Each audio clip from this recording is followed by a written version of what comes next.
Retying the Knot, written by Liwen Y. Ho, narrated by Skye Alley.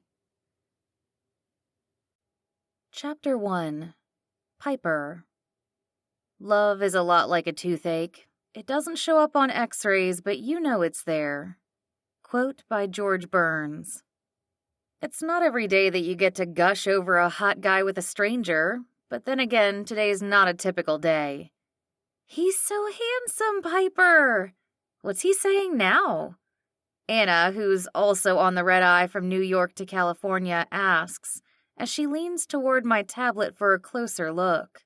On the small screen, my favorite Chinese drama actor is nose to nose with his cute and quirky co-star. It's a slow burn kind of romance, just the way I like them. So does my seatmate, who looks to be a much trendier, younger version of me, except that her hair's twice as long and her skirt twice as short. And she's Asian, whereas I'm white. On second thought, we're not all that similar, except for our taste in men. Anna groans and throws up her hands. I can't read the subtitles fast enough. All I want to do is stare at their faces.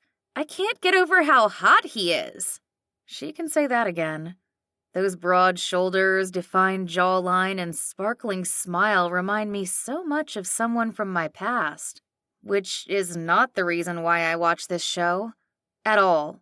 I'm a C-drama fan because I love love. C-dramas are less sappy than American soap operas, but they're just as addicting.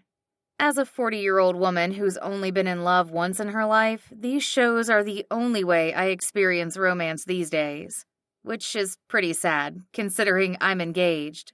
But that's a story for another day. Here, let me rewind it for you, I tell her. We rewatch the last 10 seconds, then 2 more minutes of the episode, which of course ends on a cliffhanger when their almost kiss gets interrupted by another guy. It's a typical love triangle move, but I eat it up every time. A happy sigh escapes my lips as the credits start to roll. What do you think? So good, right? Oh man, yes! I'm going to binge this show as soon as I get home. Thanks for telling me about it. She wrinkles her nose. Too bad I never paid attention in Chinese school when I was a kid. If I'd known how useful it'd be for watching shows, I'd have tried harder. It's not too late to learn. I opened up the pack of snacks one of the flight attendants just dropped off. If I could learn Mandarin, you can too. Anna eyes me with curiosity. You know Mandarin? How and why? I took a couple of classes in college, and I stay current with it by watching dramas. Wow, that's cool, but why? What made you want to study it in the first place? I mean, was it popular way back then? I choke on her way back then comment and nearly spit out the pretzels in my mouth. How old does she think I am? Maybe it's the dark shadows under my eyes from binging TV during this flight when I should have been sleeping. Or it could be the gray hair that's been sprouting all over my brunette head ever since Peter called me up 2 weeks ago. He happens to be the answer to Anna's why question, but I don't know if I want to dive into all that history right now. Did you date a Chinese guy before? Anna gasps so loudly, a woman sitting across the aisle shoots us a stern look. She lowers her voice and repeats herself. Did you learn Mandarin for a guy? Telling the truth means wading into the past, and while metaphorical, I'm not a fan of water. Last year when I got baptized, I nearly sank in the baptismal pool. Okay, so the water only came up to my waist, but since I'm a foot taller than my pastor, the poor guy had quite the time lifting me out. When I finally emerged, spluttering and flailing about, I felt like I had a new lease on life. Let's just say that it was a monumental moment in more ways than one. And now that I'm learning to live a new life in Christ, I'd much prefer to keep my feet planted on the ground, aka the present. I don't want to lie to Anna, though, so I answer, there were a few reasons why I took Mandarin. Ooh, that means yes! She quickly glances at my left hand. I don't see a ring, so I'm guessing it didn't work out between you guys? Well, it's kinda complicated. I release a heavy breath.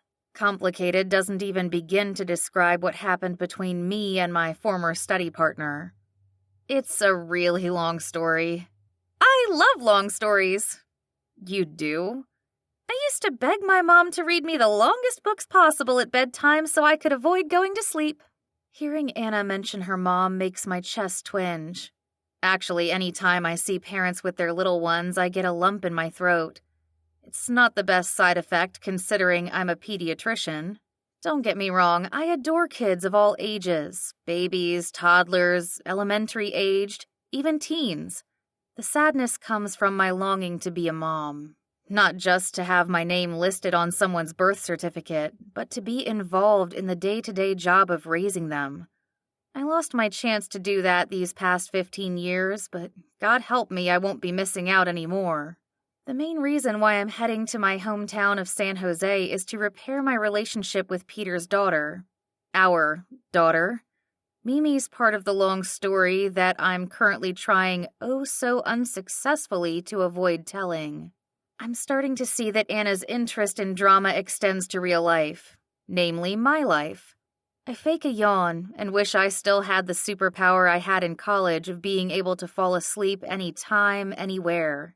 I'd love to faceplant into this bag of pretzels and start snoring away in order to avoid Anna's questions. The longer the story, the better, she continues without missing a beat. With her hands steepled together, she taps the tips of her fingers together like a mad scientist. Her big brown eyes grow wide with anticipation. It all makes sense now why you like watching C-dramas.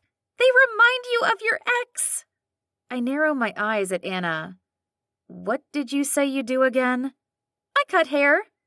Are you sure you're not a mind reader or maybe a therapist? Hairstylist, therapist, it's one and the same. People tell me their problems all the time, especially relationship problems. I'm great at giving advice. She wiggles her perfectly drawn brows up and down. Give me all the deets. The deets? Oh, you mean the details? Like the 411? She draws her brows together. The what? That's right. I forgot she and I are from different eras. She has no understanding of what life was like before the internet or cell phones or anything digital. And no idea of the pain of having to walk to and from school in the snow uphill both ways. I swallow a giggle. When did I start talking like my granny? Never mind. You really want to hear my story? Her head bounces like a bobblehead's. Yes, as long as you can finish it before we land, or else I'm gonna have to follow you home. The humor in her voice makes me smile. There's something about her willingness to listen that puts me at ease. It could also be the fact that I'll likely never see her again, and the anonymity factor makes it easier to open up. With less than an hour left of our flight, there's not enough time to sleep or to start a new episode of my show. So I decide to share my own drama. Well, I met Peter at Stanford. We were both first-year med students and in a couple of the same classes. We hit it off right away and started studying together. Before long, we were spending most of our free time together, too. Anna sighs happily. And you guys fell in love? No, I was actually dating someone else long distance. Calvin and I met in undergrad at Cal. He's from New York, which is where he ended up returning to after graduation. New York? She pauses. Most of the cabin lights are turned off to accommodate the passengers who are sleeping, but I can see her eyes dart to the upper left corner as she thinks. If you're not with Peter, are you with Calvin? Or is it just a coincidence that you live in the Big Apple now? I chuckle. Now you're starting to sound like a detective. She beams. I'll take that as a compliment. So am I right? You are. I am still with Calvin. Kind of. That's another long story. Now I'm thinking I should get your digits in case we need to continue this conversation later. Digits? Oh, you mean my phone number? I chuckle. Maybe by the end of this trip I'll have picked up enough young people lingo to have no trouble talking to Mimi. Don't worry, I'll give you the Cliff's Notes version. Confusion clouds Anna's face. I don't know what that is. I wince, feeling about as cool as a pair of mom jeans. It's kind of like Wikipedia. Oh, okay, that works. I squeeze out a smile as I pull the front of my cardigan closed. It's the middle of August, but the plane's AC is turned on high, giving me a slight chill. Or it could be a decrease in my metabolic rate from aging, because I've no doubt gained a good 10 years just from being around Anna.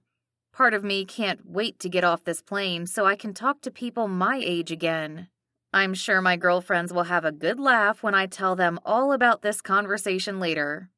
I really miss my girlfriends, who I hope will be able to talk some sense into me about my current predicament.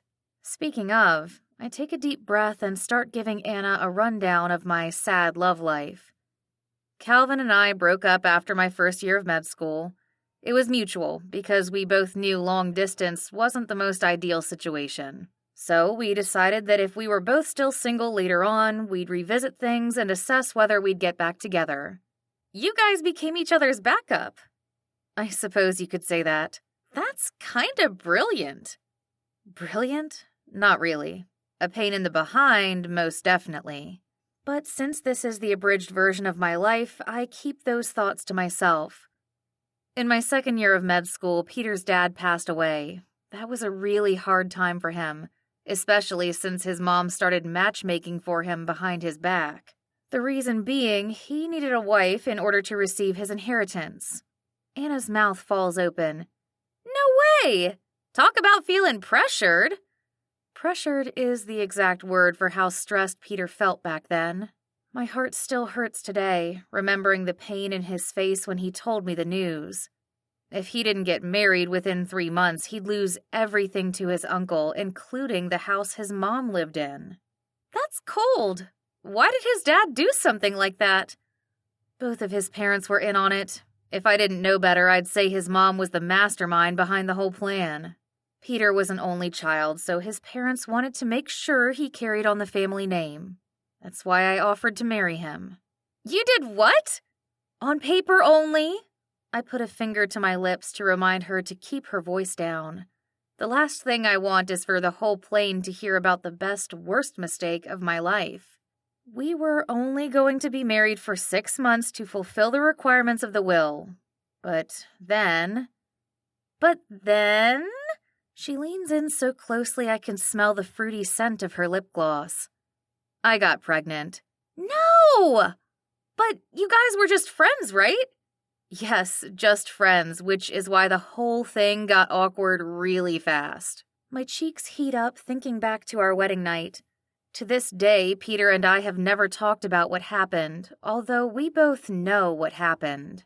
With both of us being doctors, we don't need anyone to explain to us the mechanics of conception, but how we let ourselves get to that point, I'll never know. I can tell Anna wants to ask more, but she's holding back, for which I'm grateful. Ladies and gentlemen, the captain's cheery voice booms over the speaker. We are nearing the city of San Jose as we start our descent. I wait for him to finish the rest of his announcement before wrapping up my story for Anna. Anyhow, Peter and I parted ways after a year and his mother ended up raising our daughter. I started dating Calvin again recently when we bumped into each other at a mutual friend's party. We're technically engaged, but there's no wedding date set. As for now, I'm on my way to stay with Peter and our daughter for the next week for some family counseling. Mimi's therapist thinks it will help her make peace with the past. I just hope and pray everything goes well, especially since Peter and I haven't seen each other in 15 years, and his mom still thinks I tricked him into marrying me so I could get his money. Anna stays silent for a moment, her big brown eyes unblinking. When she finally opens her mouth again, she says what I've been asking myself a lot lately. Are you sure your life's not a C-drama? Chapter 2. Peter. The brain is the most outstanding organ. It works 24/7, 365, from birth until you fall in love.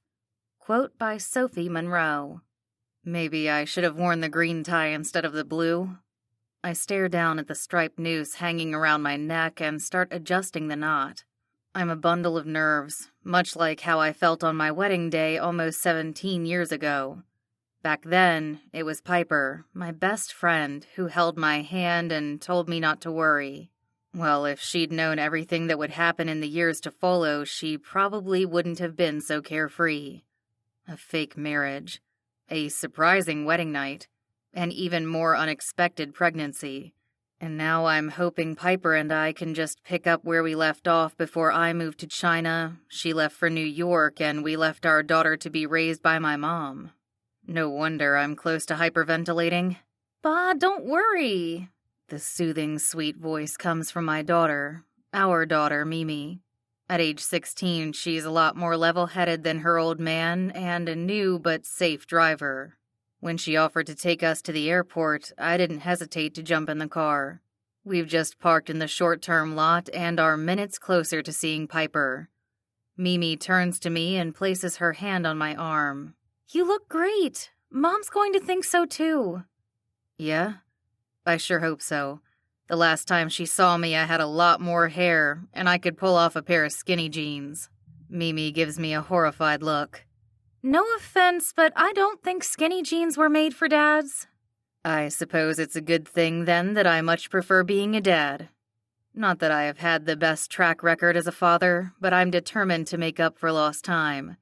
Thank the Lord that Mimi has been so forgiving and accepting of me. I take one last look at the visor mirror and release a long breath. There's a lot more gray at my temples and lines across my forehead than last time I saw Piper. But I hope she'll be able to see past those things and into my heart. So much has changed about me in the recent past since I found God, and even more after I turned 40 this year. Piper's only going to be here for a week, so I need to make every impression count. Because at the end of her visit, I plan on asking her to be my girlfriend, and eventually wife someday. For real this time. She's the first and only woman I've ever loved, and it's time I got our family back together. Come on, Ba! Mimi's already out the door, leaving me alone and staring at my reflection. I quickly get my act together and exit the car. We walk step in step through the mostly empty lot toward the elevators that will take us up to the baggage claim. San Jose International Airport is quiet at 6:30 on this Monday morning. Normally, I would still be in bed at this hour. Mimi, too, since it's her summer break. But neither one of us had any trouble getting up on time today. In fact, both of us, especially me, looked like we did a lot more than just roll out of bed. I have a newly pressed dress shirt and slacks, and Mimi's wearing a pink top and matching skirt. Around her neck is the gift I bought her when I returned to the States a month ago. The sight of the jade necklace makes me smile. You look beautiful. I can't believe you're only a few years younger than your mom was when I first met her. Mimi has my coloring and eyes, but when she smiles, I see Piper in her. She follows me inside the elevator and turns to me as the doors close. I know you said you guys were friends first, but when did things change? Did you just one day realize you had feelings for Mom and wanted more? Like what happened with me and Nolan? Nolan's her new boyfriend, but he's been her best friend and next-door neighbor since they were 3. I've checked the kid out, and he's a good guy. Not the best driver, but he's given me his word that he'll improve. I feel Mimi's gaze on me, waiting for an answer. There's a lot I haven't told her yet about Piper's and my past, so I understand her curiosity. To be honest, I always had a thing for your mom. Probably from the first day we bumped into each other in anatomy class. When I say bumped, I mean bumped. We were both so caught up in our own worlds, we literally walked right into each other. I saw stars that day, in more ways than one. That's super cute, Ba. Mimi's smile is innocent and sweet. When did you get up the nerve to ask Mom out? Oh. The elevator jerks to a stop and opens, giving me a welcome distraction from answering Mimi's question. This is the part of the story that I've been dreading telling. I cross my arms as we step out of the elevator and clear my throat. We, actually never dated. You didn't? So you were just so sure about how she felt about you that you decided to propose one day? Not that either. You see, your mom's the one who offered to marry me. Mimi stops walking and spins around so quickly her long braid whips around her shoulders. Mom proposed? That's really modern for back then. It's cool, though. Back then, I nudge her elbow playfully. Your parents aren't that old, you know. Sure, we were born in a different century, but we did have indoor plumbing and color TV. But you didn't have the internet, Ba, or cell phones. I don't know how you guys survived. Her serious tone makes me laugh. We managed somehow, although it was quite torturous to not know what my friends ate for lunch every day, or what new pound sign was trending. No one says pound sign. She wrinkles her nose like she smells something bad, but the only scent in the air is that of freshly brewed coffee coming from a stand in the corner. With a pained expression, she declares, It's called a hashtag? I know, I'm kidding. I pull her to my side and place a kiss on top of her head. Her petite frame fits in my embrace perfectly, and makes me so thankful that we have a better relationship than I ever had with either of my folks. I'm not that much of a fuddy-duddy. Mimi rolls her eyes, but soon she's back to our previous topic of conversation as we start walking again. Were you surprised when Mom proposed? Surprised? Oh yeah. Shocked, really. I had no idea she was so brave and generous.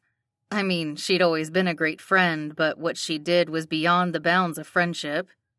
Well, of course it was. You only propose to someone if you love them. I pause. Yes and no. Sometimes there are other reasons why people get married. Other reasons? What do you mean? We came to a stop at the baggage claim area. There are 3 carousels before us. 2 are still and empty, but the middle one starts turning as a few pieces of luggage tumble out onto the conveyor belt. The large monitor hanging over it confirms that it's for Piper's flight from New York. I know I don't have much time to explain to Mimi the rest of the story, so I do my best to give her the condensed version. Here's the thing, Mimi. When your Yi-Yi passed away, his will stated that I needed to get married so I could keep our house. This was the house Nai and I lived in before. That's when Nai tried to set me up with her friend's daughter, but I didn't feel comfortable marrying a complete stranger. So, your mom offered to marry me. Mimi's jaw practically hits the floor as she stares at me. Her brown eyes are so big they remind me of Oreo cookies. When she finally blinks, she says, OMG! Yeah, that's pretty much what went through my head when your mom turned to me in the middle of a study session at the library and said, I'll do it. I'll marry you. Mimi frowns. It wasn't romantic at all then. Actually, it was the most romantic thing your mom ever said to me. But it wasn't real.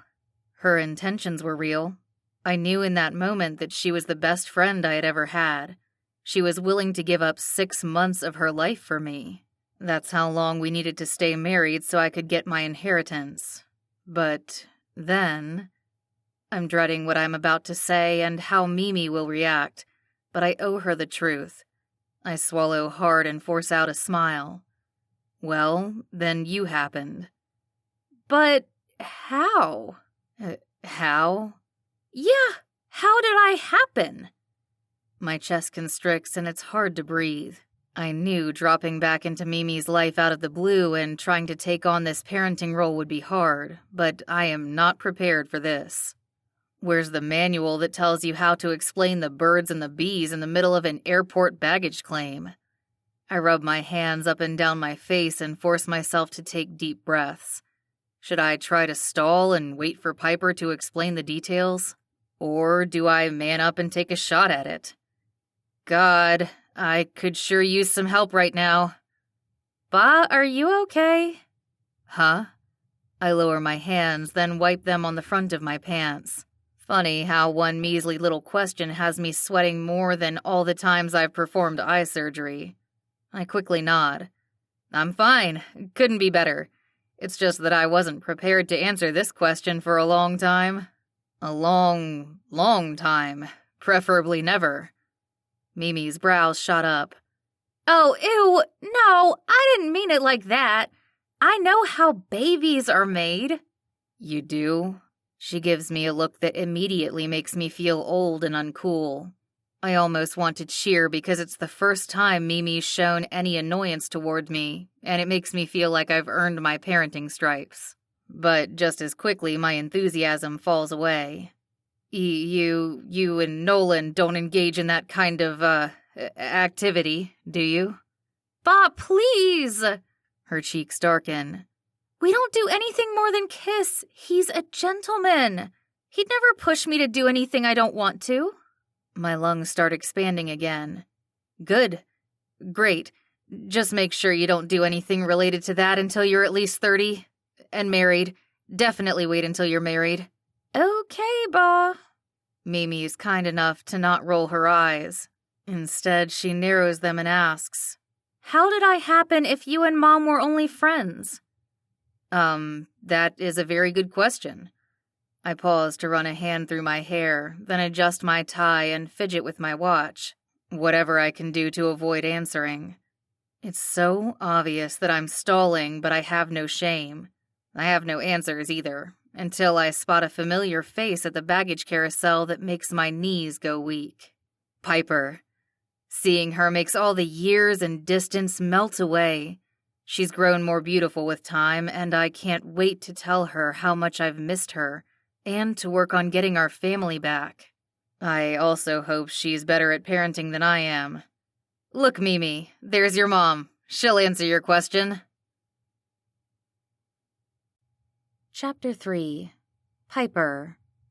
The best smell in the world is the man you love. Quote by Jennifer Aniston. Piper. My insides warm as soon as I hear that voice. His voice. Rich, deep, and familiar. Oh, how I've missed the voice of my once best friend. Before I can even look around the baggage claim for Peter, he appears beside me. Peter, hi! You made it.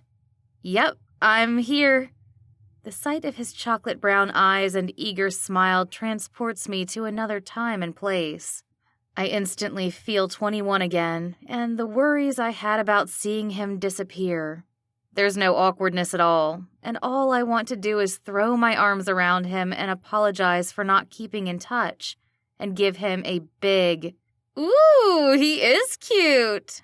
Anna, my dear seatmate from the plane, rushes forward and pulls Peter into the hug I was thinking about giving him. She then steps back and gives him a thorough once-over, studying him from his head of wavy black hair to his pressed shirt and slacks, then down to his shiny dress shoes. With a nod of approval, she declares, You do look like the male lead from Lost Romance. Just a tad older. Lucky for us Asians don't raisin, right? You hardly look a day over 37. Peter is still wide-eyed from being tackled by a stranger. I'm sorry, but have we met? I'm Piper's friend, Anna. She grins and pops the gum in her mouth. Say, you have a really nice head of hair. If you're ever concerned about it thinning, though, let me know. Piper has my deets. Just don't wait until you're 50. By then it'll be too late. Okay. Thanks. Oh, gotta go. That one's mine. Anna takes off running around the carousel to chase a large purple suitcase, leaving me and Peter to stare at each other in wonder. More specifically, me wondering how I'm going to explain what just happened, and Peter wondering about his hair. The poor guy. Anna must have hit a nerve because he hasn't stopped touching his head since she brought up the topic. I offer him a nervous smile. I met Anna on the plane. She's a hairstylist, hence all the advice about hair. Yours looks great, by the way. You look great. You haven't changed a bit. His expression relaxes. I could say the same about you, except for your hair. I like what you've done with it. Now it's my turn to touch my locks. The last time I saw Peter, my hair was down to my waist. I'd cut it off and donated it after I moved to New York. It was a spur-of-the-moment decision at the time to signal a new stage in life, and one I've kept up since then. Thanks. Short hair's a lot easier to manage for work. There's nothing for the little ones to grab onto. Makes sense. He takes a deep breath and smiles. It's really good to see you, Piper. Thanks for coming. Yeah, of course. I'm glad you called. We go back to staring at each other again, almost as if we can't believe we're back in each other's lives. I, for one, just want to reach out and touch Peter to make sure he's real. Would it be weird to hug him now? I decide to take the safer route and offer him my hand. It's so good to see you after all these years. We're family, Piper. Come here. The sound of Peter's laughter resonates against my ear as he holds me to his chest. I'm so taken aback by this move, it takes me a full 3 seconds to bring my arms around his waist. He was never one for affection, public or private. I suppose that's why our wedding night was such a surprise for me. Oh dear, I'm in dangerous territory now. Thinking about that night while I'm wrapped up in Peter's embrace makes my whole body heat up. Lord have mercy, this is so not conducive to helping me to let go of the past, especially when I literally don't want to let go of Peter. Why does he have to smell so good? I loosen my hold and drop my arms, but not before I take one more deep breath. The woodsy scent of Peter's cologne mixed with his musk gives me such a natural high, I can't stop smiling. But reality comes flooding back when I see a face pop up behind him. Ugh! I yelp and leap backwards. Sorry!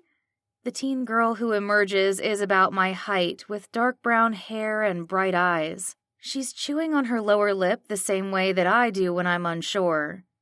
I didn't mean to scare you, Mom. Mom? I blink, not believing my eyes. This is my little girl? She's so much taller than how I imagined her to be from her photos.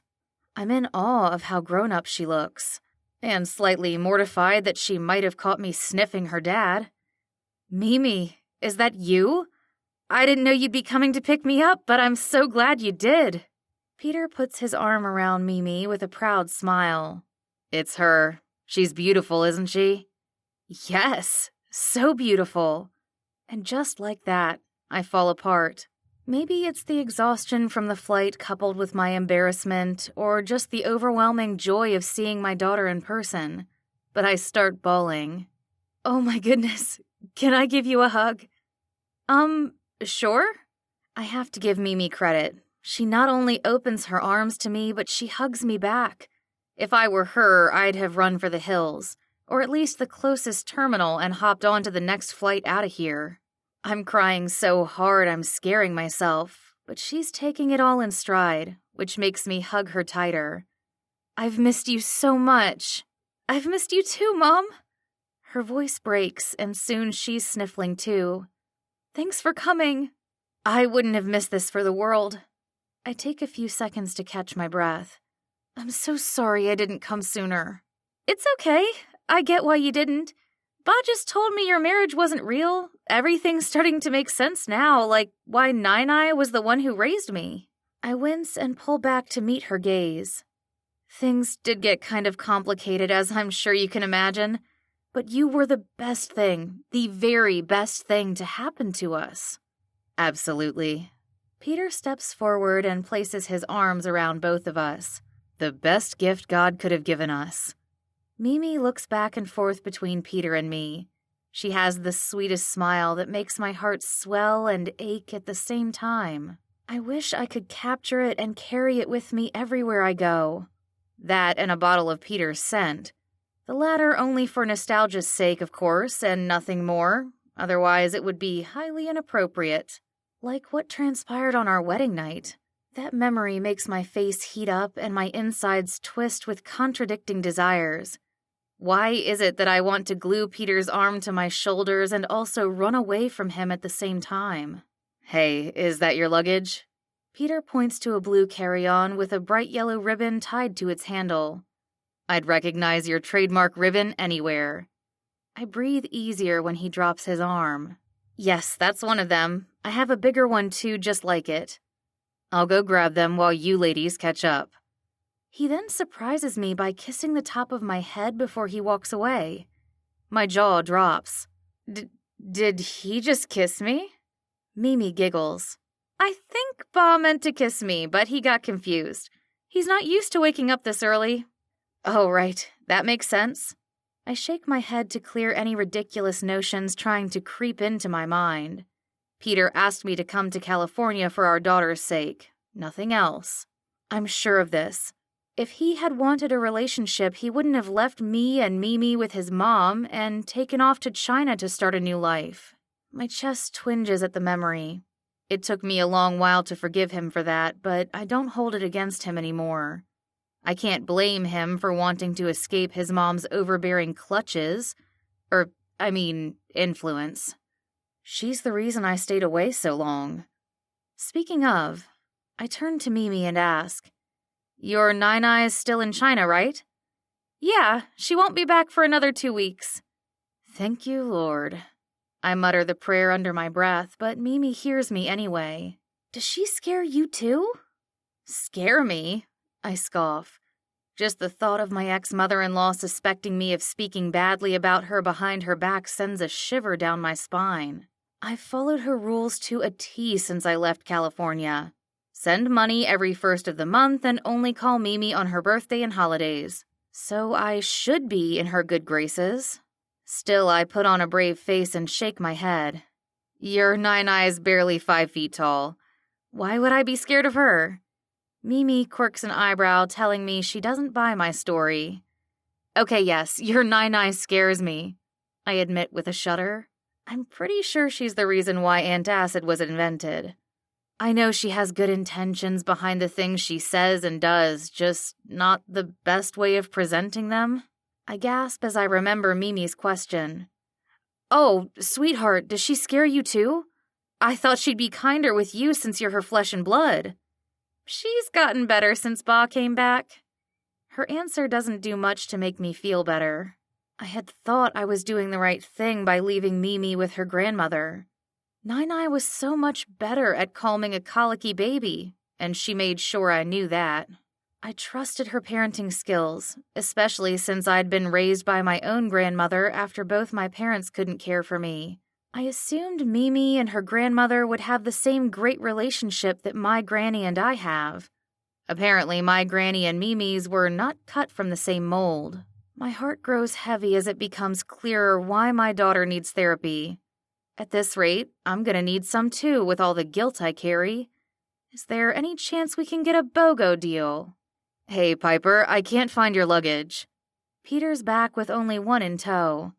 I even checked with the other passengers to see if they had taken it by accident, and the carousel's done spinning, so I think that's all there is. My heart sinks into the pit of my stomach like it's made of cement. You're saying my baggage got lost? It's probably around here somewhere, or possibly on another flight by mistake. I'm sure the airline can find it for us. I need that luggage. Yeah, no worries. Let me check with the lost and found and see if it ended up there. Peter! He's being so logical about this and talking as if luggage goes missing every day, which I'm sure it does, but this isn't just an inconvenience. It's a disaster.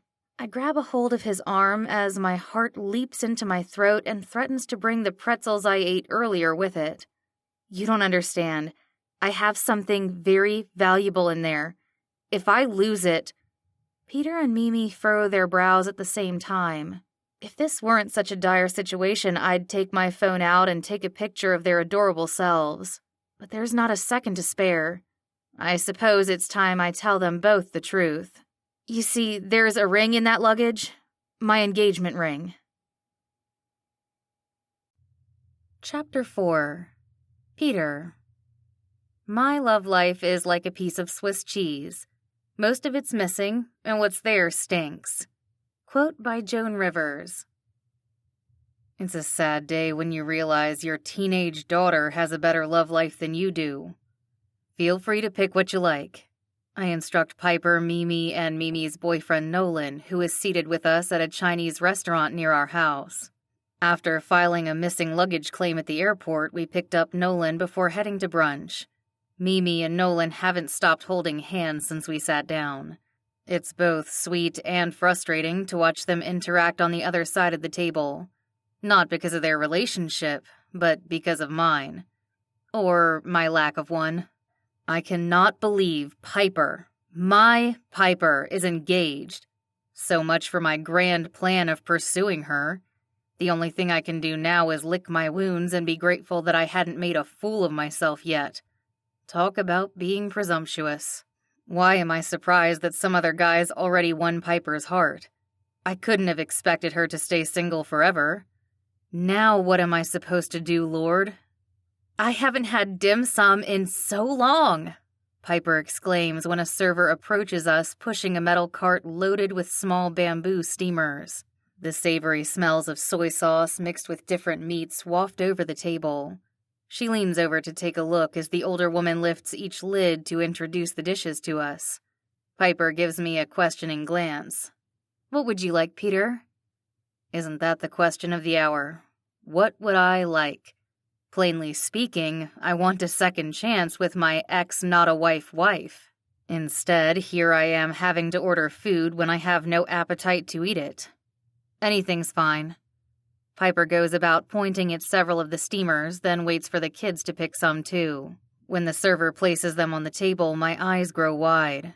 Piper remembered all of my favorites. Shrimp dumplings, rice noodle rolls filled with barbecue pork, and deep-fried taro balls. My throat thickens. I'm sure it's not the first time a grown man's wanted to cry at the sight of good food, but it's the thought that Piper still cares about me that moves me to tears. I long to throw my arms around her and bury my face in the curve of her neck, but I settle for the fact that she's sitting mere inches away from me. How's that? She asks with a smile. She's as gorgeous as ever, and still so out of my league. She waits patiently, regarding me with bright brown eyes that are more beautiful than any I've ever seen. I'm an ophthalmologist, so I've seen plenty. Piper's irises, with a hint of gold around the pupils, radiate warmth and kindness. And now a bit of concern since I've been staring at her for far too long. It's great. Perfect. I finally answer. Why don't I say grace and we can dig in? Piper looks surprised at my suggestion, but she takes the hand I offer her. We all hold hands around the table as I pray and thank God for not only the food, but the company. This is a moment I don't take for granted. Even if there's no future for Piper and me, we will always be family because of Mimi. Speaking of Mimi, she hasn't had a chance to bring up the question with Piper of how she came to be. I'm hoping she'll either forget about it or chalk it up to a case of immaculate conception. Honestly, that would have been more believable than the fact that it was Piper who started kissing me first, which led to... Okay, now is not the time to be thinking back to our wedding night. Piper and I are co-parents, nothing more. The last thing I want is to make this situation more awkward than it already is. Mimi told me you're engaged. Nolan speaks up as we start eating. Congrats on that, Miss, sorry, I have no idea what to call you. Is Aunt okay, or do you prefer Doctor? Piper grins. You're such a polite young man, Nolan. Aunt Piper is fine, or you can feel free to call me Piper. Or Dr. Piper. That's what I tell my patients to call me. Okay, Dr. Piper sounds cool. I turn to Peter with a grin. So you decided against using your last name?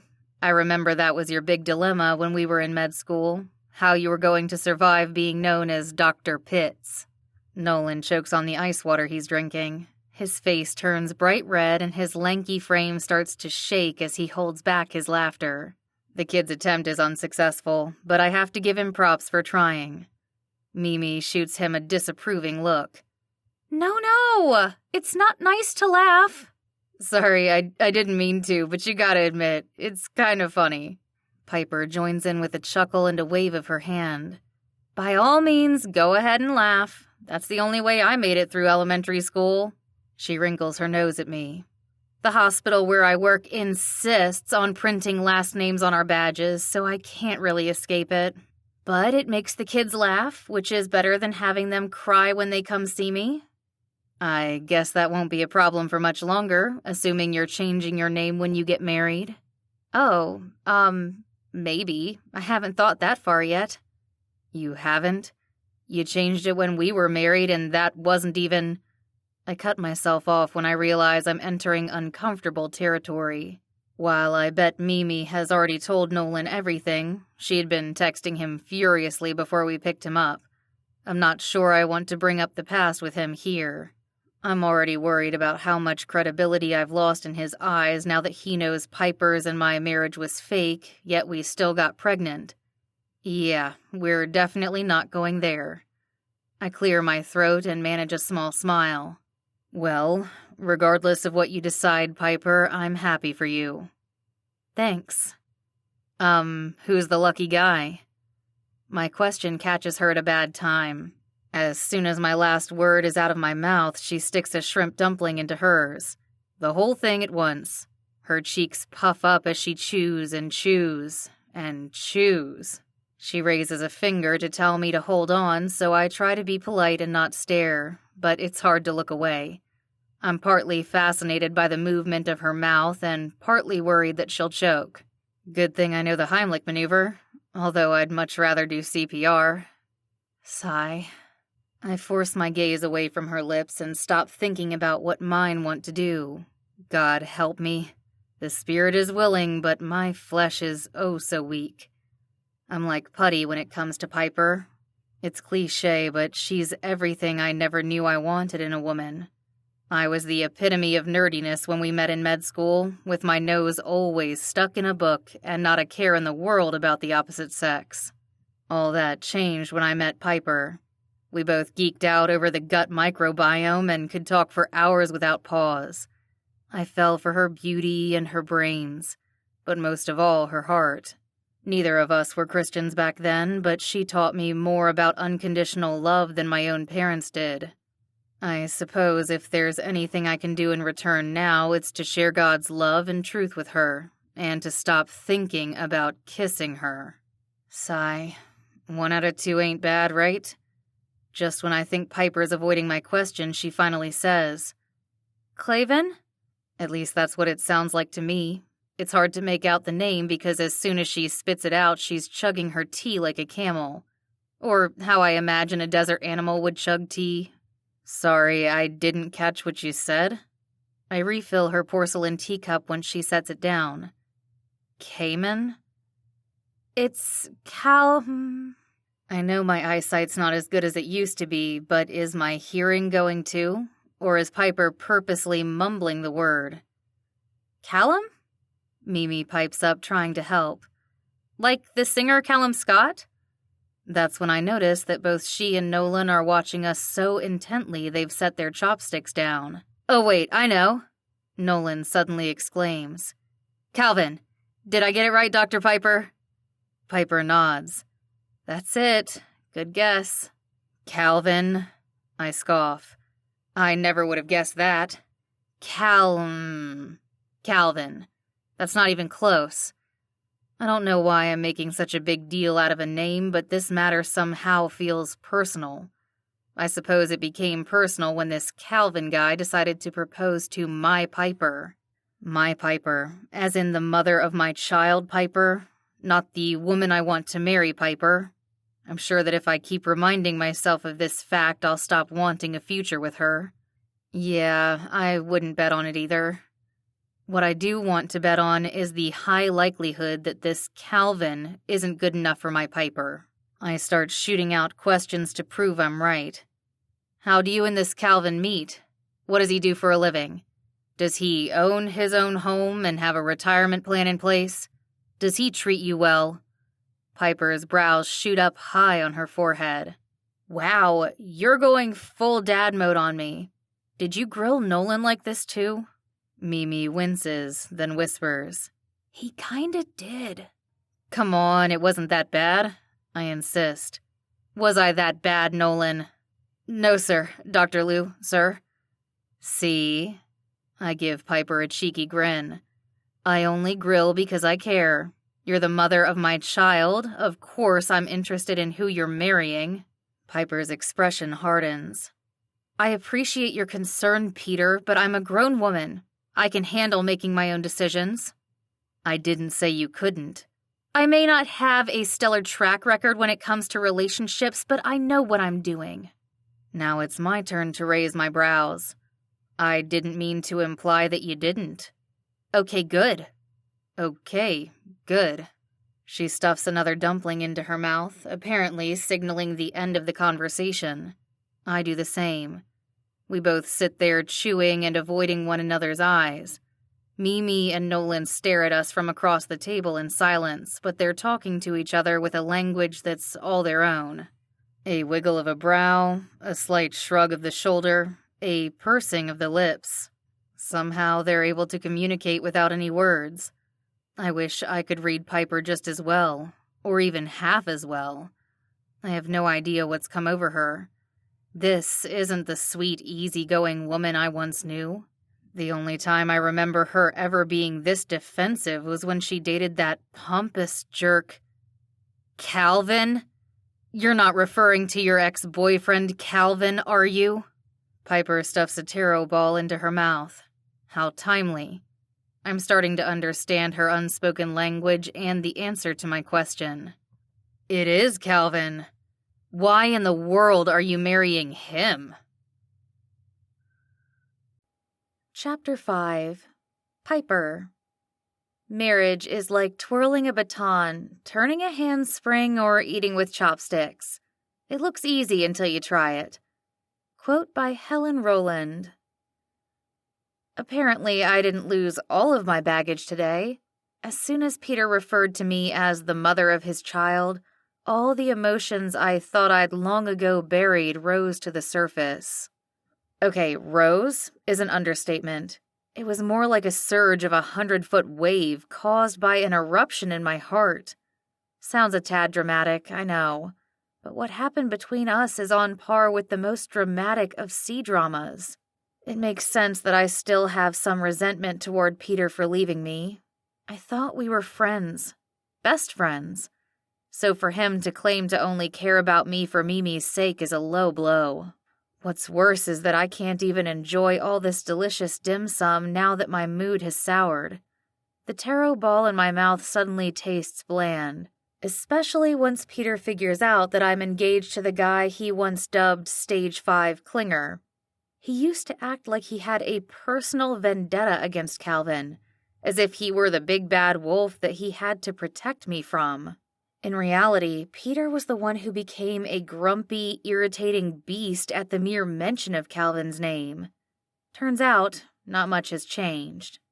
Why in the world are you marrying Calvin? Peter repeats, his volume rising. You're making a huge mistake. Big thanks to my old friend for stating the obvious. But now is not the time nor the place to be making a case for myself. Not when all the customers around us are staring. And especially not with our daughter and her boyfriend exchanging wide-eyed glances. I suddenly feel like our roles have switched. Peter and I are the kids acting out while the real teenagers shake their heads at us. Once again, I'm mortified, which appears to be the running theme for the day. Peter, can we discuss this later? I murmur out of the corner of my mouth. It's not easy to talk while chewing, which means my words come out sounding more like, Peter, can you discuss this cheese later? I add in an eyebrow wiggle to get my point across.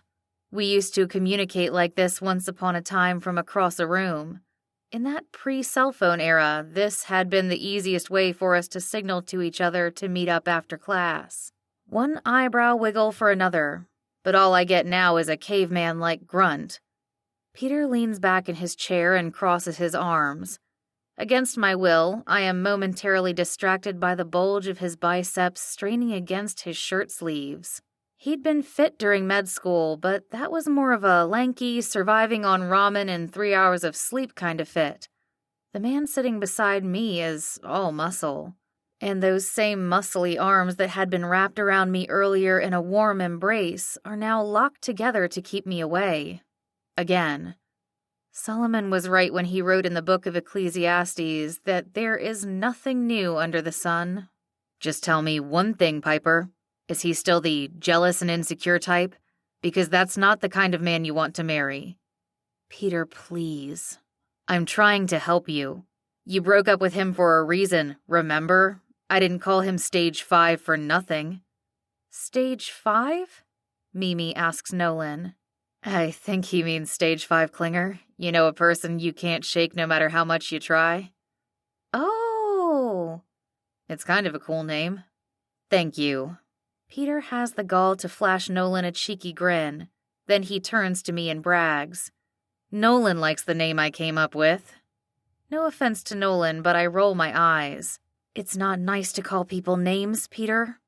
Mimi nods and repeats my line to Nolan. Yeah, no. We shouldn't call people names, especially behind their back. I can't help but flash a proud smile at my daughter. I may not have had a hand in raising her, but she does possess half my genes. Hopefully the smarter half that has better taste and judgment in the opposite sex than I do. Thank you, Mimi. I only came up with that name to prove a point, Peter insists. Calvin was so insecure he didn't even like us hanging out. All we ever did was study. I don't know what he was so hung up about. We were in med school for crying out loud, not going to frat parties. We were like zombies. There was hardly enough time to eat, let alone sleep. That was part of the problem, remember? Whenever he called me, you'd be the one answering the phone because I had fallen asleep. He got tired of hearing your voice all the time. I have no idea why. Peter puffs out his chest to match the smug smile on his face. My patients all say I have an incredibly soothing speaking voice. I smirk because it's true. Peter's voice is like Sunday brunch. Delicious, rich, and satisfying. An extravagant meal with all the best that breakfast and lunch have to offer. It's a cross between a movie announcer's with its low tones and a late-night DJ's with its smooth delivery. Actually, it's the perfect voice to fall asleep to, which explains why I zonked out so often during our study sessions. But this is absolutely beside the point. It wasn't just your voice he didn't like. It was the idea of us spending so much time together. He didn't think guys and girls could be friends. Which is completely untrue, Peter retorts. We were the best of friends. We're proof that people of the opposite sex can be friends. My heart aches at the word were, but I still smile for nostalgia's sake. Before we were fake married, Peter and I got along so well. We did everything together, from studying to cutting each other's hair to watching reruns of Friends. I really miss those days. Part of me wishes we had never tied the knot, but then we wouldn't have had Mimi. And well, she's definitely the best proof of God's grace in turning a mess I made into something good. Seeing her today makes me glad I tripped on my wedding gown and fell face first onto Peter's lips, which is how our accidental kiss led to a real one, and everything else that happened on our wedding night. At least that's what I remember. I had taken allergy meds that day so I wouldn't sneeze during our outdoor ceremony, and my brain was a little fuzzy. I don't know about that. Nolan speaks up, interrupting my trip, pun intended, down memory lane. What do you mean? I ask. I don't know much about Mimi's boyfriend yet, but my first impressions are good. He's polite and, more importantly, respectful of Mimi. I just hope his impressions of me are decent, in spite of what he's witnessed so far. I think guys and girls can be best friends, Nolan says. But I don't know that they can stay best friends. Like Mimi and me, we grew closer because we spent so much time together. We naturally started having feelings for each other.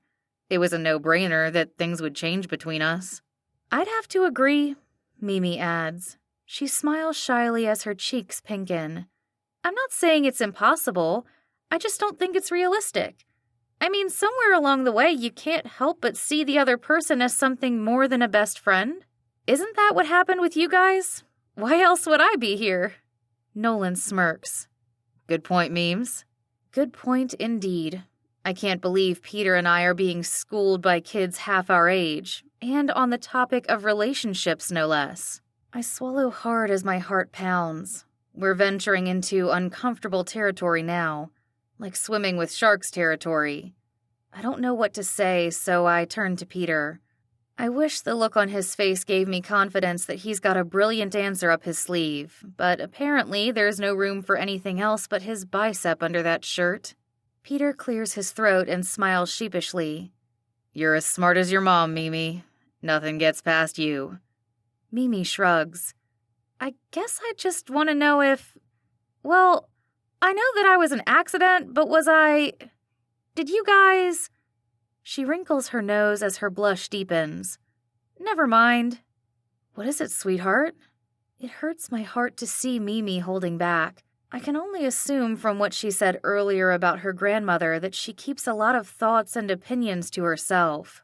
The last thing I want is for her to be scared to talk to me.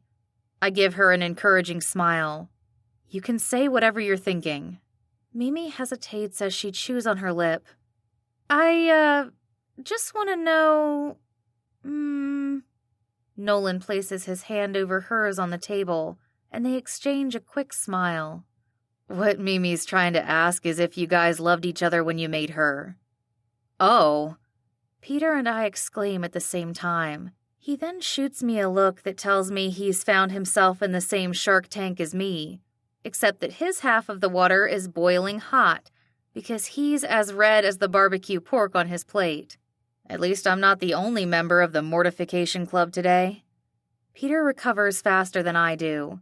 He takes a sip of his tea and calmly announces, Of course, Mimi. Your mom and I cared for each other very much. We still do, isn't that right, Piper? Is all I manage to utter as I stuff more food into my mouth.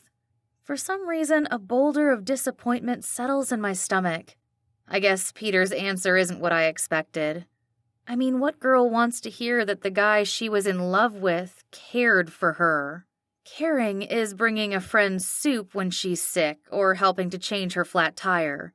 Caring is not the same as wooing or romancing, verbs which have never existed in the same sentence as Peter. Except for that one night when he loved me like he had never loved me before. Flutters abound in my stomach as the boulder suddenly grows wings. More than a dozen years later, those memories still take me by surprise, making me feel young and desirable again. They also taunt me and make me wish for a different past. It's a slippery slope of regret if I keep going down memory lane, which I know better than to do. Instead, I focus on my plate and pick up a soup dumpling with my chopsticks. The sooner we finish eating, the sooner I can stop sitting next to Peter. Because the more time I spend in his presence, the more I remember about our wedding night. How underneath his studious and serious exterior, Peter was so unbelievably sweet and tender and... Wah! I look up to see an older Chinese lady pushing a dim sum cart toward our table. She stops right next to me and raises her black penciled-in eyebrows. She's a little younger than my ex-mother-in-law, but she's in the same age bracket where it's acceptable to stare at strangers and make offhanded remarks. Or so I expect her to do from the way she's eyeing me. It could very well be that she finds me fascinating because I'm one of a handful of non-Asians in this restaurant. Whatever the case, I try to follow the second greatest commandment and give her a kind smile, the way I'd want to be smiled at. You came back! She's talking to Peter now, so I assume she remembers him from another time he ate here. My smile widens because I'm able to understand her Mandarin. Watching all of those C-dramas is paying off. Peter nods and replies in Mandarin as well. Yes, I brought my daughter and her boyfriend this time, and this is my daughter's mom. The woman gives me a courteous nod. You are right, she is beautiful! Her comment warms my heart.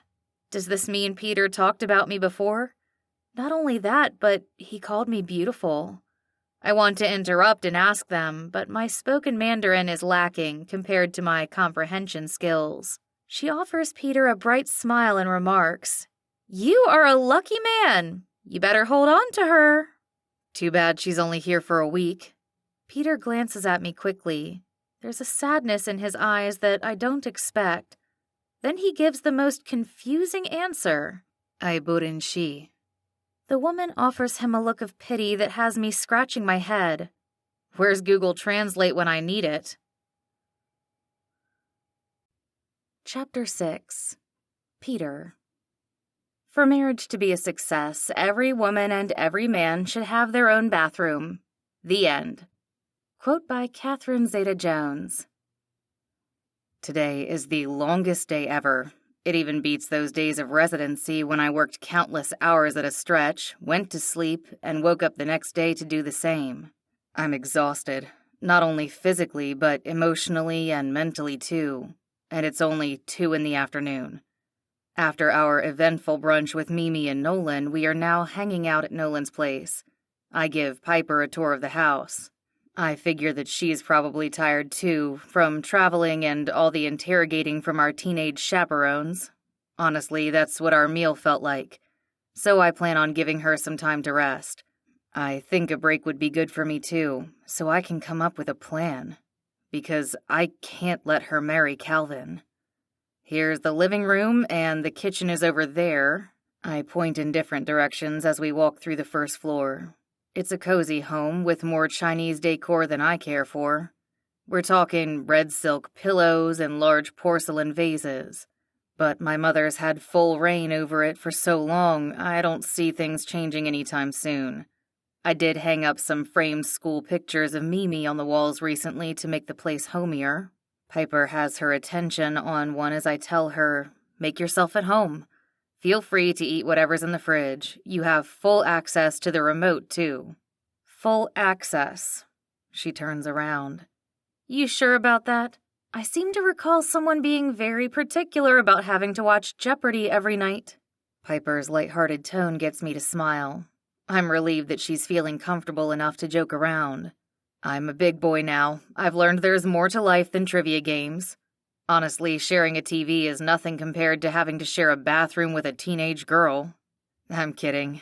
Mimi's really considerate. She doesn't even complain when I leave the toilet seat up. Unlike someone who used to. "I have no idea who you're referring to." She rewards my teasing with an eye roll. In my defense, I was pregnant then, so I was in the bathroom a lot. "What you're saying is that you plead incontinence?" She glares at me in disbelief. "You're making dad jokes now?" "I guess I am." I puff my chest out with pride. "Not bad for a new dad, huh?" "I'd stick to your day job if I were you." We share a chuckle that makes my insides warm. This feels like old times. It really is good to see you again, Piper. "It does." She faces me, her smile wistful. "I wish we had done this sooner. I didn't realize Mimi had grown up so much. Last time I saw her, she was just starting to eat solids, and now—" Her lower lip quivers. "Sorry, my emotions are all over the place. I didn't get any sleep on the plane, and I've been so worried about how this reunion would go. It's a lot to take in at once."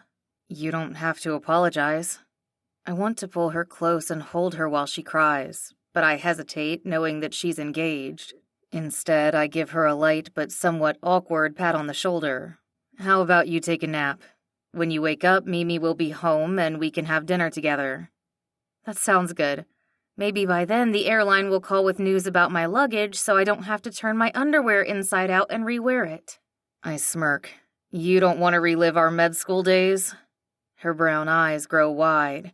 "Tell me you didn't do that. I was kidding." I pull an imaginary zipper over my mouth.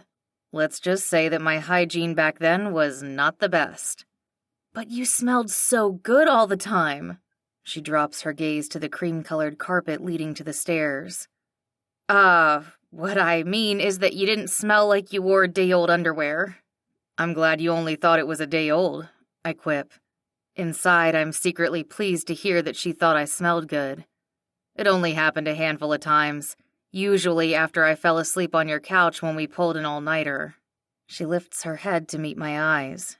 "We went through a lot together, didn't we?" "We did.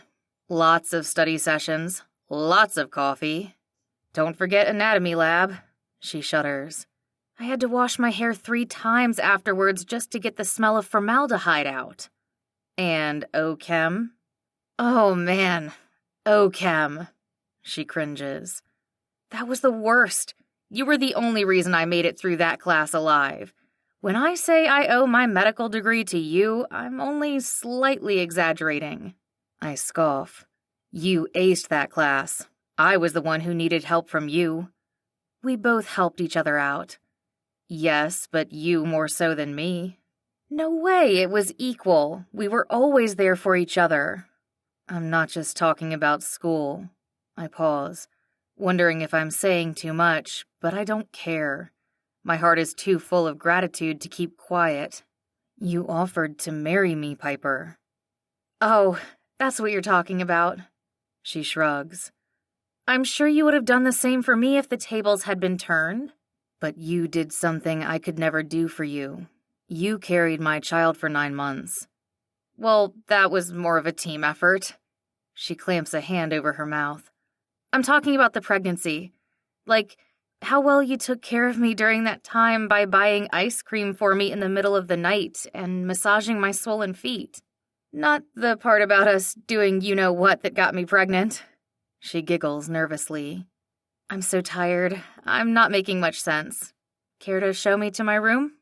Sure. I can tell from the way Piper's eyes are glazing over that she's about to fall asleep any second now.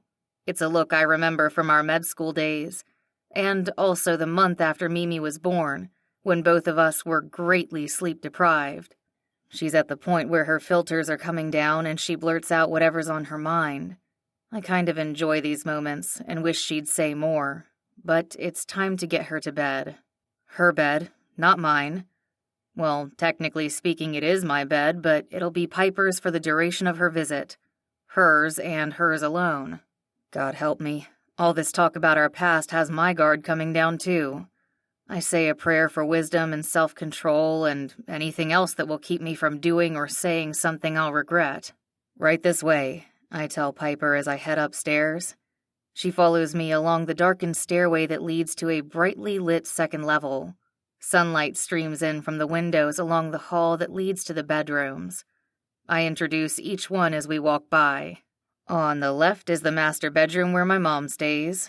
This first one on the right is Mimi's. Then we have the bathroom. There are clean towels on the top shelf. Mimi bought some new shampoo and soap for you to use. That's so sweet of her. Piper pokes her head through the open door and emerges with a smile. And sweet of you, too. I see the toilet seat is down. I'm learning. I lead her past the bathroom to the last door on the right. And this is my room where you'll be sleeping. Piper's face turns bright red. Where I'll be sleeping? It takes me a second to register why she's hesitating. By yourself. That's what I meant. I'm not staying with you. I'll be sleeping in my mom's room. Oh, right. That's what I thought you meant.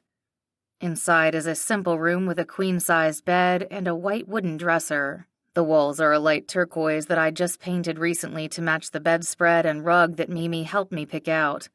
There are a couple of framed photos sitting on the nightstand. One of Mimi as a newborn, and a rare one of the three of us that had been taken at Mimi's red egg and ginger party when she turned a month old. Piper takes one look at the bed and runs toward it. She falls onto the mattress and lays her head on the pillow. Before her eyes close, she gives me a sweet smile and murmurs, "This is so comfy. Thank you, Peter." A moment later, she's fast asleep. Her breathing is deep and even and bordering on a quiet snore. Not that I would ever tell Piper to her face that she snores. I mentioned it once when she was pregnant, and that did not go over well. I like hearing the sound, though, and seeing the content expression on her face. I could stand here all day and watch her sleep, but the last thing I want is to be caught staring. So I lean down and take the throw blanket at her feet and pull it up around her shoulders. I brush a lock of her hair off her cheek, letting my fingers linger a brief moment. I'm about to stand back up when Piper reaches out and grabs a hold of my arm. The sudden movement throws me off balance, making me fall forward. I catch myself with my free hand and land on the edge of the mattress with a loud oomph. I hold still as my mouth grows dry. We're nose to nose now. Piper's eyes are still closed, so I assume she's sleeping, but her grip remains strong. Her arms of steel wrap around mine like an octopus's, hugging my limb to her chest. It's an awkward position, but I don't mind being in her death grip. Oddly enough, this is the most alive I've felt in years. "Don't go." Her plea comes out as a warm whisper that caresses my cheek and makes my heart soar. Who am I to argue with the mother of my child? I stay put and whisper back, "I'm not going anywhere." Chapter 7. Piper. When you are in love, you can't fall asleep because reality is better than your dreams. Quote by Dr. Seuss. I had the weirdest dream. When I wake up, it's pitch black and all is still. There's not a sound to be heard. Not of voices outside the house or birds singing outside the window. How strange. I wonder what time it is. It takes me a second to locate my phone, which I finally find in my skirt pocket. When I see that it's only 5:30, my eyes start to close, until I realize it's 5:30 in the morning. I completely missed dinner with Peter and Mimi last night. I must have been more jet-lagged than I thought, and no wonder my stomach is complaining and calling out for food. The gurgling sounds grow louder and more insistent with each breath I take. I know I need to get up to feed the beast, but I'm still in a daze from the dream I had. A dream that left me feeling warm and tingly and happier than I've been in a long time. Gurgle, gurgle. Okay, fine, I'll feed you, I mutter as I throw off the blanket covering me. With a yawn and a stretch, I sit up in bed. Peter's bed. His scent lingers in the air around me, enveloping me in an embrace almost as memorable as the one from my dream. It's not uncommon for me to dream about him, but last night's was so tangible. I can still hear the low rumble of his snore. Wait a minute. That's not an imaginary sound I hear beside me. That is Peter. What is he doing in my bed? I mean, his bed. My heart rate skyrockets as panic grips me. Did we? After a quick pat down of myself, I'm relieved to find that I'm fully dressed. Thank you, Lord. At least we didn't have a repeat of our wedding night. But then, what exactly happened? I cringe, imagining how awkward it would be if he woke up right now. This leaves me no choice but to make a run for it before the sun has a chance to illuminate the room. The question is, how? Peter's long, muscular body blocks the only way off the bed. Maybe I can stretch my legs and climb over him without touching him. That part is key.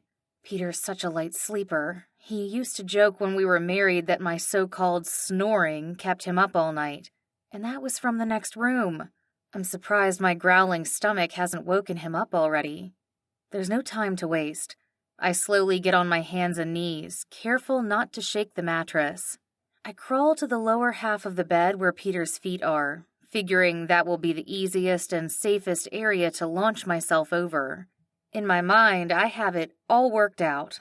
I'll shoot forward like a cannonball over the edge of the bed, tuck my chin to my chest as I complete a forward roll and land on my feet like an Olympic gymnast. Easy peasy. I'm a professional. If I can wrangle screaming babies during ear exams, I can surely accomplish this feat. I take a deep breath and square my shoulders. It's now or never. I take a deep breath and square my shoulders. It's now or never. A loud gurgle from my stomach sends me into action like the bang of a starting pistol, and I'm off. I launch my upper body over Peter's feet with my arms flailing at my sides. I realize I should have crossed them over my chest to be more aerodynamic, but it's a second too late. It's also too late to put my hands down in front of me to cushion my landing, because the next thing I know, my forehead's grazing the floor. My skin heats up from what I'm sure is a carpet burn. And the rest of me? Apparently, I didn't get enough of a lift-off because my feet are hooked over Peter's, and my behind is unceremoniously pointed in the air. Meanwhile, my below-the-knee skirt is now around my waist. I thank the Lord that my granny panties remain hidden in the dark, then scramble to my feet as fast as I can. I'm crawling across the carpet when Peter's snoring stops. My heart pounds as the mattress squeaks. I hold my breath until the squeaking stops and the snoring starts up again. When I'm sure Peter is done moving, I get a move on and head for the door. Or what I hope is the door. I see a sliver of light on the carpet about 10 feet ahead of me. It's the moon shining down through a skylight, calling me to safety. I head straight for it, not caring what the scratchy carpet does to my knees. I might as well have a matching set of rug burns for the one on my forehead. When I finally reach the hallway, I plop down against the wall and give a silent cheer. The taste of victory is sweet, but short-lived. What am I supposed to do now? How do I face Peter later? Should I pretend like nothing happened, or ask him straight out how we ended up in bed together? There are so many questions rattling around in my brain and no answers. I need some girl talk to figure all this out. But first, sustenance. I run to the kitchen where I find a box of cereal in one of the cabinets. I grab some milk from the fridge and make myself a nice big bowl of sugary, multicolored goodness to eat at the counter. This meal is simple and reminds me of my college days, but it sure hits the spot. After one bowl, I'm less grumbly and ready to chat. But who can I call at this hour? My 4 girlfriends from college who live in the Bay Area are no doubt still sleeping. There's Josie, who's the oldest and the most by-the-book one of us. She's got her life scheduled down to the second and wouldn't appreciate me interrupting her beauty sleep. I feel bad about bothering Berkeley, who works day and night as the personal assistant to a demanding CEO. Cassie's already got enough on her plate with her young son. So I settle on September, my closest friend who also happens to be Peter's cousin.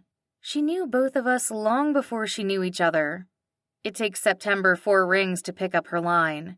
Her voice is soft and sleepy and full of concern.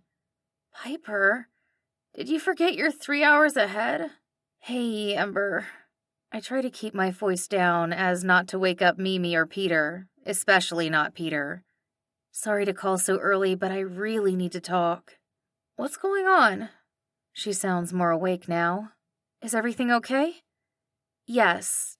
No, I don't know. I slept with Peter." "What?" I wince and pull my phone away until my ear stops ringing. No. I don't mean we slept together. We slept together, like fell asleep in the same bed together." "Wait a minute. Are you back in California? You came home and didn't tell us? We have to have a girls' night and catch up."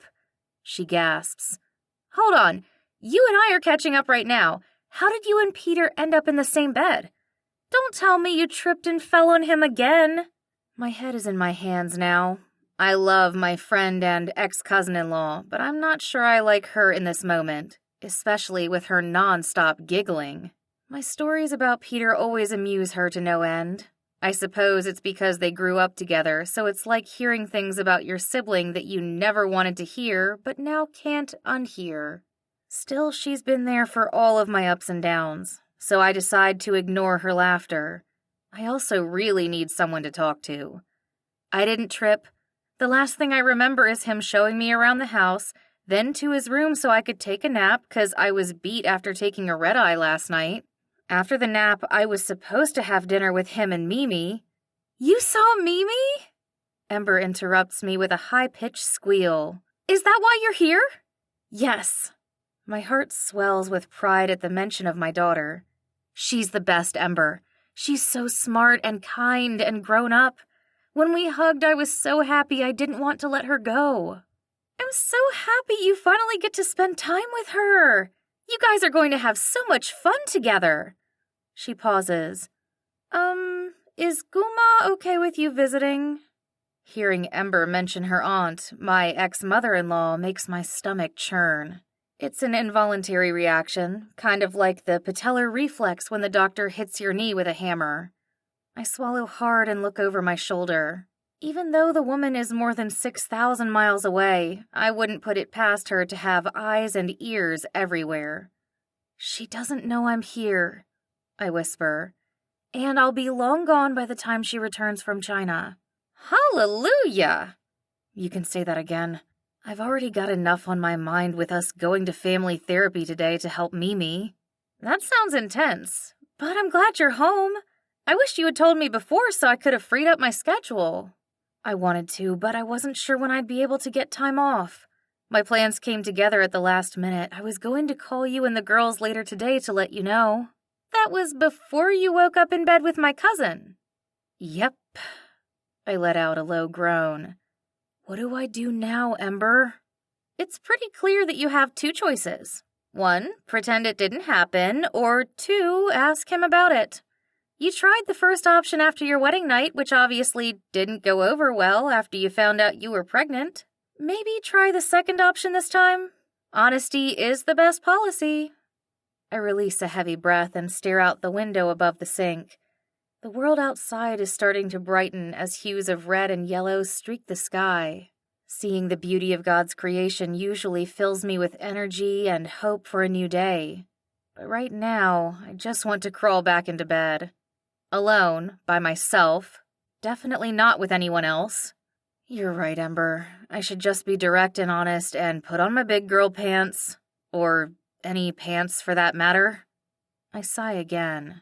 The airline lost my luggage, so I'm stuck with one skirt and no clean underwear. And I might have lost my engagement ring, too. You did what? What did Calvin say? I can't believe he's okay with you staying at Peter's place. Oh man, if he knew you guys slept together... We didn't sleep together. You know what I mean. Ugh. I squeeze my eyes shut. I know. The thing is, I didn't tell him I was coming to Peter's. He thinks I'm visiting my grandma, who I will be seeing this week. It wasn't a complete lie. It wasn't the complete truth either. You know, you don't have to marry him just because of some pact you guys made when you were 20. There should be some kind of expiration date for those things, especially if you're a different person now with different beliefs and values. But I don't want him to get the wrong idea of what a Christian is like.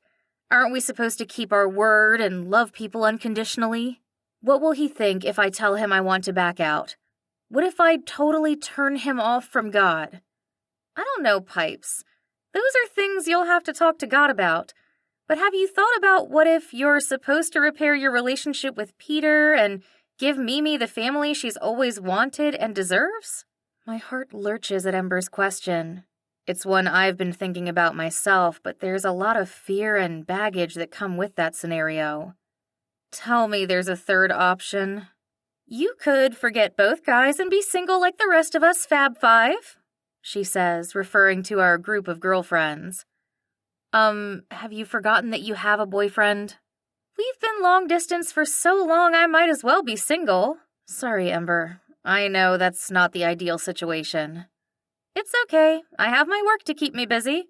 But never mind me, let's get back to you. Peter or Calvin? Who's it gonna be? I don't know. Calvin is a nice guy. He's reliable and really committed to me, but... Peter's so amazing, and we share all these great memories, and it's so easy to be myself with him. And you also made a daughter together. I roll my eyes at her suggestive tone.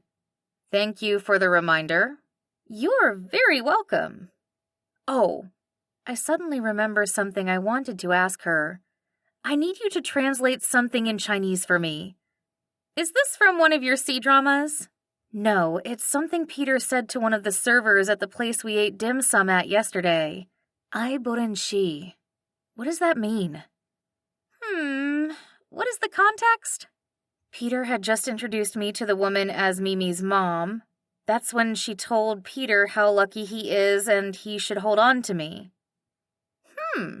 I wait a beat for her to say more, but she stays quiet. Ember, what does it mean? It's a chengyu, one of those 4-character idioms which can be confusing to explain. This particular one means to love something too much to part with it. I think Peter has feelings for you. Oh my, that's what I'm afraid of. Chapter 8. Peter. I like to believe that love is a reciprocal thing, that it can't really be felt truly by one. Quote by Sean Penn. I've never slept better in my life. Even though I wake up a little disappointed to find out that Piper's already out of bed, my mood lifts the moment I step into the kitchen. Before me is a picture-perfect sight of my 2 favorite women in the world sitting at the counter together. As I near, I hear them talking and laughing about something, their heads tilted toward each other's. Mimi's still in her pink pajamas, a common occurrence these days with my strict mother away on vacation. Piper is wearing her outfit from yesterday, and her short hair is tousled in the back like she just woke up. The scent of strawberries lingers in the air, adding to the sweetness of the moment. I have to stop and say a prayer to thank the Lord for this miracle. It's true that he really does make things beautiful in his time. Who knew that I would have a chance to reunite with Mimi and now Piper? And who knew Piper and I would spend last night together in the same bed? In a purely platonic way, of course. My two ladies turn around at the sound of my feet shuffling in my house slippers. Mimi waves and points at a stack of pancakes piled high on a plate in front of her. "Bah, Mom and I made breakfast. Come and eat." Wow, that looks awesome sauce. Piper smiles at me curiously. "When did you start talking like a teenager?"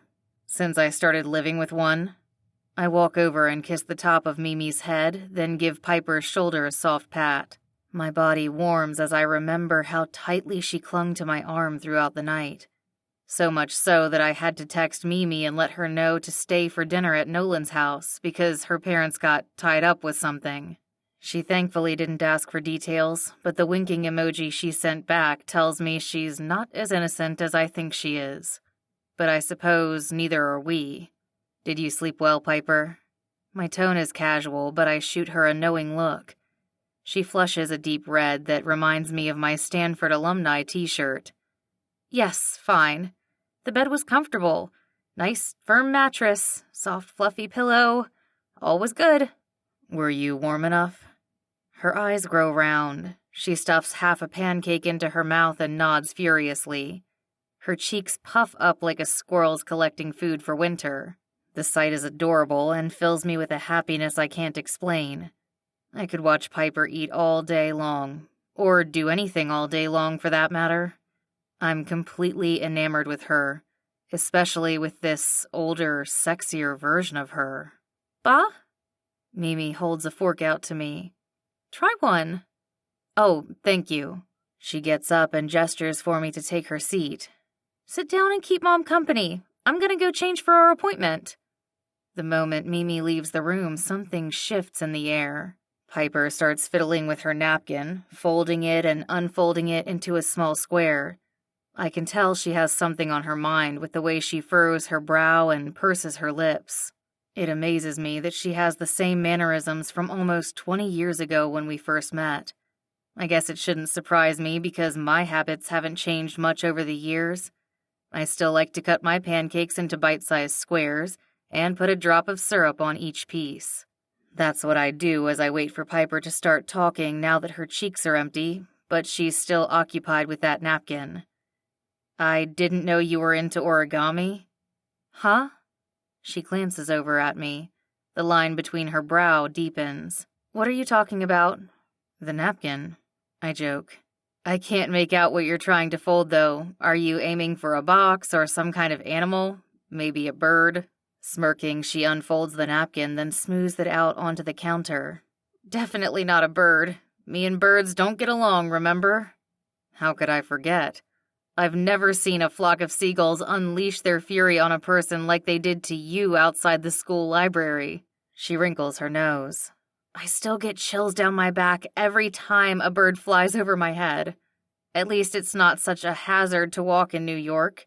The buildings are so tall the birds can't get close enough to target me. I guess that's one good thing about the Big Apple. Did you know the name originated in the 1920s? That's when a lot of the racing courses in and around New York gave out Big Apples as prizes. It was later used as part of an ad campaign to attract tourists and was so successful they adopted it as the city's nickname." Piper grins at me. "I did not know that. Did you learn that from Jeopardy?" "Something like that." Our conversation's starting to flow, so I don't want to say anything to ruin it.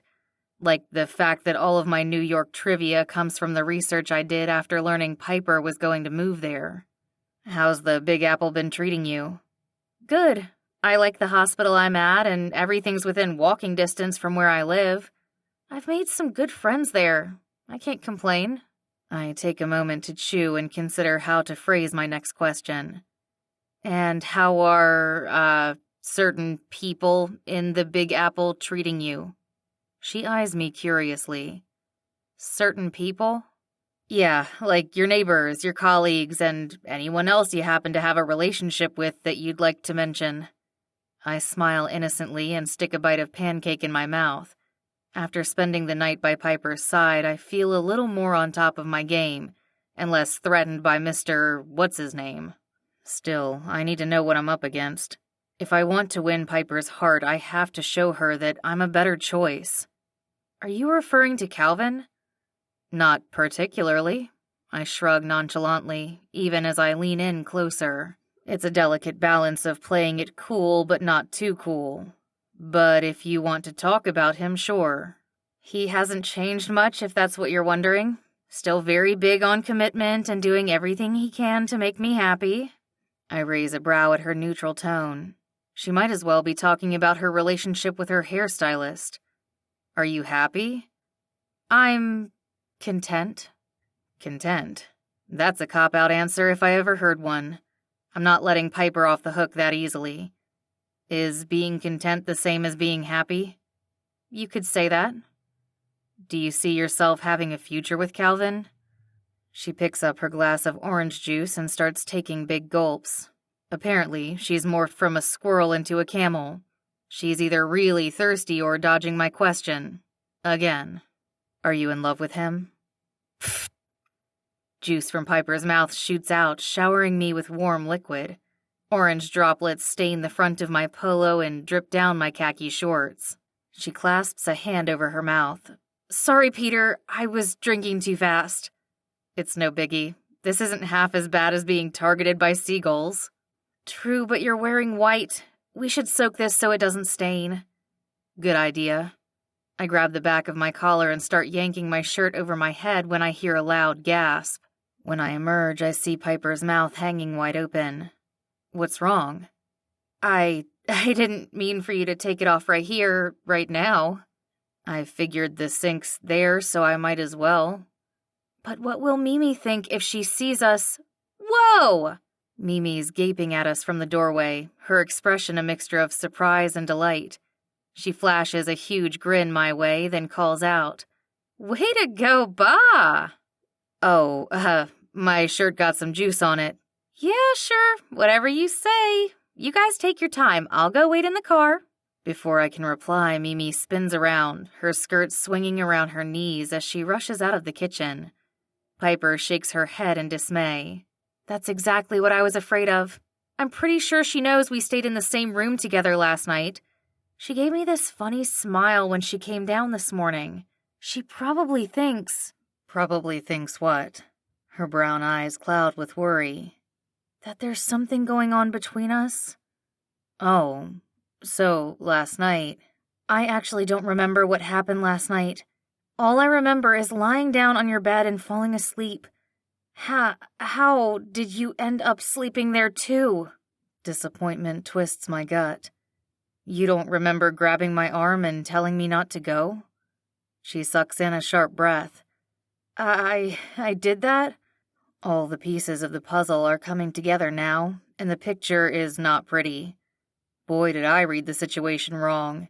Here I was, thinking that Piper had feelings for me, but she'd probably been calling out for another guy. For Calvin. What a fool I've been. I do my best to force out a laugh. I guess you were dreaming. Never mind about last night. Let me go throw on a clean shirt and I'll meet you outside. Piper holds out her hand. I'll wash this one for you while you change. I've got it. I start to leave, then turn around to address her concern. Don't worry about Mimi. I'll talk to her and explain what happened. Okay, thanks. I don't want her to get the wrong idea and get her hopes up. That makes two of us. The last thing I want is for our daughter to feel as disappointed as I am. Chapter 9. Piper. Lots of people want to ride with you in the limo, but what you want is someone who will take the bus with you when the limo breaks down. Quote by Oprah Winfrey. I feel horrible. The look on Peter's face when I told him I didn't remember what happened last night won't leave my mind.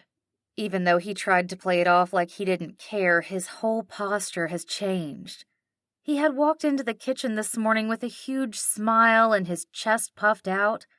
Now he's slouched over on the sofa that we're sitting on, with Mimi between us, in the therapist's office. He looks about as sad as a deflated balloon badly in need of CPR. I wouldn't mind being the one to do the CPR. Lord help me. I didn't think coming back home would be this hard. I thought it would be a chance for redemption and healing, which it has been with Mimi, even in the short amount of time that we've spent together. But when it comes to Peter, I'm more confused than ever. I can't believe I still have feelings for him. And I can't believe it was my fault that he fell asleep next to me. But it was really sweet of him to let me hold on to his arm all night. No, stop. Not going there. Calvin. Think about Calvin. He's the one I'm engaged to. The man whom I am not in love with. Big thanks to Peter for pointing that out. Meanwhile, the man I do love, my first and only love, is so close, yet completely out of reach. What am I supposed to do? I'm in over my head and completely out of my element, and about 100 other idioms that are out there to describe how flustered and overwhelmed I am right now. Also, uneasy. I've never been to therapy before. I can't help feeling like I'm being studied like a bug under a microscope. What questions will I be asked, and what answers am I supposed to give? Can I plead the fifth, or choose to do a dare instead of telling the truth? This is why my palms are sweating, despite the cool air-conditioned air flowing through the vent overhead. I'm so glad you're here to join us today, Piper. Mrs. Chan, the woman in the therapist chair across from us, offers me a kind smile. She appears to be a little older than me and Peter, with some gray at her temples, but her voice is strong and steady.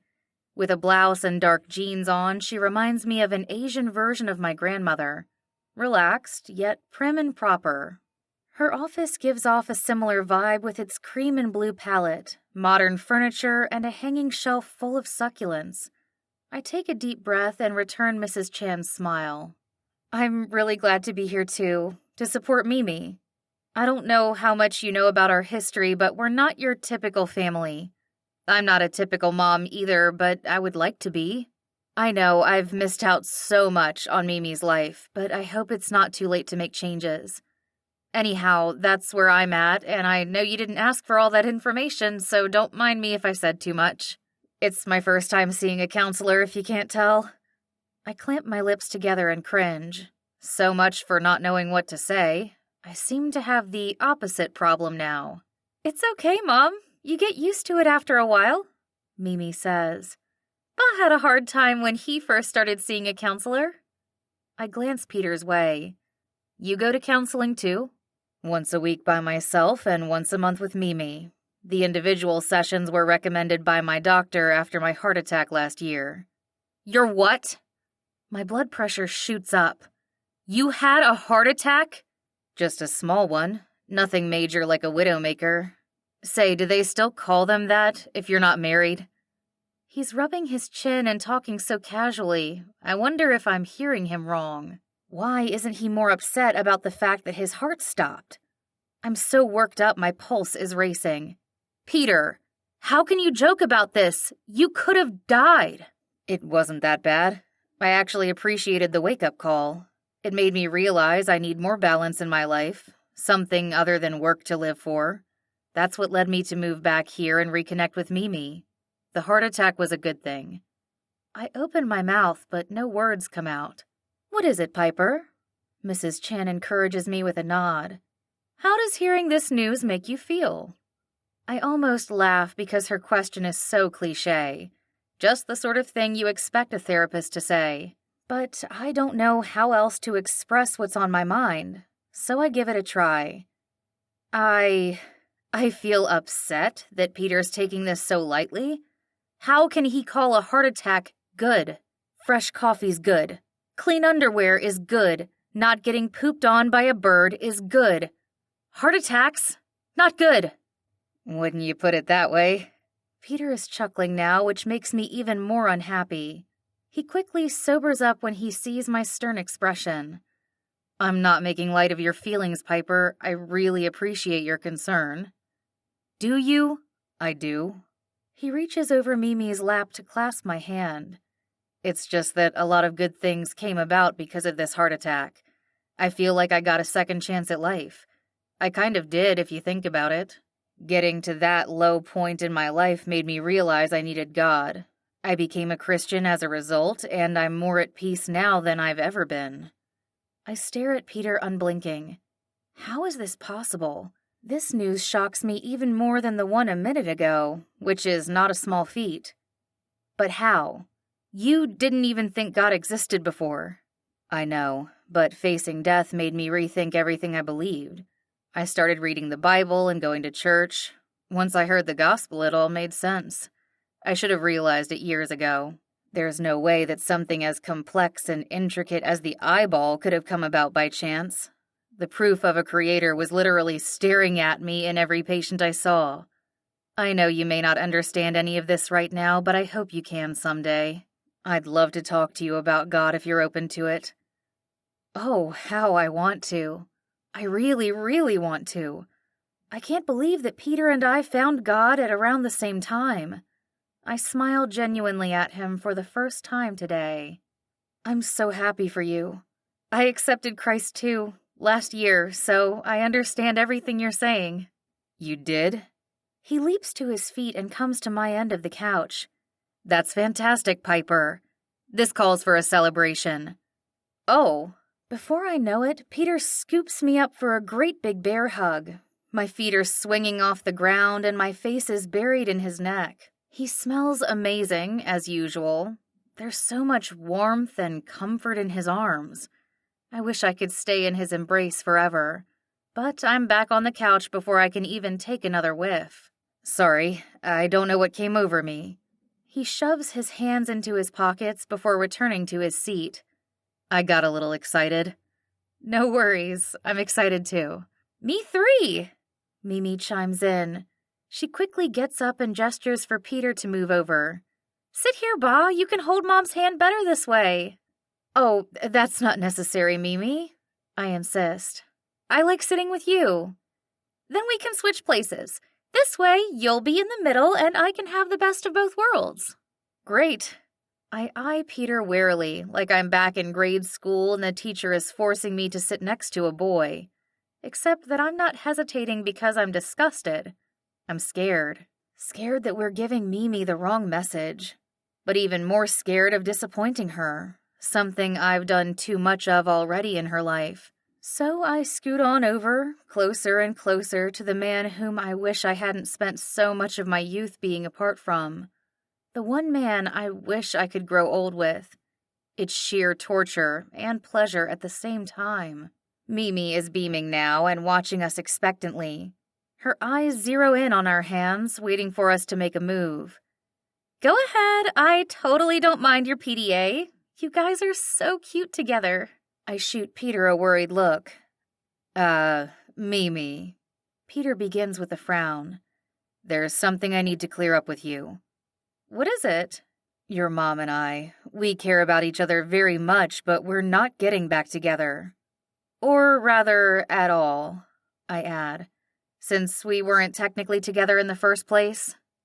Good point. Peter sighs. There's also the matter of your mom being engaged to someone else. But I don't get it, Mimi exclaims. You guys spent the night together.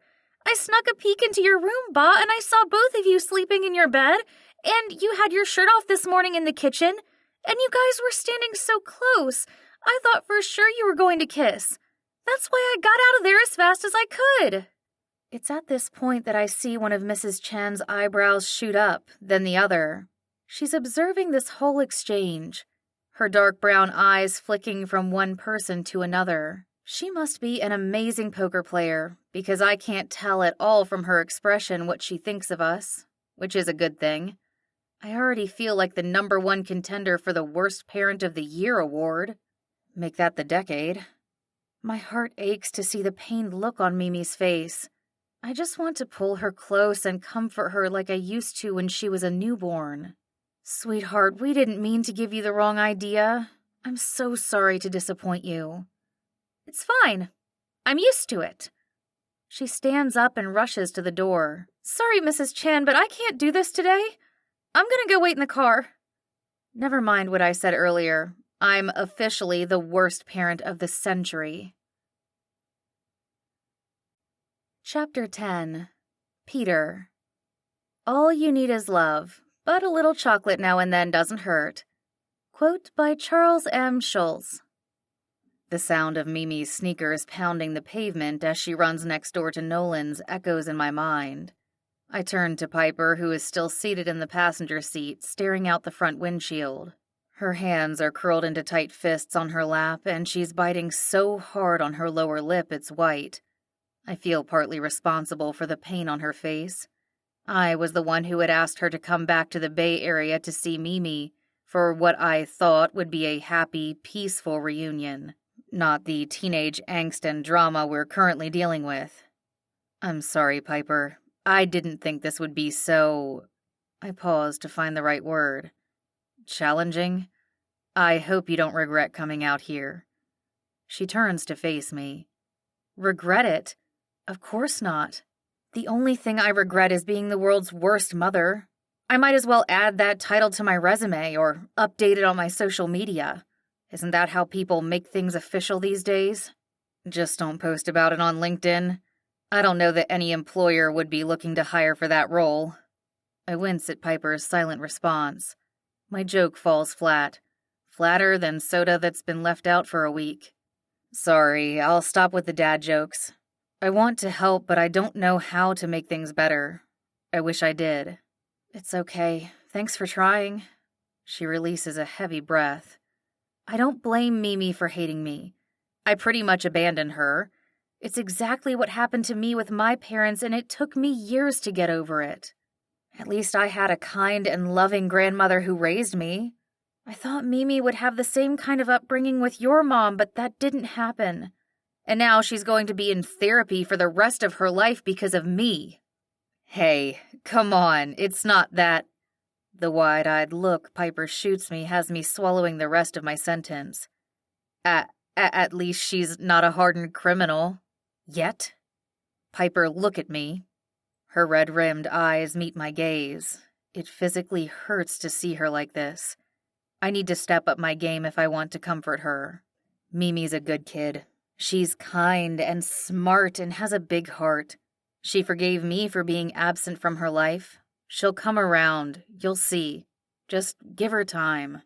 It's not the same, Peter. You live with her. You have opportunities every day to make up for the past. I only have 1 week. Her eyes well up.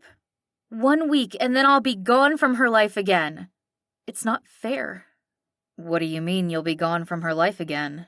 You'll only be a text or call away, and you can come visit any time you want to.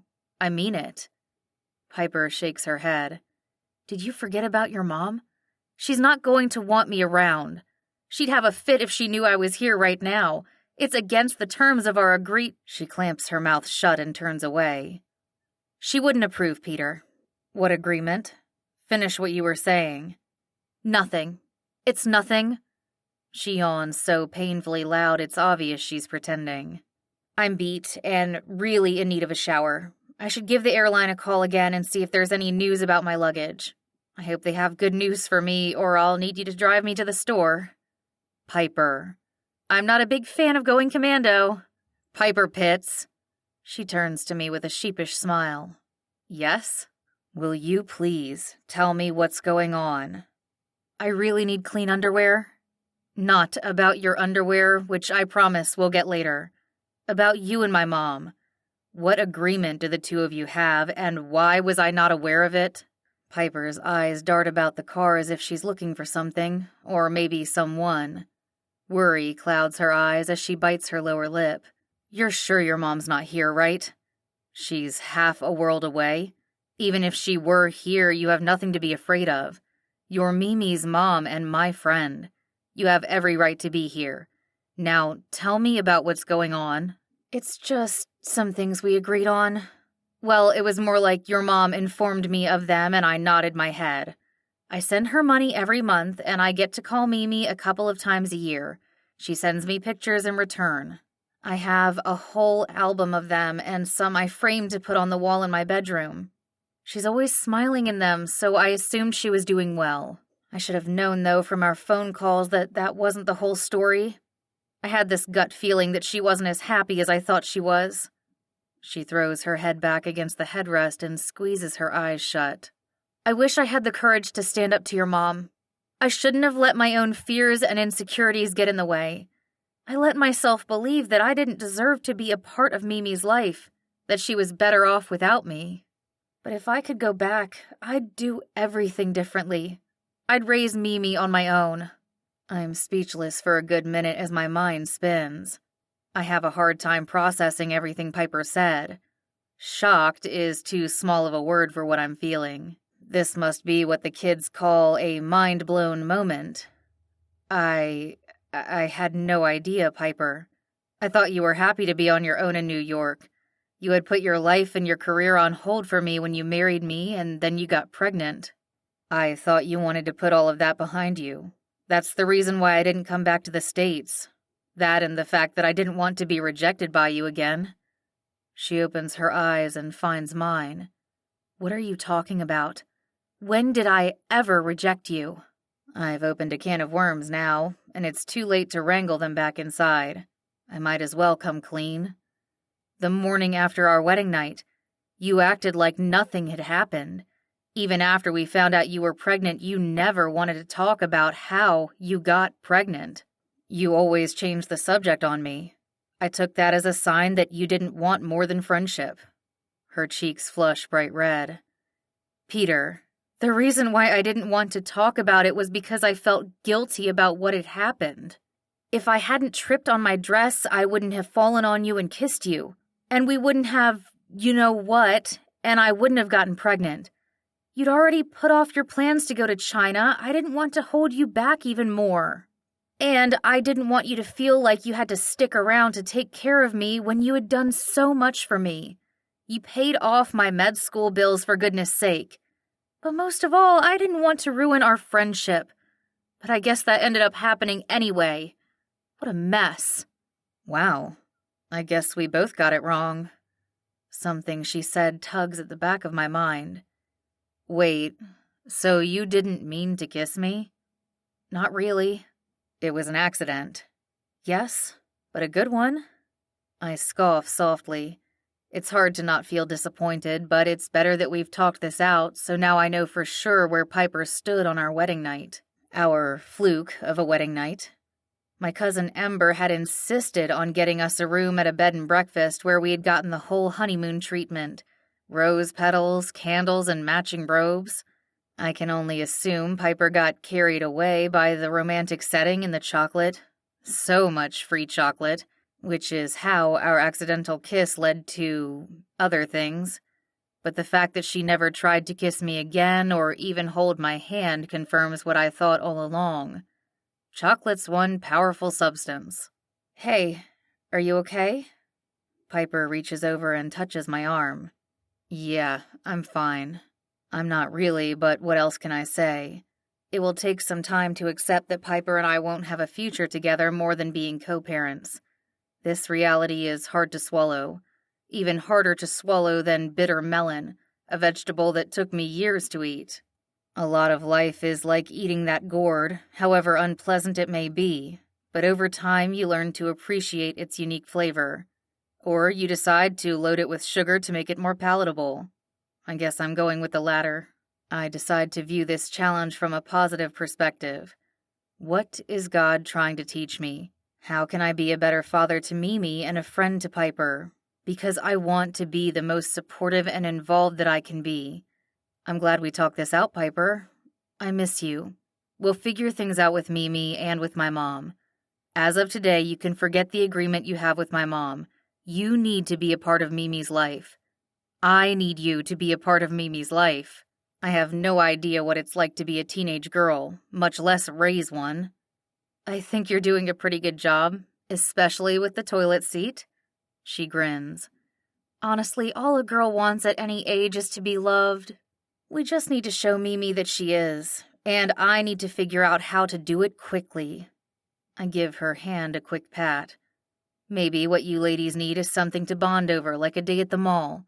I'd be happy to contribute my credit card for the cause." "That's a great idea, Peter. You sure know the way to a woman's heart." My smile fades. If only I knew the way to Piper's. I'm grateful for her friendship, though, and how easy it is to fall back into the way things once were. Just the two of us sitting in a car, chatting about the important things in life. Looking into her warm brown eyes and seeing the acceptance there, and the red spot between her brows. Huh? I've been meaning to ask you, did I elbow you in my sleep? I point to the area between her brows. Your forehead's a little red. "Oh, that." She wrinkles her nose. "No, you were fine. I just had a little bit of a situation when I was trying to get off the bed this morning. I didn't want to wake you up, so I attempted to, dive off. Let's just say the execution in my head didn't match reality." You landed on your face? "Only part of it. I'm fine. Only my ego got bruised. I'm just glad I didn't hurt my back. Don't tell anyone, but I pulled a muscle bending over to tie my shoes last month." That's not as bad as me pulling a neck muscle in my sleep. True story. Her laughter fills up the car, making me shoot her a wry smile. Thanks for your sympathy. "I'm laughing with you. I totally get it. Our 40-year-old bodies aren't what they used to be." I don't know about that. You still look 23 to me. I reach over and gently rub her forehead. Her skin is soft and warm beneath my thumb. I trace small circles over the area, smiling to myself as I imagine her nosediving off the bed. Next time, just wake me up. I wouldn't have minded seeing your ninja moves in action. She stills beneath my touch. Next time? Oh, what am I saying? I drop my hand. I meant it would have been okay to wake me up this time, not next time. There won't be a next time since I won't be sleeping with you again. You mean next to me? Right, sleeping next to you. Ring. My phone sounds, giving me a chance to take my foot out of my mouth. Relief fills me until I see the name of the caller on my screen. I quickly hand Piper my house keys and encourage her to go in first. Give me a second. Okay, see you inside. As soon as she's out of the car, I pick up the call and switch to speaking Mandarin. My mom hasn't called me the whole time she's been away in China. This can't be good news. Ma, how are you? Is everything okay? Peter! Her loud, brash voice greets me like a sudden downpour of cold water. I fell and twisted my ankle. I'm coming back early. Early? How early? My plane lands in the morning. See you then. And just like that, I find myself in the middle of another bitter situation. I doubt if there's any amount of sugar or chocolate that can make this one easier to swallow. What do I do about Piper and my mom now? Chapter 11. Piper. You know it's love when all you want is that person to be happy, even if you're not part of their happiness. Quote by Julia Roberts. I feel decades younger. Not physically. My knees still creak when I go down the stairs, but I'm more hopeful than I've been in years. My talk with Peter lifted a huge weight off my shoulders. I also spent some time in prayer afterwards, which, like clean underwear, always makes me feel like a new woman. I don't know how things are going to work out, but I have faith that the Lord loves our little, unconventional family and will help me make up with Mimi. I just need to get her to talk to me. Ever since she came home from Nolan's after lunch, she's been holed up in her room. I know teenagers like their privacy, but I can't help but take her behavior personally. Should I knock? I ask Peter as we stand outside Mimi's room. I try to keep my voice down, even though the music she's playing inside is loud enough to cover my whispers. Is now a good time? Peter nods enthusiastically. Yes, now. I can knock for you if you want me to. No, I've got it. I eye him carefully. There's something off about him. Before he got that phone call in the car, he had been acting like his usual self. But from the moment he stepped inside the house, he's been jittery like he had too much sugar. Or like he got some bad news. I hope it's not the latter. Is everything okay? You seem I don't know, worried? Worried? No, I just want you and Mimi to work things out. I do too, but I don't want to bother her if she's in the middle of something. It'll be fine. The sooner you guys patch things up, the better. Believe me, there's no time like the present. Who knows, if you wait too long, you might miss your chance. Hashtag FOLO, right? You mean FOMO? Sure. He nudges me toward Mimi's door. Come on, Piper, please hurry.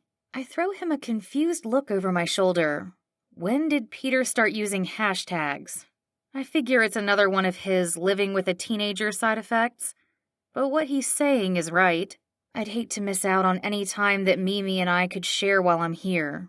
I step up to the door and give it what I hope is a friendly knock. 5 light raps, followed by a pause, then knock knock. Peter finishes the 2 remaining knocks for me. He's standing beside me now, his eyes lighting up with a surprising playfulness. The old shave and a haircut knock. My favorite. It always works better to have someone do the last 2 bits. I can't help smirking. This isn't the Peter I used to know, but I like the changes I see. When did you become so fun? After my heart attack, he simply replies. I learned the hard way that I needed to loosen up. Living with a teenager helps too. I try to use humor to connect with Mimi. I don't want our relationship to end up like how mine was with my parents. That's a big motivation for me to be silly. I even bought a book of dad jokes. Some of them are pretty hilarious. I'll take your word for it. I find it hard to tear my eyes away from Peter's, or to stop the happy little dance my heart is doing to be so near to him. It's more than the proximity that gets my blood pumping. It's the gratitude I feel to know that he's doing well, even if that means he's doing well without me in his life. You've changed a lot since med school. He touches my hair. I know. I'm thinking of paying your hairstylist friend a visit to get help with this thinning. I hope she doesn't recommend a toupee. I've never been a fan of wearing raccoon tails on my head. Your hair's fine. I stand on my tiptoes to give the front of his head a slight tussle. It's as soft as I remember. I mean, your insides have changed. Your attitude and outlook are all different. I never thought I'd say this, but I'm kind of glad that heart attack happened. Aha! So you agree with me that heart attacks are a good thing? Don't push it, Peter. I can't roll my eyes fast enough. I'm really glad it was a small one and that you're okay. Me too. The 2 of us are standing there smiling at each other when the door suddenly opens. Oh! Mimi yelps when she almost walks into us. What are you guys doing here? Hey, sweetheart, do you have a minute? Your mom would like to talk to you. She shrugs. I guess so. I need to use the bathroom first. Thank you, Mimi. I give her my most grateful smile. I'll wait in your room? She nods before heading down the hall. Once the bathroom door shuts, Peter puts his hands on my shoulders. You've got this. I'll be praying for you both. Please do. I need all the help I can get. I've got you covered. He winks, then leans down to plant a kiss on my head. He gives me a gentle push inside Mimi's room and leaves without another word. The kiss was so quick and natural, I don't even think twice about it. Until I do. As I sit on Mimi's bed, the kiss is the only thing I can think about. Which is ridiculous. There was nothing romantic about it at all. But the longing it leaves me with is all too real. I haven't been kissed by a man or kissed one in a long, long time. Even though Calvin and I are technically engaged, we don't do anything a couple in love would do. We don't even hold hands. We're what I call comfortable.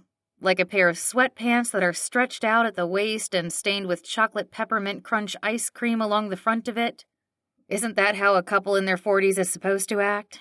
We're old and worn out for warm, fuzzy feelings and romance. Or so I thought. Ahem. The sound of Mimi clearing her throat pulls me back to reality. I look up to see her seated at her desk, which is tidy like the rest of her room. Every item, from her pencils to her books to her clothes, has its own designated space. It's like stepping into a showroom at IKEA. For a second, I wonder if we share the same genes. I'm about as organized as a set of old Tupperware. You know, the kind with a lot of cute containers but no matching lids. Then I remember Mimi has half of Peter's DNA, which explains a lot. I take a deep breath and wonder how best to break the ice. At least Mimi's meeting my gaze, even though her expression is about as enthusiastic as my parents when I tell them they're due for a vaccine. I look around the room for something to talk about when my ears cue me in. Music. That's a good place to start. What are you listening to? It's pretty catchy. K-pop? Oh, that explains it. I know it's not English, but it doesn't sound like Chinese. I spot a poster on the wall of a group of Asian men posing like models in matching all-white outfits. Is that the band BTS? Her face brightens. Yeah, have you heard of them?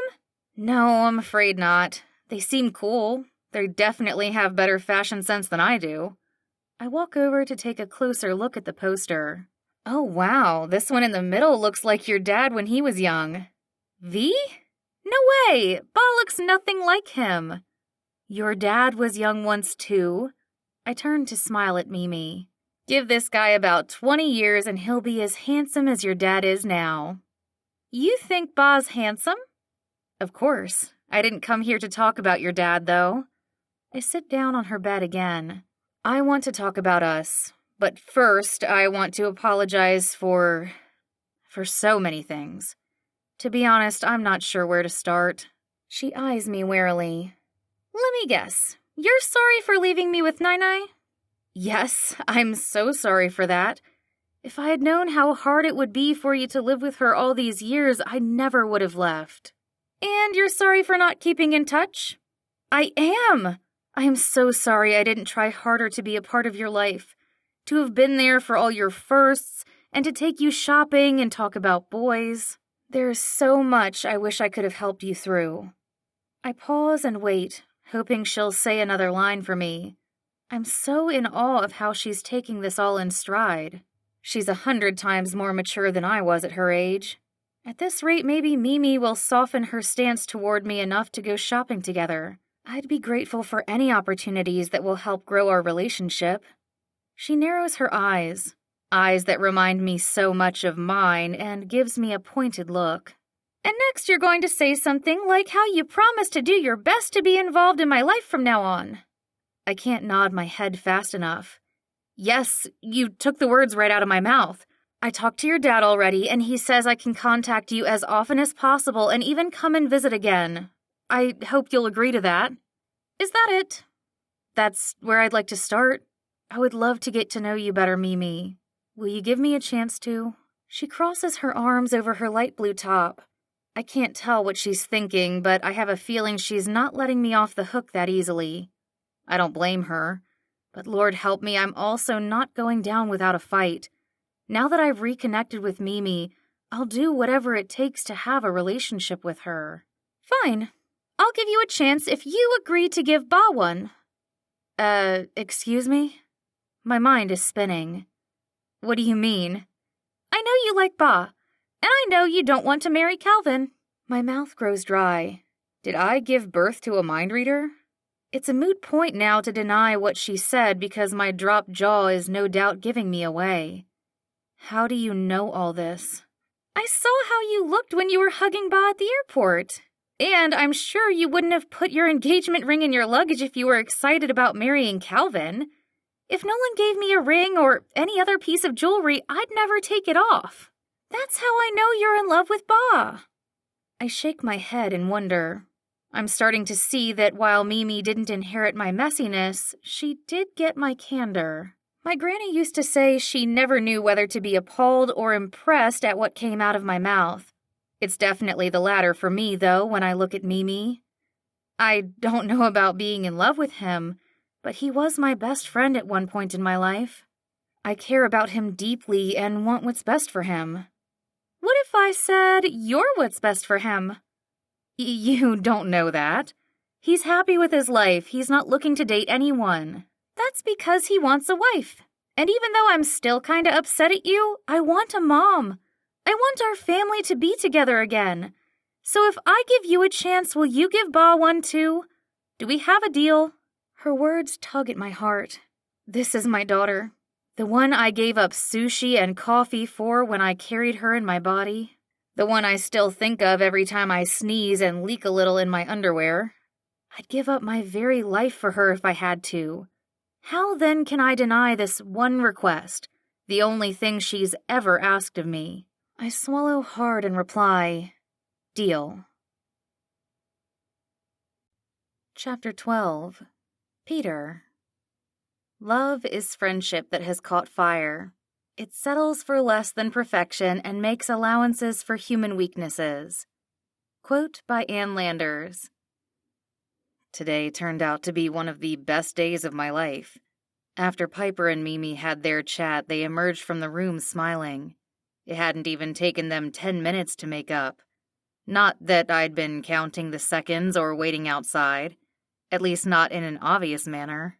I passed the time straightening the photos hanging on the wall of the hallway, and also praying for the two of them. Praying for the two most important women in my life. I can't believe how much God has blessed me. I'm enjoying every moment that our little family has together. From cooking dinner earlier to now eating our homemade meal of Chinese beef stew. That was so good, Mom! Mimi declares after her last bite. She places her soup spoon and chopsticks inside her empty bowl. Even better than how Nai makes it! Piper shakes her head, bulking. Thank you, sweetheart, but I really can't compare with your grandmother.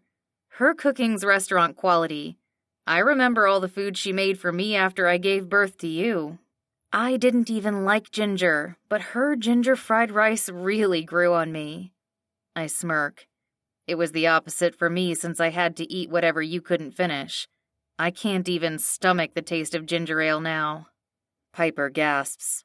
I had no idea, Peter. I thought you liked it. I never would have given it to you if I had known otherwise. I'm sorry. I'm surprised Piper is bothered by this revelation. The line between her brows is so deep, I long to reach over and smooth it away. My fingers curl around my bowl as I force them to stay put. Something they'll have to learn to do now that I'm once again in the friend zone. With no way to comfort Piper, I try to use humor instead. Don't be sorry, it was the least I could do since God didn't give me the equipment for labor or nursing. My suffering was minor compared to what you went through. I did like eating ginger in the beginning. It's just that when you eat the same food almost every day for a month, it gets a little old. Her eyes widen. That's so true. Everything about Zouyuzu got old after a while. I couldn't believe the list of things your mom wouldn't let me do postpartum, like eat cold foods and wash my hair. This was before dry shampoo was popular, Mimi, so guess what I ended up using instead? Mimi cocks her head to one side as she thinks. Something powdery? Cornstarch and cocoa powder. I had to ask your dad to sneak them from the kitchen when your grandmother wasn't looking. It worked well, and smelled good too. That's cool. I love the smell of chocolate. Me too. My favorite's milk chocolate with nuts. Mimi's face lights up. I love that combo too. Now I know where I got it from. I love seeing my two leading ladies bond like this, but something Piper said boggles my mind. When did your pronunciation get so good, Piper? I know you took some classes before, but I don't remember you being that good. Piper laughs. You're saying my Mandarin was bad before? No, that's not what I meant. It's too late to backtrack now, but I still try. I'm kind of an overachiever that way. It was plausible. I mean decent. On the extreme end of decent. The end near good and great. But no. Just no. Mimi's cringy face reflects how I feel inside. You're making it worse. My bad. I raise one foot as high as possible so the top of my fuzzy slipper appears over the edge of the table. If I were 20, no, make that 30 years younger, I'd be putting this baby into my mouth right now. I'll stop talking before I really dig myself into a hole. Piper's expression turns wary. Please put your foot down before you pull a muscle. I scoff. Don't worry, my upper body gets a little stiff sometimes, but the other half of me is as stretchy as a rubber band. I lift my leg up even higher to prove my point. No sweat. Both Piper's and Mimi's brows shoot up. I can't tell if they're scared or impressed, but I choose to go with the latter. It's not every day that you see a 40-year-old dad as limber as I am. With a proud smile, I hold my leg up for a few extra beats before lowering it. See, ow, ow, ow, ow. Oh dear. Piper drops her chopsticks and rushes to my side. Is it your hamstring? Yep. I squeak out as a sharp pain attacks the back of my leg. A little help, please. Easy now. Piper places her hands on my calf and eases my leg down. There you go. I release a deep breath, relieved to have both feet back on the ground. One thing's for sure, I wasn't meant to be a ballerino. I'm more like an action figure with movable limbs. A rare collector's item, considering how old I feel right now. Pretty soon I have both Piper and Mimi assisting me to the living room couch. It takes about 10 hops, 2 grunts, and 1 sore ego to get me there, but I manage.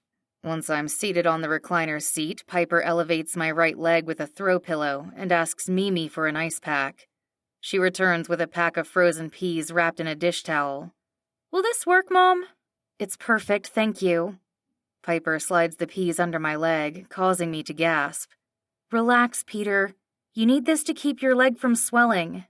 I know, but it's cold. I may be a doctor, but I'm not the best at being a patient. I can hear my tone encroaching a new territory. Wine country. Cheese and crackers not included. It's definitely not as scenic as the town of Napa, where Piper and I stayed for our honeymoon, or as welcoming. Her amused stare has me crossing my arms and pouting. It really is cold. I'm sure it is, dear. She gives my arm a pat. Try to hold on for 20 minutes, okay? Why don't we use a blanket to keep the rest of you warm? Yes, please. What can I say? I like this first-class treatment that Piper's giving me. You have great bedside manner. Well, I do have plenty of experience with patients who need more, babying. She tugs a light-knit blanket off the back of the sofa and covers my legs with it. How's that? Better? Much better. I pull the blanket up to my chin and settle beneath it with a satisfied smile. Thank you, Dr. Pitts.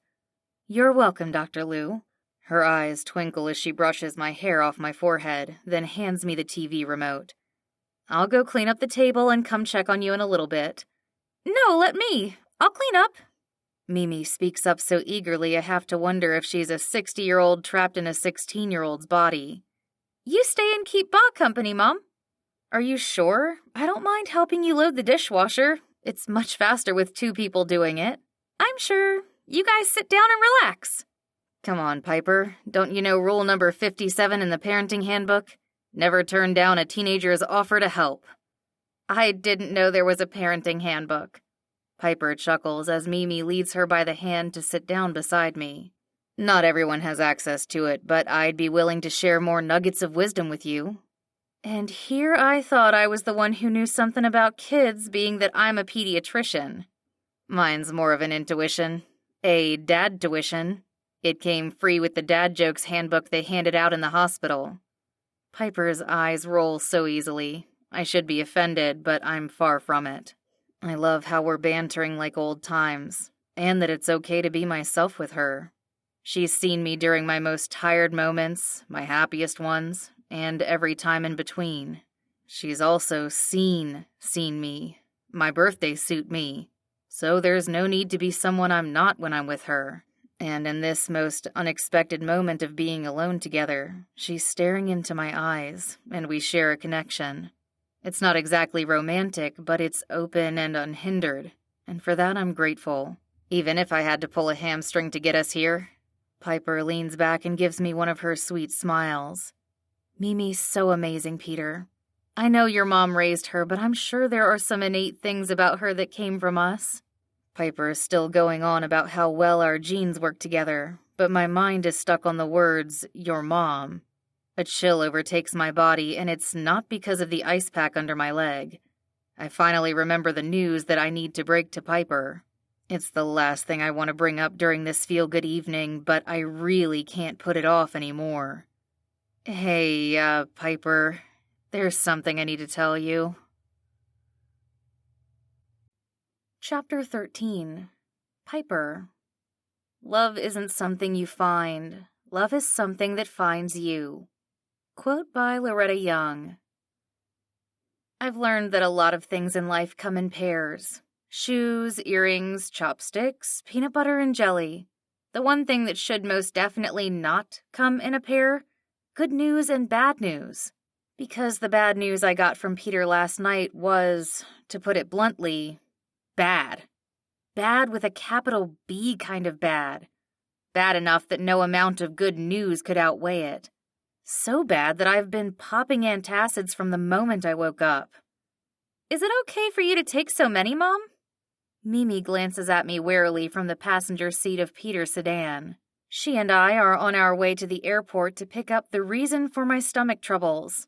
Oh, and also for my luggage that the airline finally found. That was the good news that came after the bad. Unfortunately, the good but not great enough news. I take a swig of coffee that we picked up on the way to wash down the chalky aftertaste on my tongue. It's perfectly fine, Mimi. Perfectly fine. I mutter the phrase again under my breath, hoping to convince myself of that truth.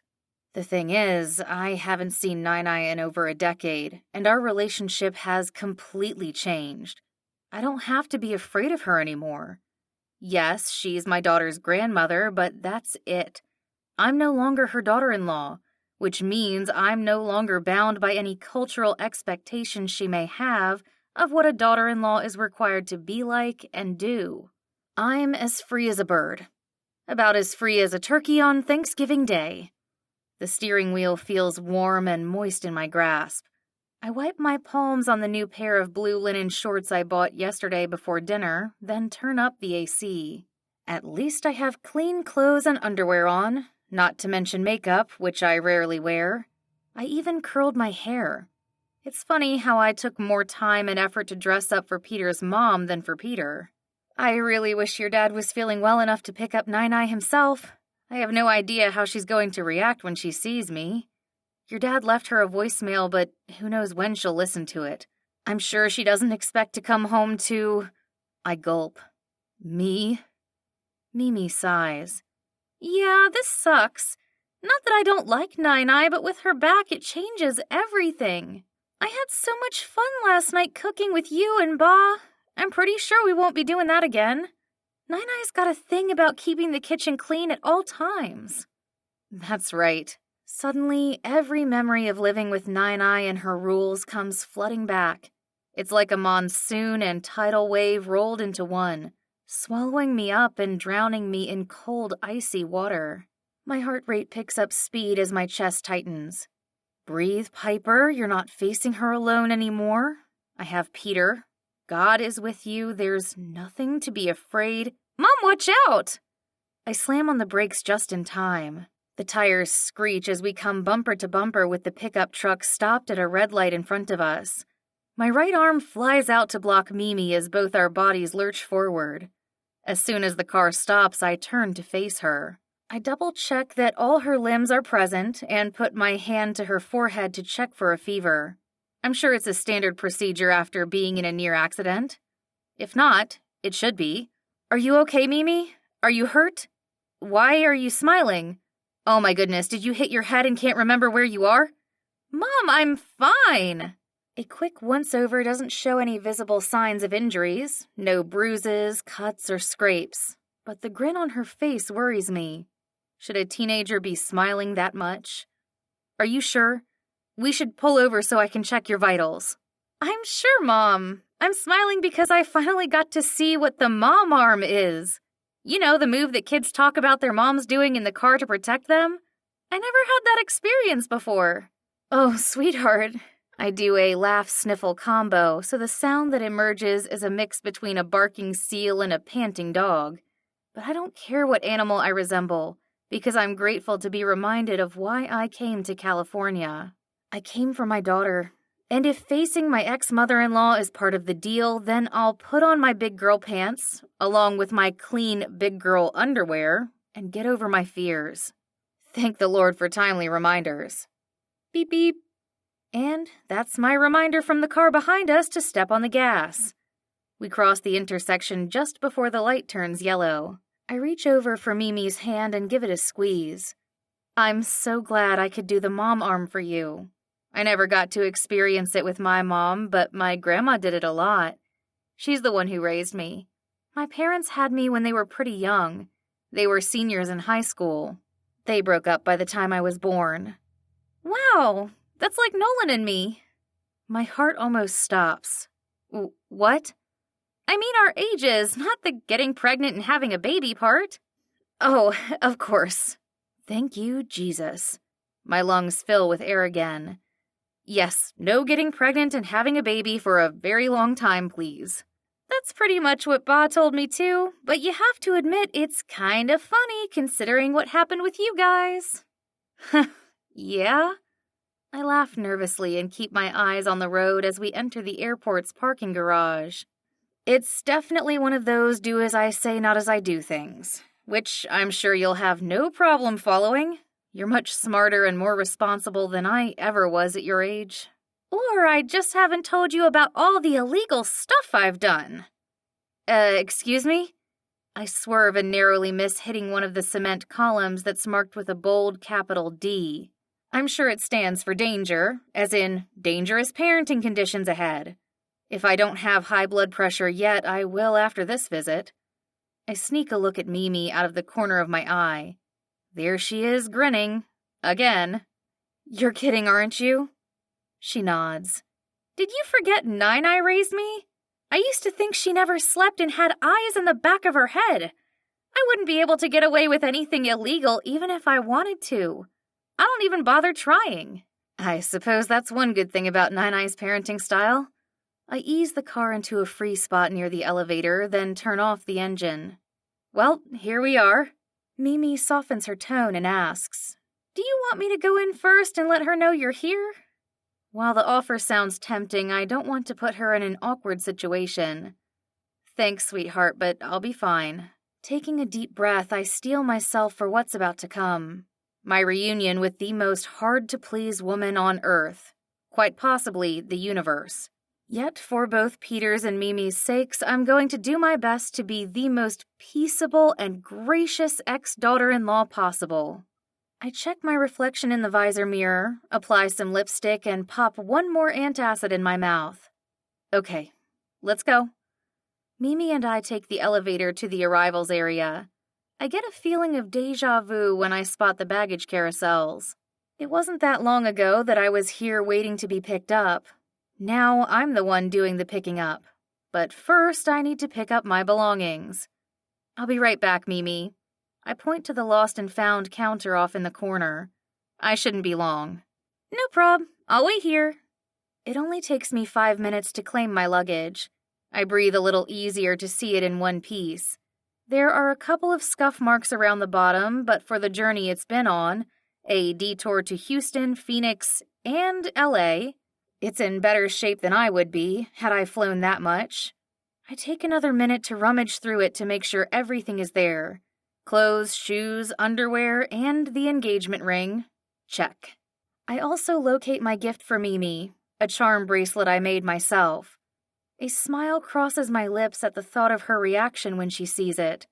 I put it in my purse so I can give it to her now. I thank God that something is going right today.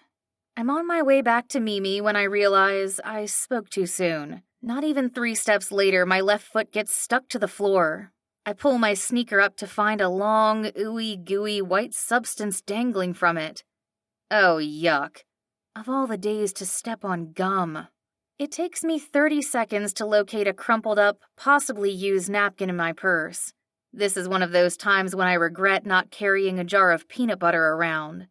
Imagine the possibilities.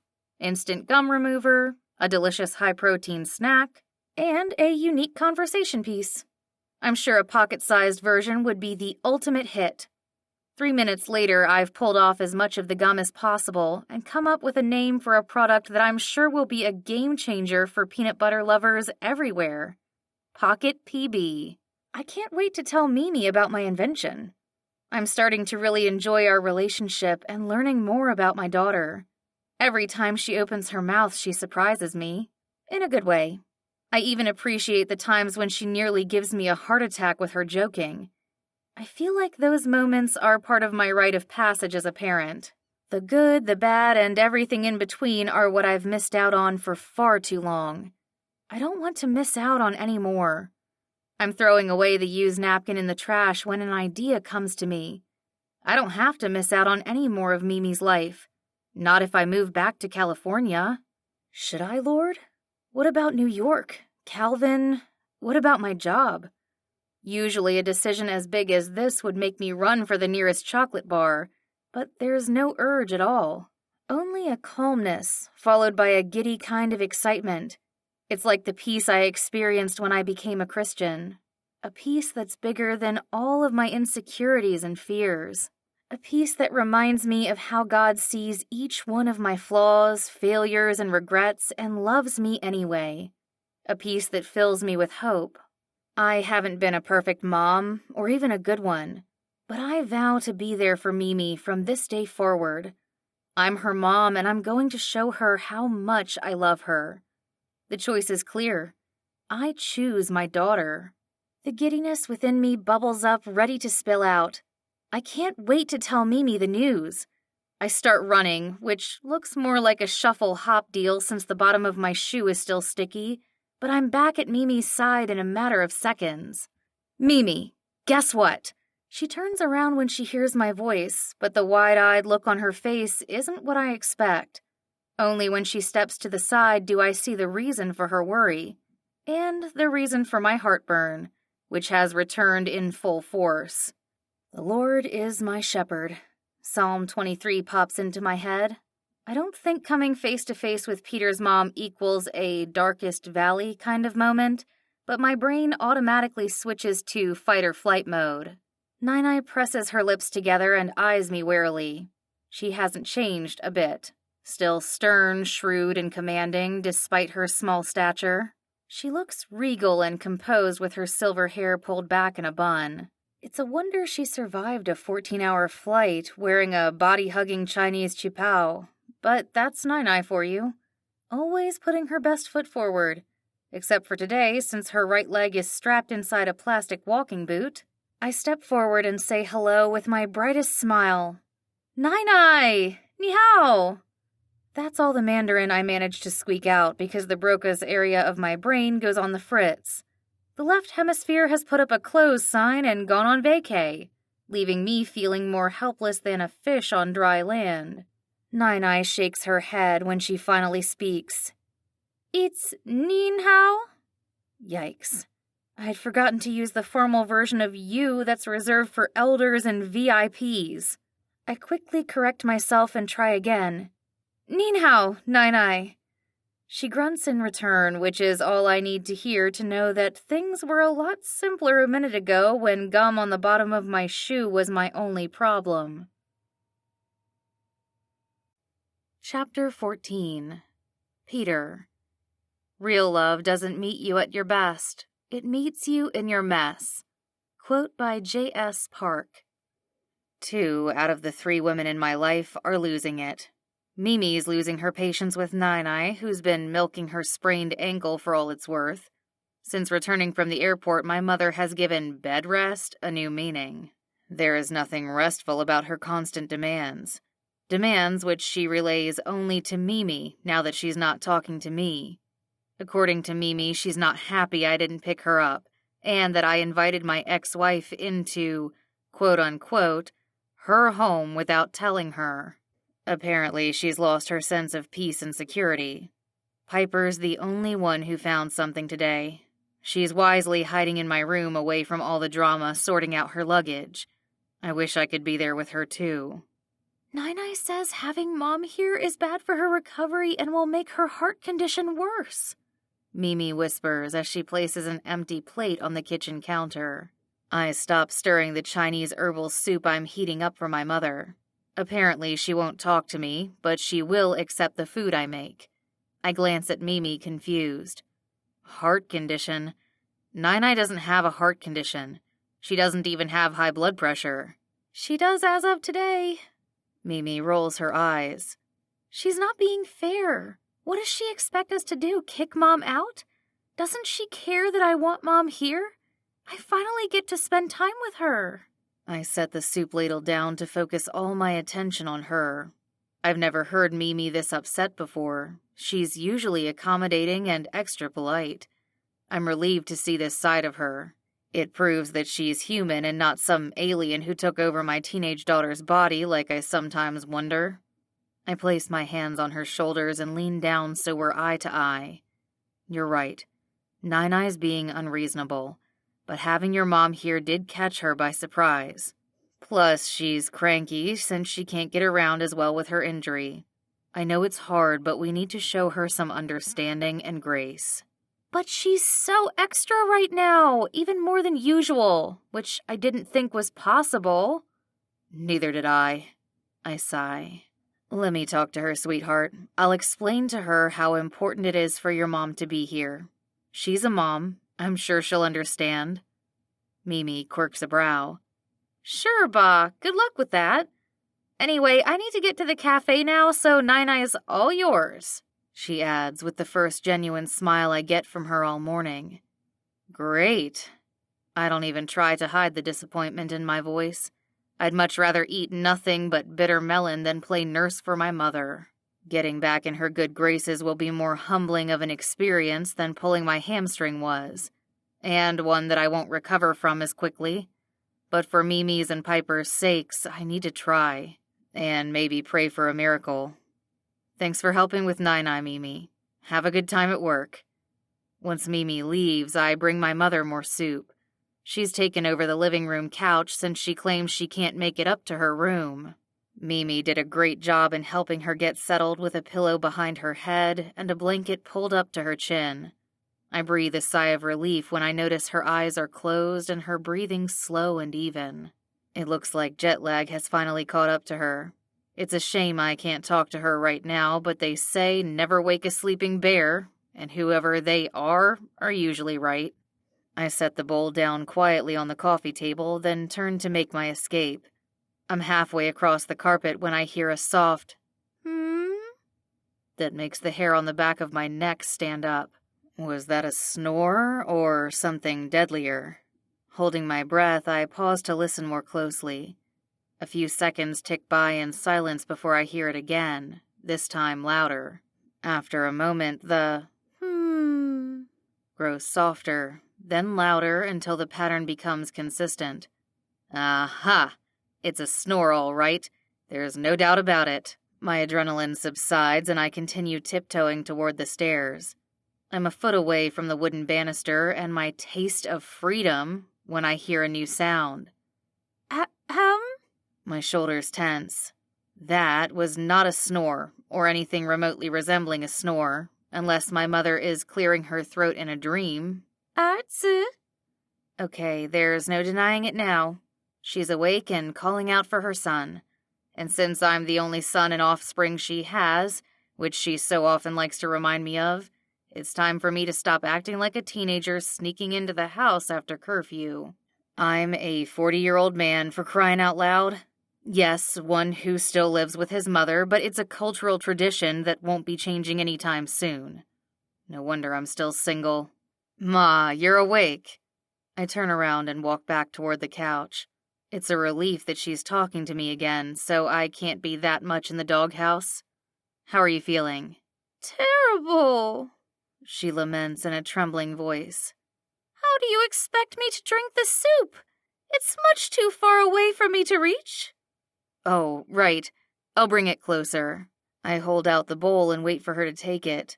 When she doesn't move a muscle but simply stares at it, I realize she's expecting some VIP treatment.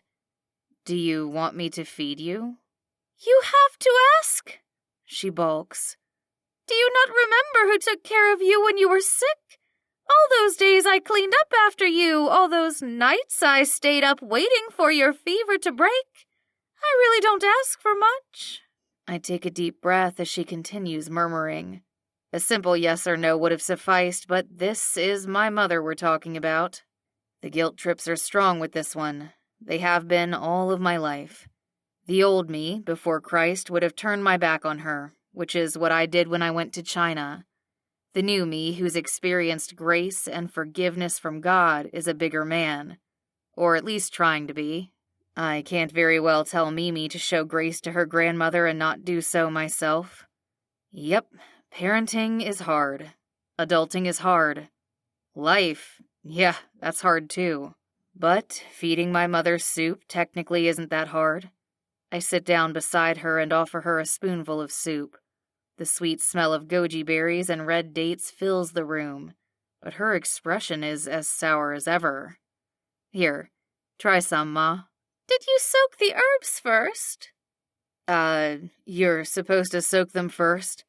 Yes, for 30 minutes before you add the ginger and bring it to a boil. She raises a brow. How long did you let it simmer? I glance at my watch. About 35 minutes.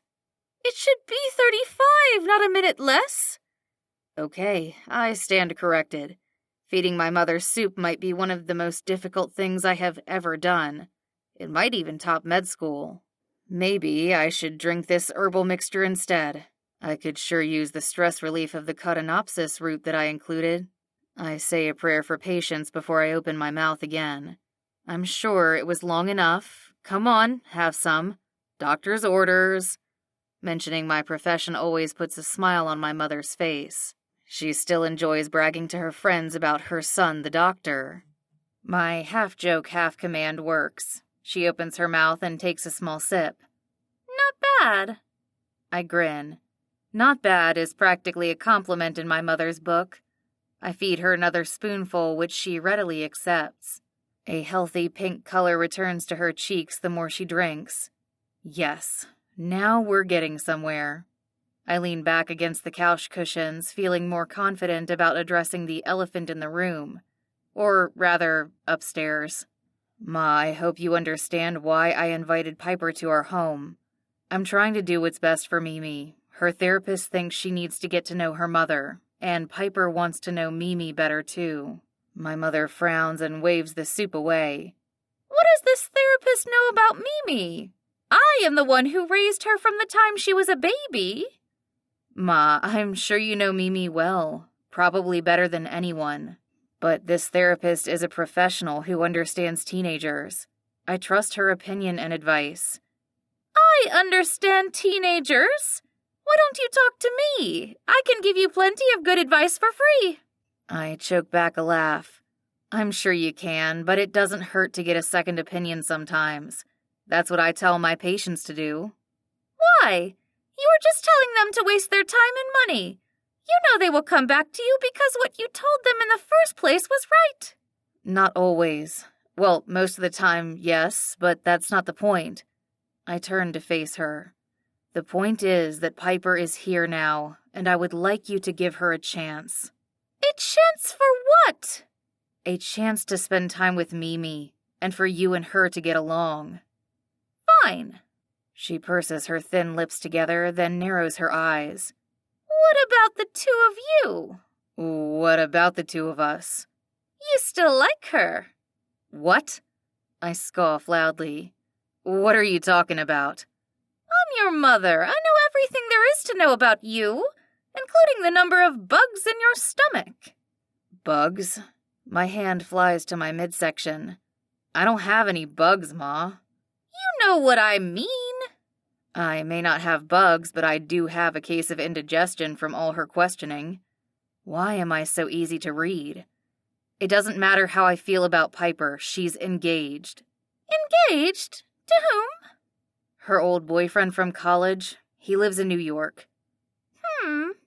I know my mother has more on her mind, but my phone rings in the kitchen, giving me the perfect excuse to escape. I'll be right back. I'm surprised to see the hospital's number on the screen. Hello? Dr. Liu, it's Katie. The surgery scheduler for the ophthalmology department sounds out of breath. Sorry to call you during your off time, but this is urgent. Dr. Dawson just sprained her ankle. Can you come in and do the rest of her procedures this afternoon? What is it about sprained ankles today? When do you need me to come in? Right now. Like right now? Yes. There's a cornea transplant that can't wait. Got it. I'll be there soon. Like, soon? Yes, soon. Great. Thanks, Dr. Liu. You're a lifesaver. My stomach lurches as I hang up the call. After I break the news to my mother and Piper, I'll be the one in need of saving. Chapter 15. Piper. When two people love each other, they don't look at each other. They look in the same direction. Quote by Ginger Rogers.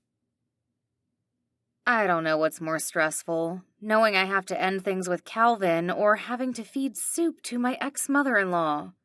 Well, with the way Nainai is glaring at me over the spoon near her mouth, breaking off my engagement will be the easier of the two.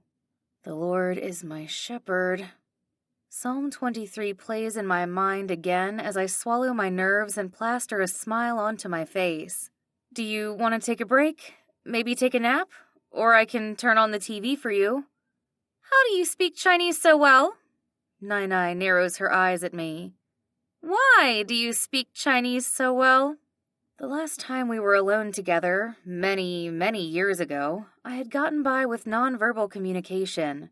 A nod or a shake of my head, a thumbs up or two if I really wanted to compliment her cooking. No wonder she sounds so suspicious. I watch a lot of Chinese dramas. I've picked up a few words. Why? My shoulders tense at her sharp tone. I half expect the room to go dark and for her to pull out a flashlight from under her blanket to shine in my eyes. Maybe even an instrument of torture, like a feather duster to tickle my bare feet with. Nainai's intense gaze demands an answer, but I have no idea what the correct one is. I like the language and the culture. They're so beautiful. Huh. She still shows no interest in the soup, so I set the bowl on the coffee table. I take the plate of fruit I cut up earlier and offer it to her instead. Would you like an apple or pear?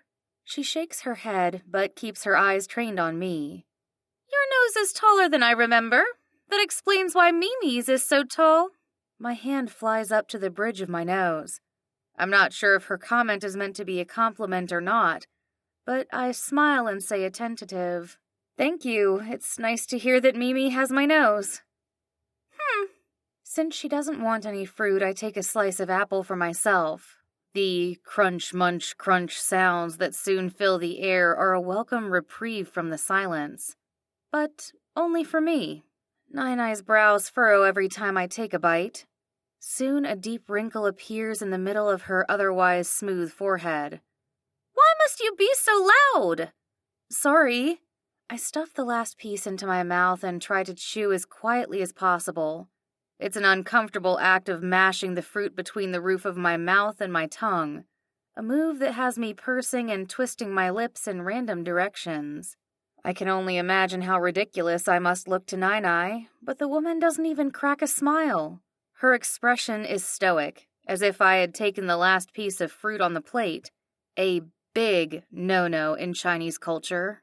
I had learned this the hard way years ago, when I had helped myself to the last dumpling and saw Peter's and his mom's jaws drop. Peter had to do some major repair work after that incident. Too bad he's not here right now to help me. I need backup, and I need it fast.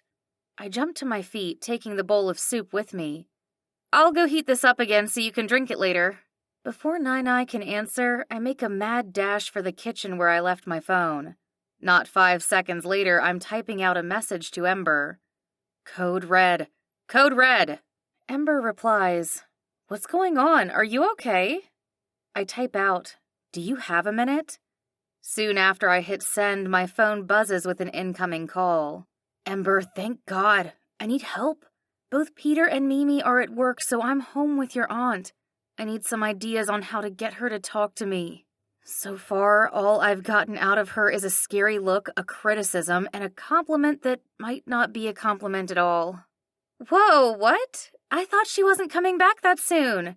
And how could Peter have left you alone with her? If he's trying to win you back, this is not the way to do it. The thought of Peter wanting to win me back sends a flutter through my stomach. But that's a matter to think about later. Long story short, she's back because she sprained her ankle and Peter got called in for emergency surgery. But that's not the point. The point is that I want to make things work. For Mimi's sake, I have to. Make things work? Between you and Peter? No, between me and his mom. You and his mom? What about you and Peter? There is no me and Peter. At least not yet, but maybe if God opens the door for that to happen, I don't know. I shake my head to try to clear all the confusing thoughts crowding inside. I need to pray and think about it. About everything. The only thing I'm sure of is that I'm moving back to California. I want to be a part of Mimi's life. So that means I need to get on your aunt's good side. She's the one thing that could ruin my chances of having a relationship with Mimi. Ember shrieks for a good 3 seconds. Piper, that's great news! It's about time you moved back. Wait till I tell the girls. We can help you house hunt. Ember! I feel bad about cutting her off, but there's no time to spare. Before you start planning my future, can you please help me with the present? Is there anything I can do for your aunt that will help her warm up to me? You should break out your Chinese. That'll impress her. I did, and she was not impressed. Curious and suspicious was more like it. Oh, cut some fruit for her. That shows respect. I did, but she didn't want any. So I had a slice, and she said I chewed too loud. I groan. I just can't win. I have at least 3 more hours alone with her before Mimi gets home. Take her to get milk tea. She loves boba. Yeah, I can do that. Oh, wait, I don't have a car. Get it delivered. You're a genius, Ember. What else? She likes getting her hair washed and styled. Oh, but you don't have a car. Why don't you show her the C-drama you like? I remember my mom mentioning that they used to watch them together years ago. Really? I can try that. Anything's better than staring at each other all afternoon. Thanks, Ember. I'll talk to you later, assuming I survive. You better! I want you to move back. Later. Once I hang up, I start doing a search on my phone for the nearest boba tea store. If milk tea will appease Peter's mom, I'll gladly buy her a dozen cups. Plain tea, milk tea, fruit tea, regular boba, crystal boba, flavored boba, popping boba. I'm getting them all. I'm about to place an online order when the doorbell sounds. When I open the front door, my jaw drops. A young man, probably not much older than Mimi, hands me a paper drink tray with 4 cups of boba tea in it. What's this? I didn't order any drinks. He checks his phone. Order for Peter Lou. This is the right address, but you're not Peter. No, I'm Piper. Seriously? He snorts and slaps his leg. Do you guys have a peck of pickled peppers? I roll my eyes. I haven't heard that joke in ages. Probably not since college. Whoa, that must have been a while ago. I scoff. It hasn't been that long, young man. Yes, you probably weren't even born yet when I was in college, but 20 years really isn't that long. Yeah, totally not that long ago. He raises his hands and takes a big step back. You enjoy the drinks. I gotta go. The poor kid looks like he wants to hide behind the nearest bush. I feel bad for taking out my frustrations on him. I guess the stress of playing nurse to Peter's mom is wearing on me. I smile apologetically. Thank you for the delivery. You came at just the right time. No prob. You're welcome, ma'am. He smiles before turning to go. Ma'am? Who's he calling ma'am? I mutter under my breath as I shut the door. When did I get old enough to be called ma'am? I'm in the middle of an existential crisis when the real ma'am of the house interrupts my thoughts. Who was that? Nine calls out. The delivery guy, I reply as I head back to the living room. Peter got us milk tea. Wah! He is such a good son! Nine claps her hands like a little child as she eyes the drink tray I set down next to the plate of fruit. He knows what makes his mother happy. I hand her a cup of milky brown liquid with boba balls floating along the bottom, then take another cup for myself. I'm still in shock that Peter did something so thoughtful. Yes, the gesture was for his mom, but it also helped me out. A lot. The smile on Nine-Eye's face is the first genuine one I've received all day. Or maybe ever. I'm aiming high, but maybe, just maybe, this is the start of a beautiful friendship between my ex-mother-in-law and me. I decide to take Ember's advice. Nai, would you like to watch a Chinese drama with me? She takes a moment to think, then nods. Fine. I go and grab my laptop from my luggage and set it up. Moments later, I look over and find that she's completely engrossed in the show. She's sighing and gasping along with the characters in between sips of her milk tea. I find myself slowly relaxing and breathing more freely. We're nearly finished with the first episode when my phone vibrates with an incoming text from Peter. Did you get the drinks? I reply, yes, thanks. They're perfect. You're perfect. You saved the day, Peter. He types back, wow, I didn't even get this much praise for doing surgery. I should buy you boba more often. I smile as I text, it's not the boba, silly. It's you. Thank you for being so thoughtful. His reply is, you're sure it's not the sugar or caffeine talking? I answer with, I'm sure. Hurry up, start the next one. Nai taps on my arm impatiently. I need to know what happens. Once the second episode is underway, I return to texting Peter. You'll never guess what your mom and I are doing. Watching a C-drama together. He replies, nice. I knew you'd win her over. You're amazing. I type back, haha, thanks. Your tea helped a lot. He ends with, it was a team effort. Hey, I gotta prep for my next surgery. I'll call you later. As I put my phone back in my pocket, Peter's words stay on my mind.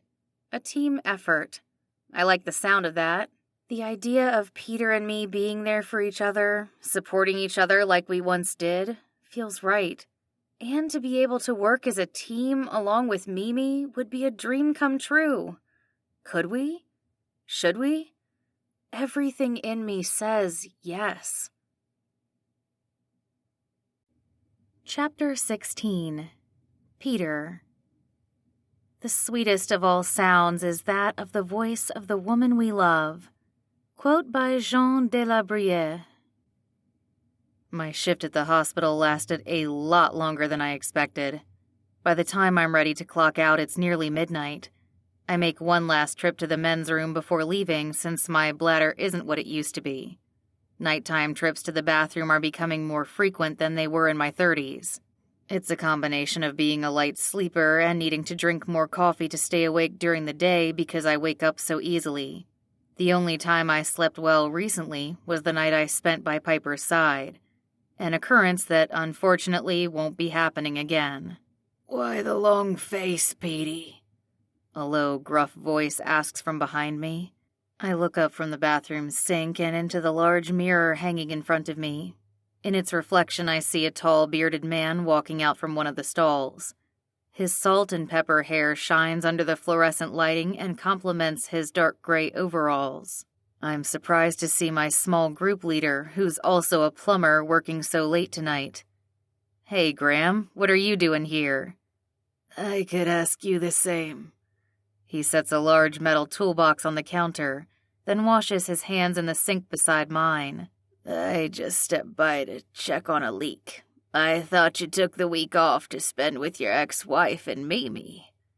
I turn off the faucet and dry my hands on a paper towel. I did, but I got called in for an emergency surgery. Then one turned into 4. I'm ready to hit the sack. You look it. Things going okay with the visit? I pause as I think over the past few days. I've only known Graham for about a month, but he's become like an unofficial older brother to me. He's a great listener, and the first person at church whom I shared my complicated past with. It's been a roller coaster of a ride, I'm not gonna lie. Plus, my mother came back from China today. I was not prepared for her to return early, especially with Piper still here. Then I got called in and had to leave Piper alone with her. I feel so bad about it. Graham winces. That sounds challenging. 3 women, 3 minds to read. You got your hands full. I scoff and rub my bleary eyes. Mind reading. Is that the secret to keeping a woman happy? Apparently so. That's why I'm single. Toilets and pipes I can handle. A woman and all her emotions, I know better than to ask for trouble. He chuckles softly. I'll be praying for you, man. Thanks. I need it. I have no idea what things are like at home. Well, hopefully everyone's asleep by now so you can deal with it in the morning. He gives me a pat on the shoulder before leaving the bathroom. I follow him out and head to the parking garage to my car. I honestly don't know how Piper fared the rest of the day. My schedule got so busy after our text exchange that I wasn't able to call like I said I would. I'm only now finally checking my messages when I see a new one from Mimi. Mimi. Look, Ba! Mom and I made dinner for Nai. Attached is a selfie of the three of them around the dining table. Piper and Mimi sit on either side of my mother grinning widely, while my mother has on her usual poker face. It's a little less Botox-like than usual, which means she's not hating the situation. Thank God. It looks like my three women survived the evening together. So much for trying to make it home early to rescue Piper. She had everything under control, including my mother. I'm surprised and relieved to see how capable and strong Piper's become. Also a bit let down to know that she doesn't need me, but maybe that's the reality of our situation that I need to accept. Piper and I have been apart from each other for years now. We're not the same people we once were. She's not the same woman who used to be my best friend. I'm not the man she goes to for support or advice anymore. Who am I to assume that I know what's best for her, including whom she marries? I'm obviously a better choice than Calvin, in my humble opinion, of course. But if Piper wants to marry him, how can I stand in her way? The drive home is short and bittersweet. I take the time to draw up some mental boundaries for myself. Instead of thinking of Piper and me as a team, I force myself to think of us as separate entities. Yes, we're committed to parenting Mimi together, but we'll do so apart on opposite sides of the country. I foresee sending Mimi off to New York for visits with Piper, and Piper possibly joining us for Thanksgiving or Christmas in the future. By then, I'll probably have to make room for Calvin in our lives. Lucky Calvin, who will become Mimi's stepdad and my co-parent? Whatever the term may be. I'll have to get used to the guy being a part of my life, too. Lucky me. By the time I stumble into the house, I'm exhausted, both mentally and physically. My hamstring aches from standing all day. I fumble in the dark as I make my way to the kitchen to grab something to drink. My stomach growls when I sniff out a plate of brownies on the counter. I help myself to one, chewing and swallowing the moist chocolatey dessert up in 3 bites. My limbs move of their own accord, placing the used cup in the sink, then carrying me up the stairs to the bathroom. I'm working on automatic pilot now, the way I learned to do in med school when I was literally too tired to think. Socks off, clothes off, hop in the shower with my eyes half closed. Towel off, throw on a pair of clean boxers. I grab my toothbrush and start to brush my teeth, only to realize that I forgot the toothpaste. But I'm too tired to care. I give my mouth a good rinse and call it a day. Then I head down the hall to my room, ready to sleep my cares away. The room is pitch black, just the way I like it. Even a sliver of moonlight can wake me, so I had blackout curtains installed. They do make for an interesting challenge in finding my bed, but I've figured out that it's 4 steps from the door to the edge of my mattress, so I usually make it there without stubbing a toe. 1, 2, 3, 4. With my last step, I let myself fall face forward, expecting to land on my oof. Instead of a pillow, I fall into something hard. My eyes fly open as the thing flinches, then wiggles. I'm about to scream when it grabs me around my neck and pulls me forward. That's when I notice the creature smells sweet, like strawberries and cream, and it's soft. Its warm, minty breath fans over my face, drawing me in. I remember this scent, these curves, these... Oh, it's not a creature. It's Piper. I can't believe I forgot Piper's bed is my bed. I mean, my bed is Piper's bed. Ugh. All I know is that I have to get out of bed right now. I scramble to escape Piper's grasp, but the more I struggle, the tighter she holds on to me. She wraps a leg around my waist, squeezing me like a python. My heart pounds as I come face to face with my predator. The tip of her nose nudges mine, and I suddenly feel a kinship with male black widows. Is this gentle touch a precursor for the real kiss of death to come? Piper, wake up. You're dreaming. It's me, Peter. Peter, you smell so good. Her voice is soft and sleepy. You always smell so good. Thanks. Are you awake, Piper? Piper gasps. I smell chocolate. Yes, I had a brownie. I managed to unhook one of her arms from around my neck, but her leg is still latched onto me. How did she get so strong? Or am I the weakling here? Being this close to Piper with her body pressed against mine has me feeling like I'm under sedation.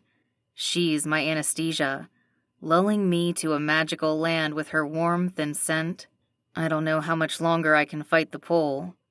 Piper, I have to go. I shouldn't be here, even though I really want to be. I love chocolate. I know you do. I love you. What? I freeze in her arms as her words send a shot of adrenaline through my body. Every one of my cells is on full alert. Is this Dreamland Piper talking? What did you say? I love you. Even more than chocolate. Yummy, yummy chocolate. Disappointment settles in the pit of my stomach as she continues murmuring about the wonders of chocolate. There's no doubt about it. Piper's somniloquy game is strong, and any hopes I had of her actually being in love with me fizzle out like antacid tablets in hot water. Now that I'm awake and clear-headed, I have no problem extracting myself from her hold. One arm down, one leg loosened, I slowly pull away. The last thing I want is to wake Piper and make this whole thing even more awkward than it already... Gulp. Piper reaches out and grabs me again. Her hold is even tighter this time and takes me by such surprise I don't even have time to blink. I'm like putty in her arms, bending and molding to her every whim, especially when her mouth finds mine. The touch is soft and light, barely a kiss, but it unlocks an entire trove of memories from a decade and a half ago, and along with it, a rush of emotions. Need and desire pull me toward Piper. There's nothing I want more than to kiss her sweet mouth back. So I do. But as soon as my lips brush hers, a boatload of guilt crashes over me. I'm thrown into a sea of regret, spluttering and choking on this rash decision, and hoping for a whale to swallow me up. I clutch on to this moment of clarity and yank myself back, out of Piper's arms and away from her warm embrace. I'm left scrambling in the dark, flailing about until my body goes over the edge of the bed. I tuck my chin in and roll, but the carpet stops me midway. I land on my forehead with the rest of me in the air. Not the most graceful of exits, but I call it a win anyway. I got my behind out of bed, that's what matters. No more home wrecking for me. Now if I can just pretend that this night never happened. Chapter 17. Piper. You never lose by loving. You always lose by holding back. Quote by Barbara D. Angelis. I wake up with two intense cravings. The first for chocolate, the other for Peter. The former obviously wins out because there are easily accessible brownies in the kitchen. I made them yesterday while Nai observed.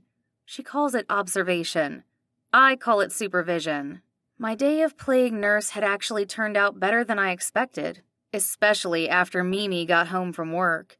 The three of us had a peaceful evening together, and Nai didn't say another negative word about me. At least not to my face. I did notice her eyebrows shoot up the times I laughed too loud at something Mimi said, but other than that, she seemed to tolerate me. Or maybe she was just too jet-lagged to mind. She fell asleep on the recliner soon after we finished 2 more episodes of the C-drama we had started in the afternoon. After that, Mimi and I stayed up till almost midnight talking. It was one of the best times of my life. I feel like God is giving me a fresh start ever since I decided to move back to California. After a lot of prayer and letting go of things I can't control, I worked up the nerve to end my engagement. My Dear Calvin letter went out into cyberspace before I headed to bed. Yes, I'll admit I took the easy way out by emailing, but I figured it was appropriate since that's how Calvin had proposed to me. He's a lawyer, so he likes to have everything down in writing. I hope he understands my perspective. I apologized profusely, then listed out all the reasons why I'm not the best fit for him, starting with my need to put Mimi first. I believe I provided enough compelling evidence by the end, at least to reassure myself that I'm doing what's best for everyone. It's not just about Peter. Even if Peter wasn't in the picture, I'd still be breaking up with Calvin. But yes, the fact remains, Peter is in the picture. My second craving, the one for Peter, isn't so much a craving as a need. A wholehearted need to finally make things right with him. In C-dramas, this is the big Biao Bai scene. The Chinese character Bai means white, so it's a literal act of coming clean. It's time I come clean to Peter and confess my true feelings for him, about how I've felt for the past 20 years. Maybe I need a brownie or 4 to get me through this moment. Morning, Peter. I greet him in the kitchen where he's downing a glass of orange juice beside the sink. He's wearing running shorts and a navy athletic shirt that's molded to his torso, partly by sweat. I'm surprised you're up so early, considering how late you worked. I thought you'd sleep in. Oh, hey. He gives me a tired smile that emphasizes the dark circles under his eyes. I couldn't sleep, so I decided to get some exercise instead. Trying to do what I can to keep this old heart pumping. I gasp. I totally forgot you can't sleep with light. That's why your room's so dark. You know what? You should sleep in your own bed. No. His voice is so loud it echoes against the white-painted cupboards. No. I don't want to sleep in your bed.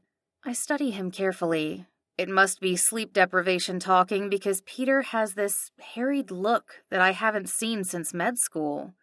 I walk over to take a closer look. His bloodshot eyes grow wider with each step I take. He glances around the room like he's searching for a place to hide, or maybe to crash. I have a feeling his endorphin high from running is fading fast. You should take a nap, Peter. In your bed. No. I'm not going anywhere near your bed. I'm talking about your bed, not mine. Which is your bed this week. Which is really your bed. I don't mind switching places with you for the rest of the stay. I'll take the couch. You know I'm such a deep sleeper, I can sleep anywhere. The couch. Oh. He laughs nervously. You want to switch places? Yeah? What else would I be suggesting? That we sleep in the same bed together? No way. Of course not. Peter slaps his thigh like I just told the funniest dad joke ever. Now I'm really worried. He's much too easily amused. His lips curve into a goofy grin. Sleep in the same bed. That's ridiculous. You're engaged. You're going to marry Calvin. You'll be sharing his bed one day, not mine. Actually, never mind. Now's not the right time to discuss anything with Peter, especially my plans for the future. I need him wide awake for our heart-to-heart. Let's get you to bed, Peter. We can talk more later.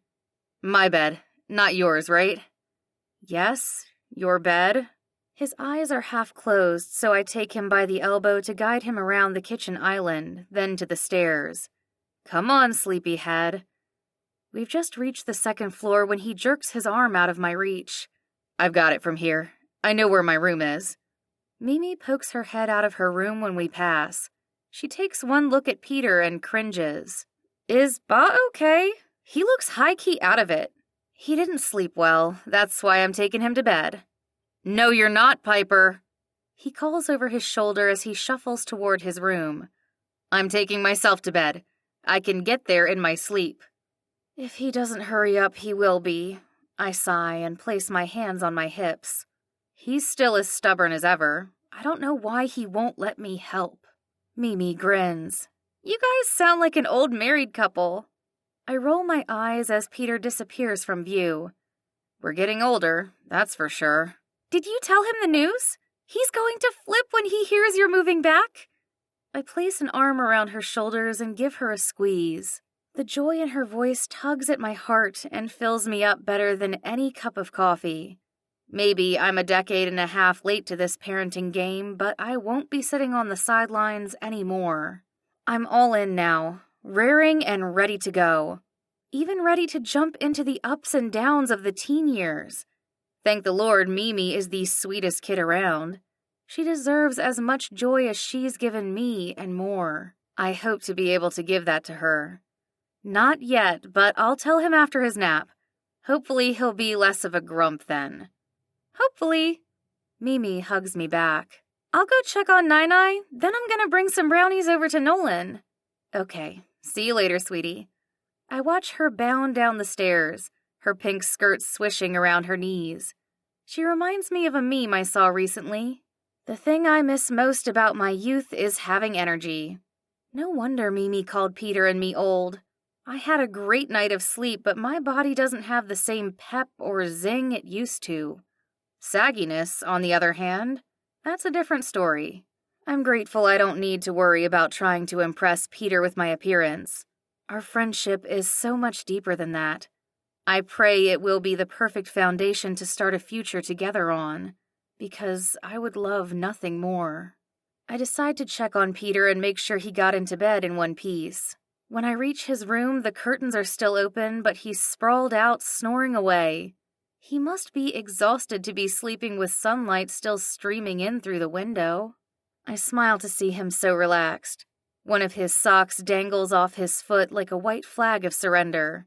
I walk over and pluck it off, then take the comforter and pull it to his waist. My eyes fix on his chest, mesmerized by each rise and fall as he inhales and exhales. I can't believe there was a time when those breaths stopped coming and going. Thank you, God, for saving Peter, in more ways than one. I reach over and place my hand over his heart, feeling its rhythm beneath my fingers. Strong and steady, just the way I like it. Satisfied that he's sleeping well, I start to pull my hand away when Peter suddenly stirs. His thick brows furrow as he mumbles something under his breath. His eyes are still closed, so I assume he's dreaming. He used to say I was a pro at delivering monologues in my sleep, but maybe I'm not the only one. I lean in closer for a listen. I'm sorry, Piper. Huh? What could he be apologizing for? I'm here, I answer softly. What are you talking about? I shouldn't have. Shouldn't have what? What is it, Peter? I shouldn't have kissed you. Now I'm doubly confused. I thought we had talked about this. It's okay, Peter. It's all in the past. I don't regret what happened. He grabs onto my hand. I do. I regret it so much. I'm sorry. With a loud sigh, he releases his hold and flips over, leaving me to stare at his back. My chest tightens as I replay his words in my mind. I regret it so much. Peter regrets kissing me on our wedding night? This can't be right. I don't care about his apology. I want an explanation, even if I have to wake him up to get one. Peter, talk to me. When he doesn't respond, I give his shoulder a soft tap, then a harder one. I've tapped out the first line to Queen's We Will Rock You when he finally rolls over to face me.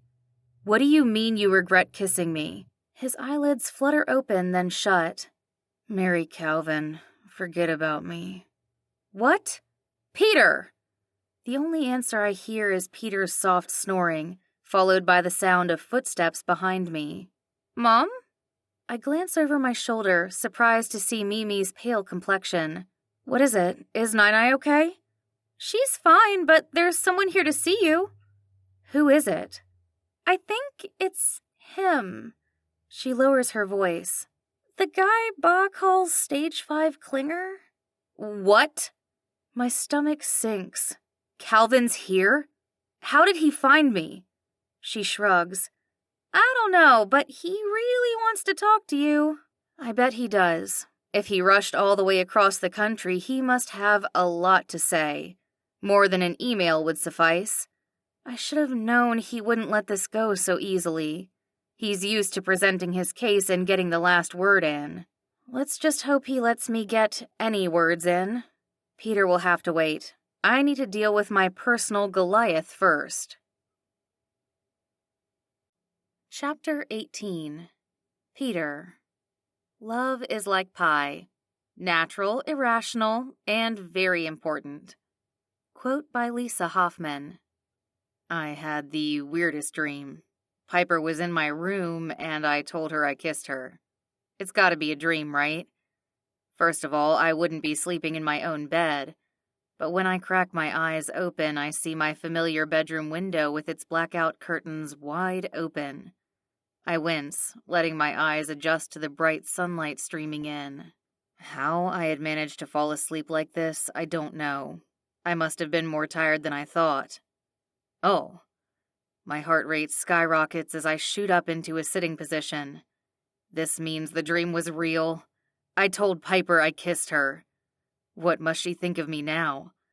All I know is that I owe her a proper apology. One where I'm fully awake and can own up to my mistake. Because kissing Piper was a mistake. I race out of my room and make it halfway down the stairs when a voice stops me in my tracks. The nasally tone invades my senses like fingernails on a chalkboard, making my skin crawl. I'm guessing it's coming from the TV. Whoever this man is has perfected his New York accent well. I bet he could win an Emmy for Outstanding Lead Actor in a Comedy Series. No one would be able to take him seriously in a drama. Although from the legal jargon he's spewing, I could be wrong. I can't imagine Mimi or Piper watching a show like this. Maybe it's my mother. Although her English is poor, she's a big fan of Judge Judy and her reality show. In any case, I'm going to advocate switching the channel before our eardrums burst. Hey girls, I call out as I head into the living room. What show are you I choke on the rest of my words. A man sporting a gray three-piece suit and a slicked-back hairdo is seated on the love seat next to Piper. He turns and furrows his brows, sizing me up like I'm on the witness stand. It's been nearly 20 years since I've seen his pictures, but I'd recognize those eyes anywhere. Icy blue eyes that cause a chill to fall down my back. What in the world is Stage 5 doing in my house? Peter, I presume. He crosses the room to offer his hand.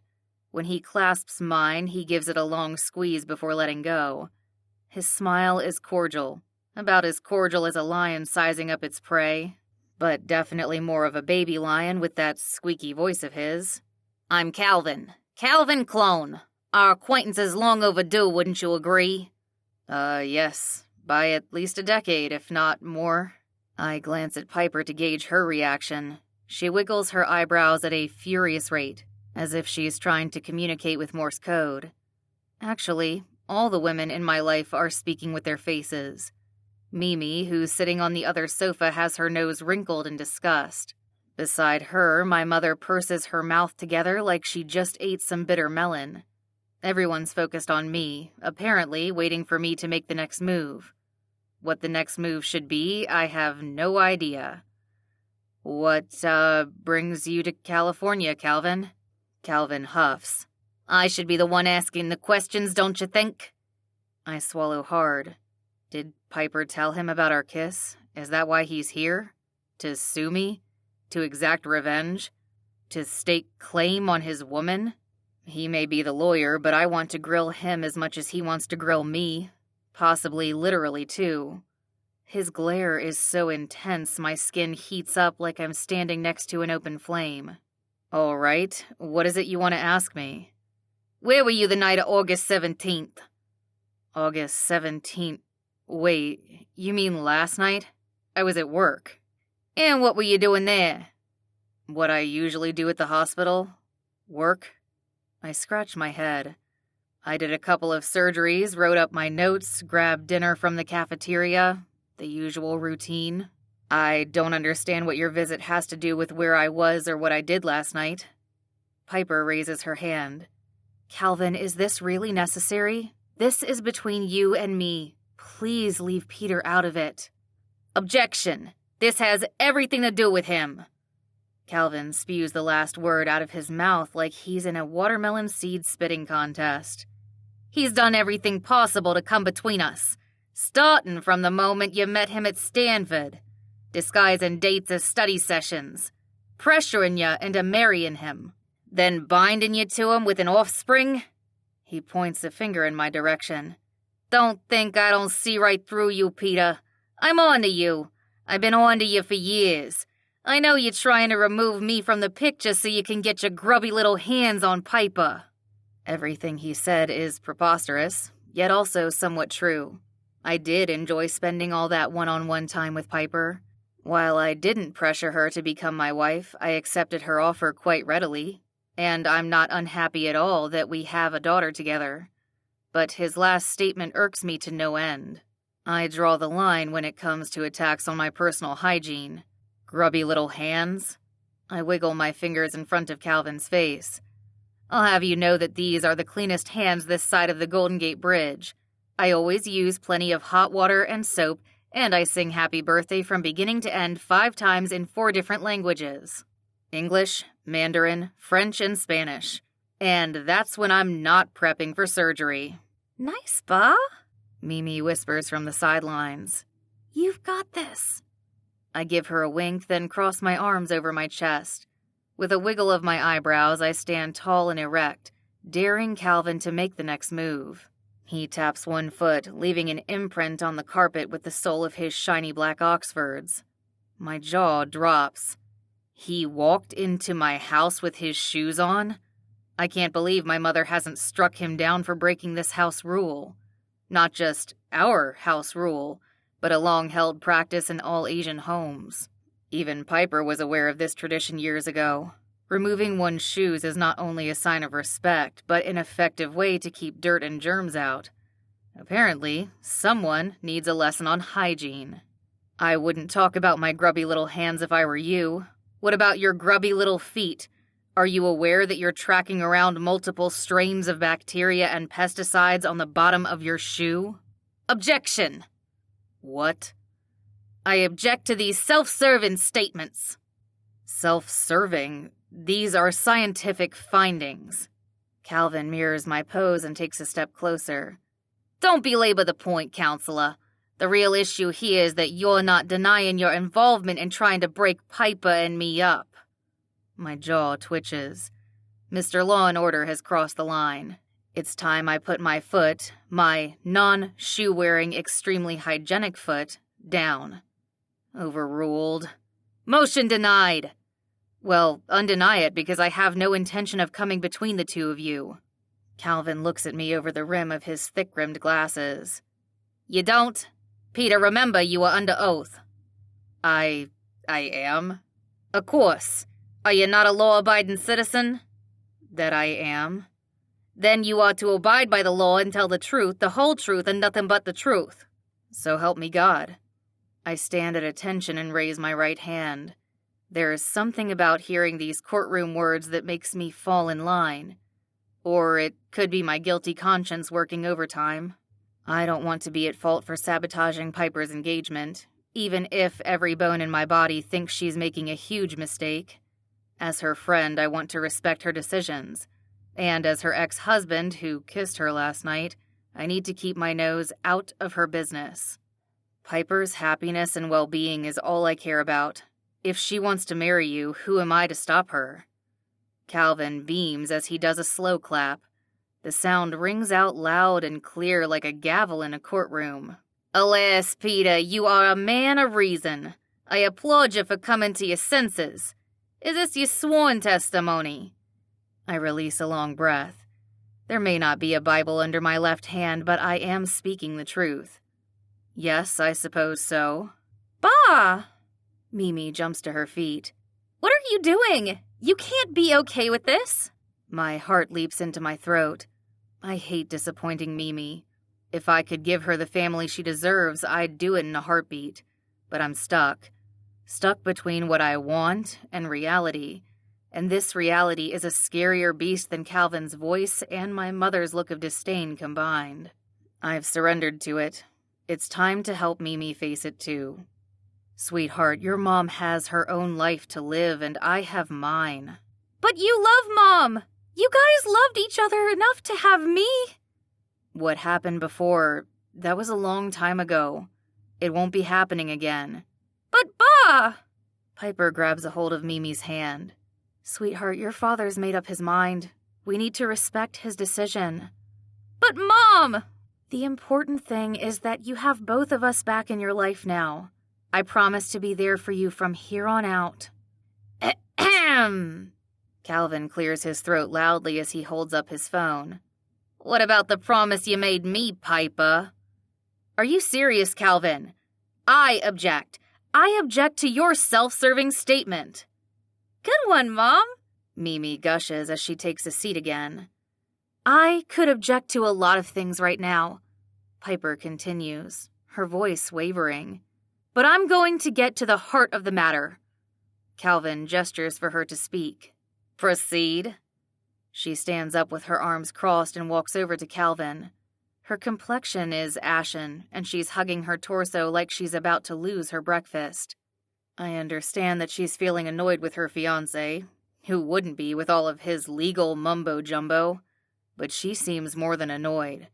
Piper looks downright pained. I walk over to her and place my hand on her elbow. Are you feeling okay? She flinches at my touch and pulls away. I'm fine. You don't look fine. I will be. She takes a deep breath and faces Calvin. It means a lot that you would come all the way here to see me, but it doesn't change what I said in my email. I'm sorry, I can't keep my end of the pact. I'm not the same woman who made that promise 20 years ago. I'm a mother now, and my daughter is my #1 priority. I hope you can see things from my perspective and accept my decision. Calvin huffs as he holds up his phone with what looks like an email on the screen. But I have your promise in writin'. I'll show you what has already been received in evidence as People's Exhibit 1. Object! All of our heads turn toward my mother, who has her black walking cane pointed straight at Calvin. Her cheeks are a furious shade of red, and her eyebrows are so furrowed they look like zigzags across her forehead. Nai-Nai? Ma? Mimi and I both exclaim in surprise to hear my mother's perfect pronunciation. I guess all that time watching Judge Judy's paying off. Object! She calls out again as she jabs the air with her cane. No shoes in house! Go! Get out! Excuse me? Calvin scoffs and dares to throw my mother a side-eye. I'll have you know these are handmade and imported from Italy. Calvin, please stop, Piper pleads. You have no idea what you're getting yourself into. Your carpet is lucky to have me walking on it. Calvin stomps his feet in place to emphasize his point. I bet you never had such expensive shoes grace your home before. Aya? I cover my eyes. My mother has switched to Mandarin, so there's no holding back now. She's laying into Calvin, loud and clear. We're talking blow out your eardrums kinda loud. I almost feel bad for the guy. He's getting the 3rd degree and literally has no way of defending himself. Even if he did understand and speak Chinese, he has no chance of getting a word in. Once my mother gets going, she's a force of nature. A high-speed train without brakes. An avalanche in motion. There is nothing that can stop— Nai-Nai? Mimi cries out. Ba, help! I gasp as I watch my mother clutch her chest and slump forward. Apparently, Calvin has done the impossible. Chapter 19. Piper. Love is a game that two can play and both win. Quote by Eva Gabor. My ex-mother-in-law almost had a heart attack because of me. Well, not because of me directly, thank the Lord, but because of Calvin and his genuine leather luxury designer shoes. Try saying that one fast.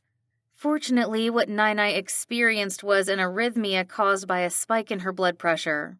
That's what the ER doctor at Peter's hospital, where we are now, diagnosed her with. And we all know the rise in blood pressure was more than likely caused by stress from facing off with my ex-fiancé. Yes, my ex-fiancé. Calvin finally accepted my plea of not interested and called off the trial. I am now single, relieved, and mostly happy. I say mostly because the part of me that had hoped to come clean to Peter has been squashed. Hearing him tell Mimi that we have our own separate lives to live reminds me so much of our past. I just want to cry. But crying will have to wait until I get on the plane for New York tomorrow. As of now, all my focus is on redeeming myself in Nine-Eye's eyes. Would you like some water? I pour her a cup and hand it to her. She shakes her head and avoids my gaze, like I just beat her in a game of mahjong. She hasn't said a word to me during the last 15 minutes since I've been at her bedside. I glance at the open door, hoping someone will come relieve me, but there's no help in sight. Mimi's picking up boba tea for Nine-Eye, and Peter's at the front desk filling out paperwork. I try again to engage Nine-Eye in conversation. Would you like to watch the next episode of the C-drama? I can pull it up on my phone. She purses her lips and sneaks a peek at me out of the corner of her eye. After a couple of tense seconds, she flips her hand over, palm side up, and beckons with her fingers. Hallelujah! I quickly open the Viki app, find the show, and stand my phone up on the overbed table before she can change her mind. I breathe freely for the first time today to see something going right. I know there's more I can do, though. More I want to do to repair my relationship with Nine-Eye. Not only for Mimi's sake, so that my future visits with her will be peaceful, but also because, after all is said and done, I owe Nine-Eye so much. She raised the two people who matter the most in my life, Peter and Mimi. The slightest hint of a smile tugs at the corners of Nine-Eye's mouth as the angsty opening song starts to play. I can't help but grin as well. Who knew I'd be able to make this tough-as-nails woman smile? If that's not a sign of God's grace, I don't know what is. Oh! Hearing the C-drama soundtrack reminds me of Anna, my seatmate from the plane, which in turn reminds me of something Ember told me about her aunt. Nine-Eye loves to get her hair done. I wonder if it's possible for Anna to come to our house for a personal salon appointment. I make a mental note to call her up as soon as we get home. Peter's home, that is. That single thought makes my throat raw. There will be no more us. Not in the way I had hoped. But I should look on the bright side. God has restored my relationship with Mimi. I'm moving back to California, the land of sunshine and avocados. Who doesn't love avocados? And I'll get to see Mimi, my grandmother, and my girlfriends regularly. Peter, too. Sigh. On second thought, positive thinking is overrated. Sometimes it's nice just to wallow. I can't wait to wallow with a capital W. To get back to watching C-dramas in my sweats with a tub of ice cream to keep me company. Wah!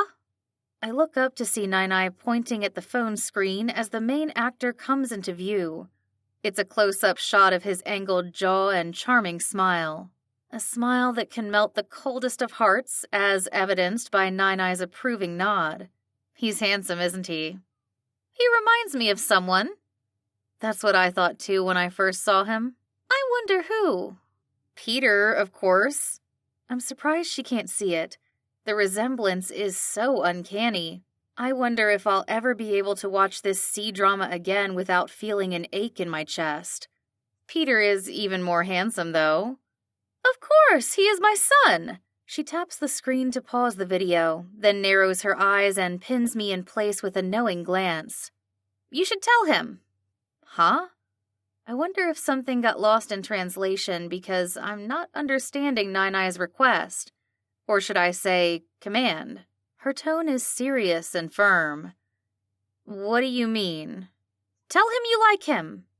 What? Nine-Eye, I don't. Don't lie to me, I can see it. She sighs loudly.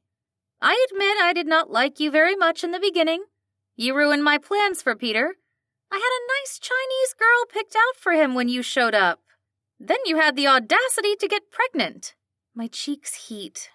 How do I explain to her what happened without making either one of us squirm? It wasn't on purpose. What happened was... Stop!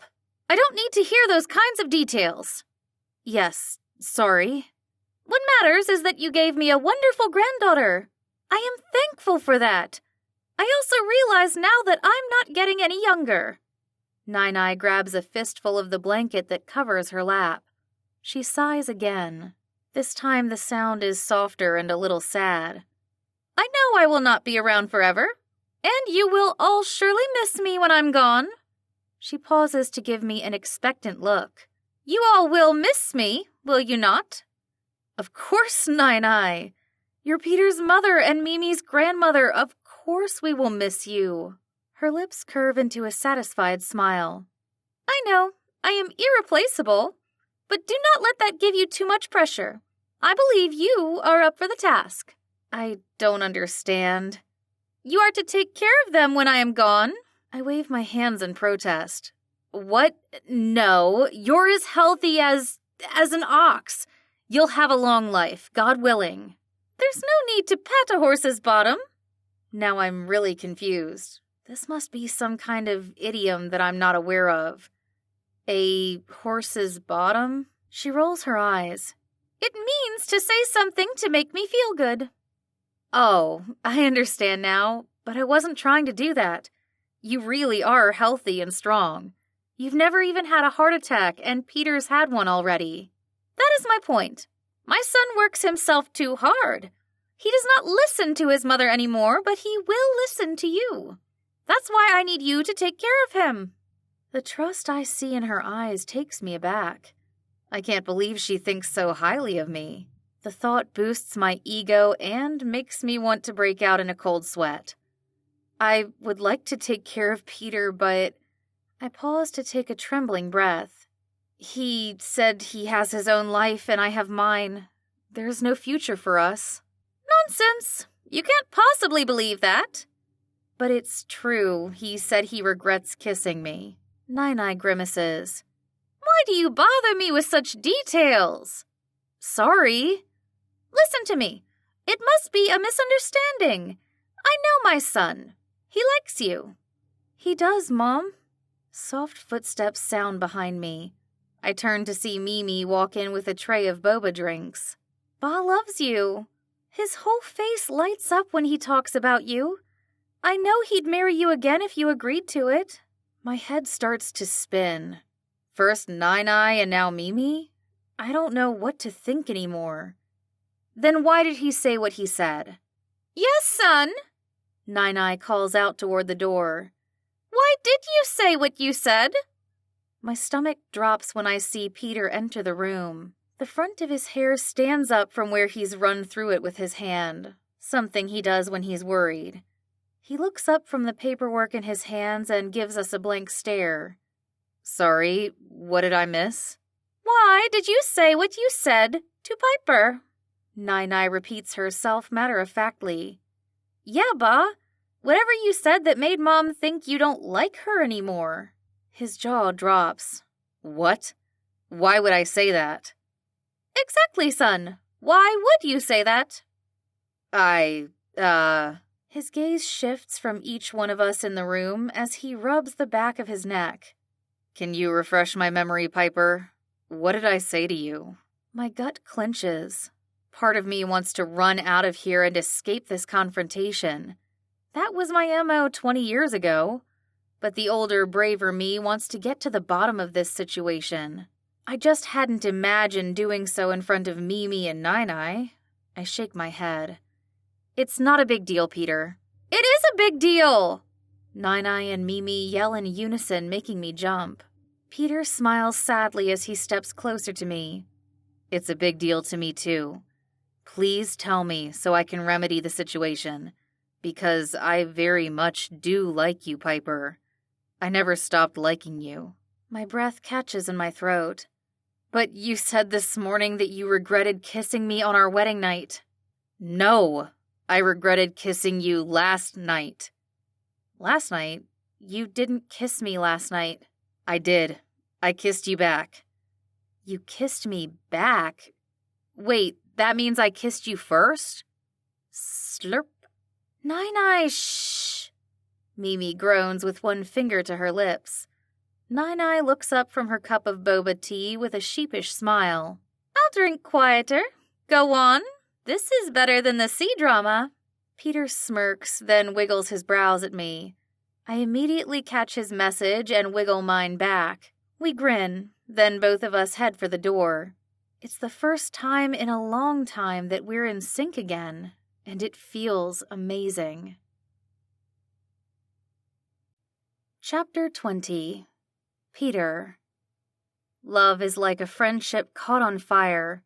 In the beginning, a flame, very pretty, often hot and fierce, but still only light and flickering.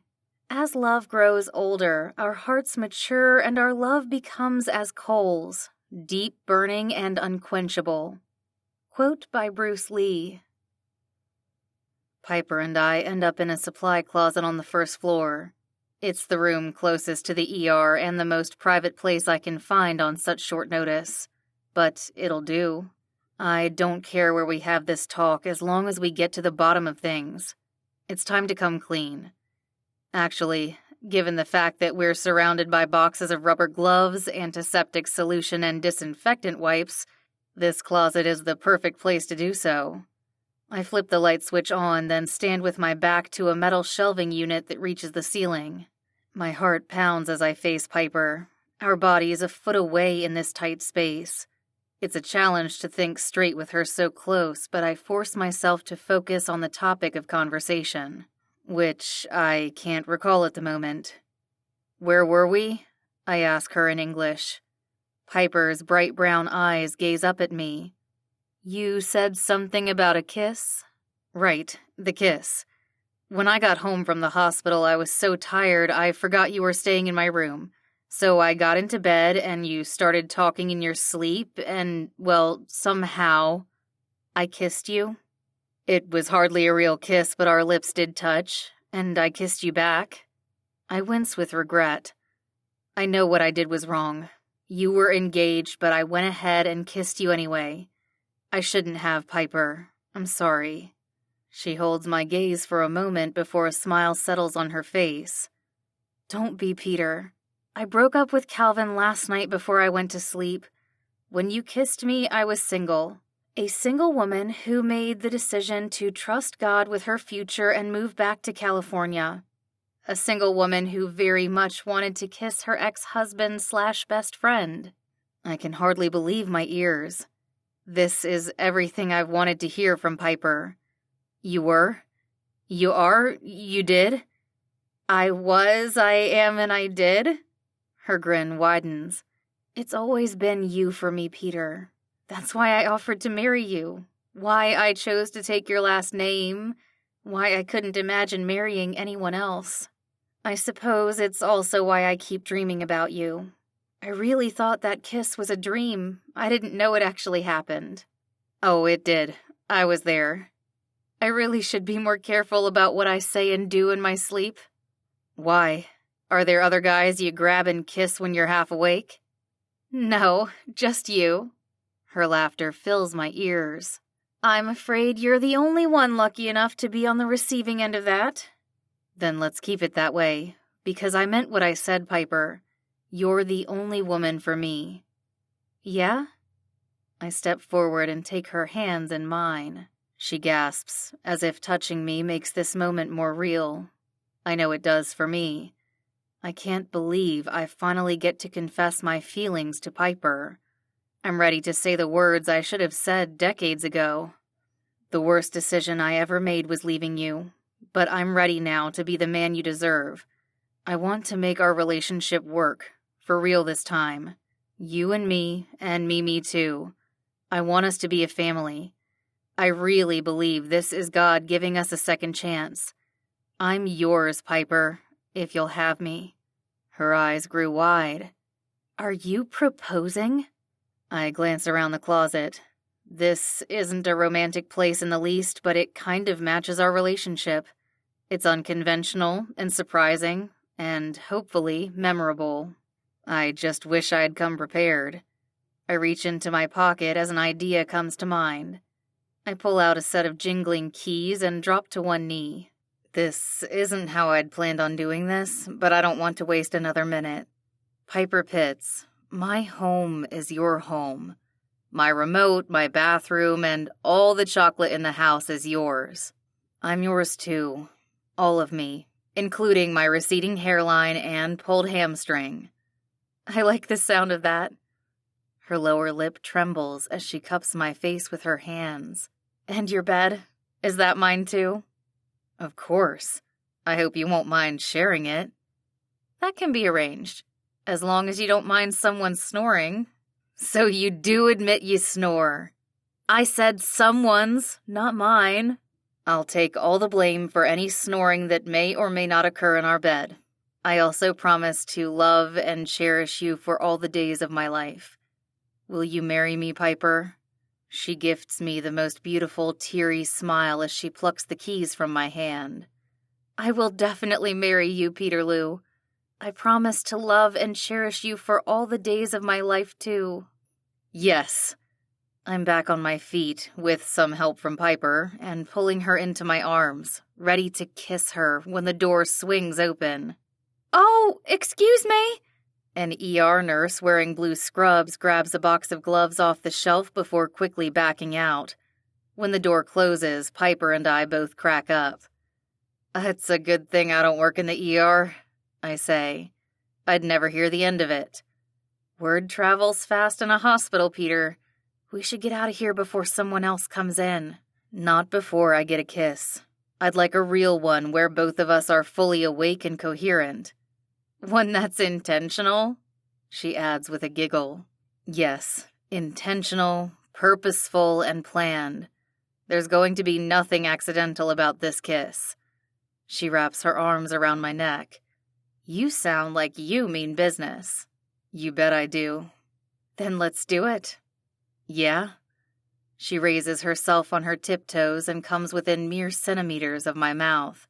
Her warm breath tickles my skin as she whispers, Oh, yeah. All right, then. I watch as Piper closes her eyes. A flirty smile plays on her lips. Those soft, full lips that I've dreamed for years about giving a proper kiss to. All I have to do is close the gap between us and place my mouth on hers. I inch forward, tilting my head to the right, then stop. Would it be better to approach from the left? What's the best position to meet her at? My head runs through a dozen scenarios, taking into account various angles, speed, and velocity. There are so many variables, it's a wonder people are able to kiss at all. Peter? Piper opens one eye, then the other. What are you waiting for? I'm figuring out the optimal way to do this. Peter, it's not that complicated. This isn't eye surgery. I know. You'd think it'd be easier than eye surgery. But there's a lot to consider. A planned kiss is harder than I expect. Whoa. Piper's mouth lands on mine and everything clicks into place. There's no need to analyze or overthink. We establish a good rhythm and intensity, taking and giving pleasure with every movement of our lips. The feel of Piper's body against mine, her scent, her taste, it's all familiar territory. So is the heat. So much heat. Uh-oh. This reminds me a little too much of our wedding night, especially when Piper jumps into my arms and wraps her legs around my waist. Piper, we should slow down. I murmur against her lips right as my phone dings several times. Or else this planned kiss could lead to something unplanned, and we should really save that for our wedding night. Haha, good point. She pulls back, her face flushed and pupils dilated. Maybe we can stop by the courthouse on our way home? You're not kidding, are you? She waggles her brows suggestively. I mean business. I groan when my phone dings again. Hold that thought. Whoever's texting me means business too. Maybe it's Mimi. They should be discharging your mom soon. Right, let me check.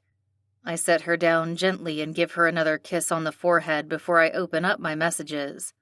I nearly swallow my tongue when I read my new messages. They're all from Mimi. Nai can go home. Meet us in the lounge when you and Mom are done making out in the supply closet. Seriously, Ba? The supply closet?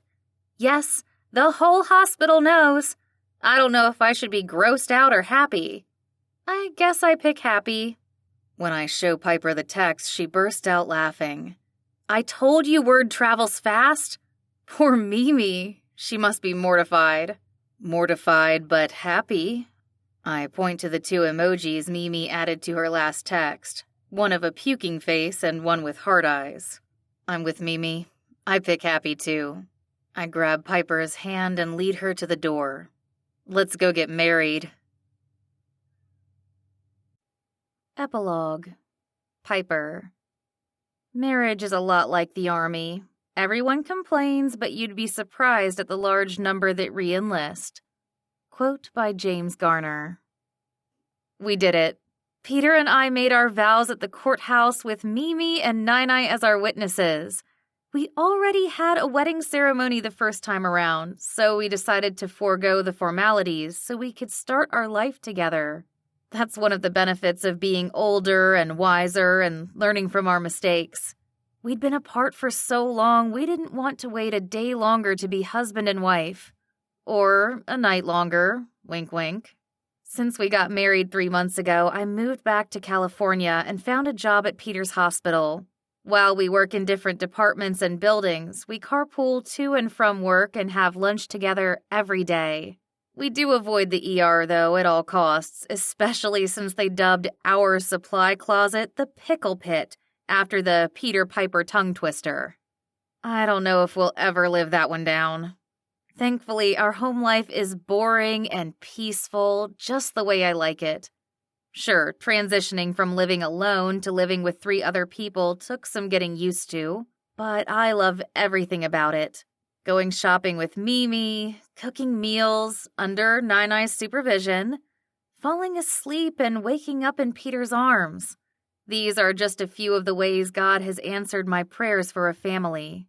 I enjoy every chance I get to spend with my husband and daughter, and Nolan too, even my mother-in-law.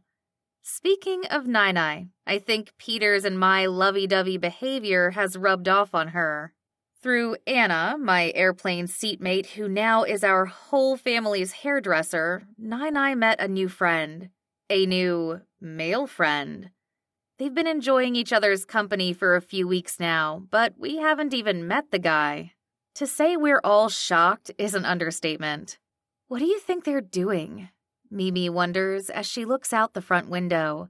It's our weekly family movie night, but Mimi's paying more attention to the driveway than the TV screen. Nai and her friend pulled up a while ago. Do you think they're okay? They should be fine, Peter answers from the couch where he and I are sitting across from Mimi and Nolan. You know Nai, she's probably going into great detail about what they ate for dinner and how it could have been cooked better. I'd be careful, Memes. Nolan pats the cushion beside him and motions for Mimi to sit down. What if Nai catches you watching? But she watches us all the time. Nolan cringes. I hope that was just my imagination. I'm afraid not. Peter smirks. I'm always watching too. Peter! I give Peter a playful slap on the arm. Don't mind him, Nolan. I keep him too busy and happy these days for him to eavesdrop. That you do, my dear. Peter pulls me to his side and glances at his watch. Now I'm getting worried. They've been out there for 20 minutes. Maybe I should give my mother a call. Don't you dare! They're just taking their time saying goodnight. I wiggle my brows. Like how we say goodnight every night. Please stop. I don't need that kind of image of my mother in my head. Peter shudders, then breathes a sigh of relief when his phone rings. It's Graham. The 3 of us return to watching the latest Marvel movie while Peter answers the call. After a minute, he exclaims, Are you sure? That's incredible. Thanks for letting me know. We've all been wondering who my mother's been seeing. As soon as Peter hangs up, I'm all over him with questions. What was that about? It turns out that my mother's mystery man is Graham's father. No way! But Graham's not Chinese. Is his dad? Nope. I have no idea how they communicate with each other. Google Translate, maybe? Or maybe they don't need words. They just use the language of love. Peter groans. I thought my dad jokes were bad. You, my dear, take the cake. I snuggle into his side. I'm just happy and in love. I can't help being a little cheesy. It's a good thing I like cheese, then. Tell you what, we'll be cheesy together. He places a sweet kiss on my lips. Now, if only we can find a way to spread our cheesiness to others, I'd like to help Graham find love. Any clue as to where we can find a single woman interested in dating a 53-year-old motorcycle-riding plumber who loves the Lord? I gasp as an idea comes to me. I totally do. In fact, I know 4 ladies who need some cheesiness in their lives, and I'm going to help them find it. Oh boy, it sounds like you're making it your mission to marry off your girlfriends.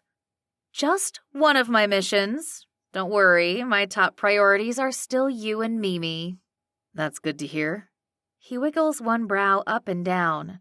Speaking of the language of love, can you guess what I'm saying? Your forehead itches? No. Try again. I study Peter's face as he puckers his lips. When he nods toward the direction of the hall, I finally get his point. Oh, you want to go check on something in our room. Am I right? Bingo. He jumps to his feet and reaches for my hand. Hey kids, I think we left the, bedroom window open, I add as I follow Peter past the couch. We need to close it before it gets too cold. Yeah, you know how chilly the autumn air can get. Peter smiles widely. You guys keep on watching the movie. We'll be right back. Mimi and Nolan nod and wave to us as we leave the room. You don't think they know what we're up to, do you? I ask Peter as we tiptoe toward the staircase. No way. We played it cool. I hope so. We're halfway up the stairs when I hear Mimi say, At least it's not the supply closet this time. Peter turns to me with a frown. What's wrong with the supply closet? Really? I'm happy to make out with you anytime, anywhere.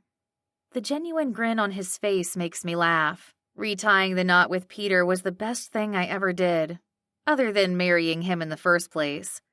With a full heart, I reply, I'll hold you to that, Peterloo, as long as it's anytime, anywhere besides the supply closet. The end. Thank you so much for listening to this audiobook. To find out more about Liwen Waiho's other books, please visit her website at liwenho.com. And be sure to subscribe to this channel so you'll be notified when a new audiobook releases.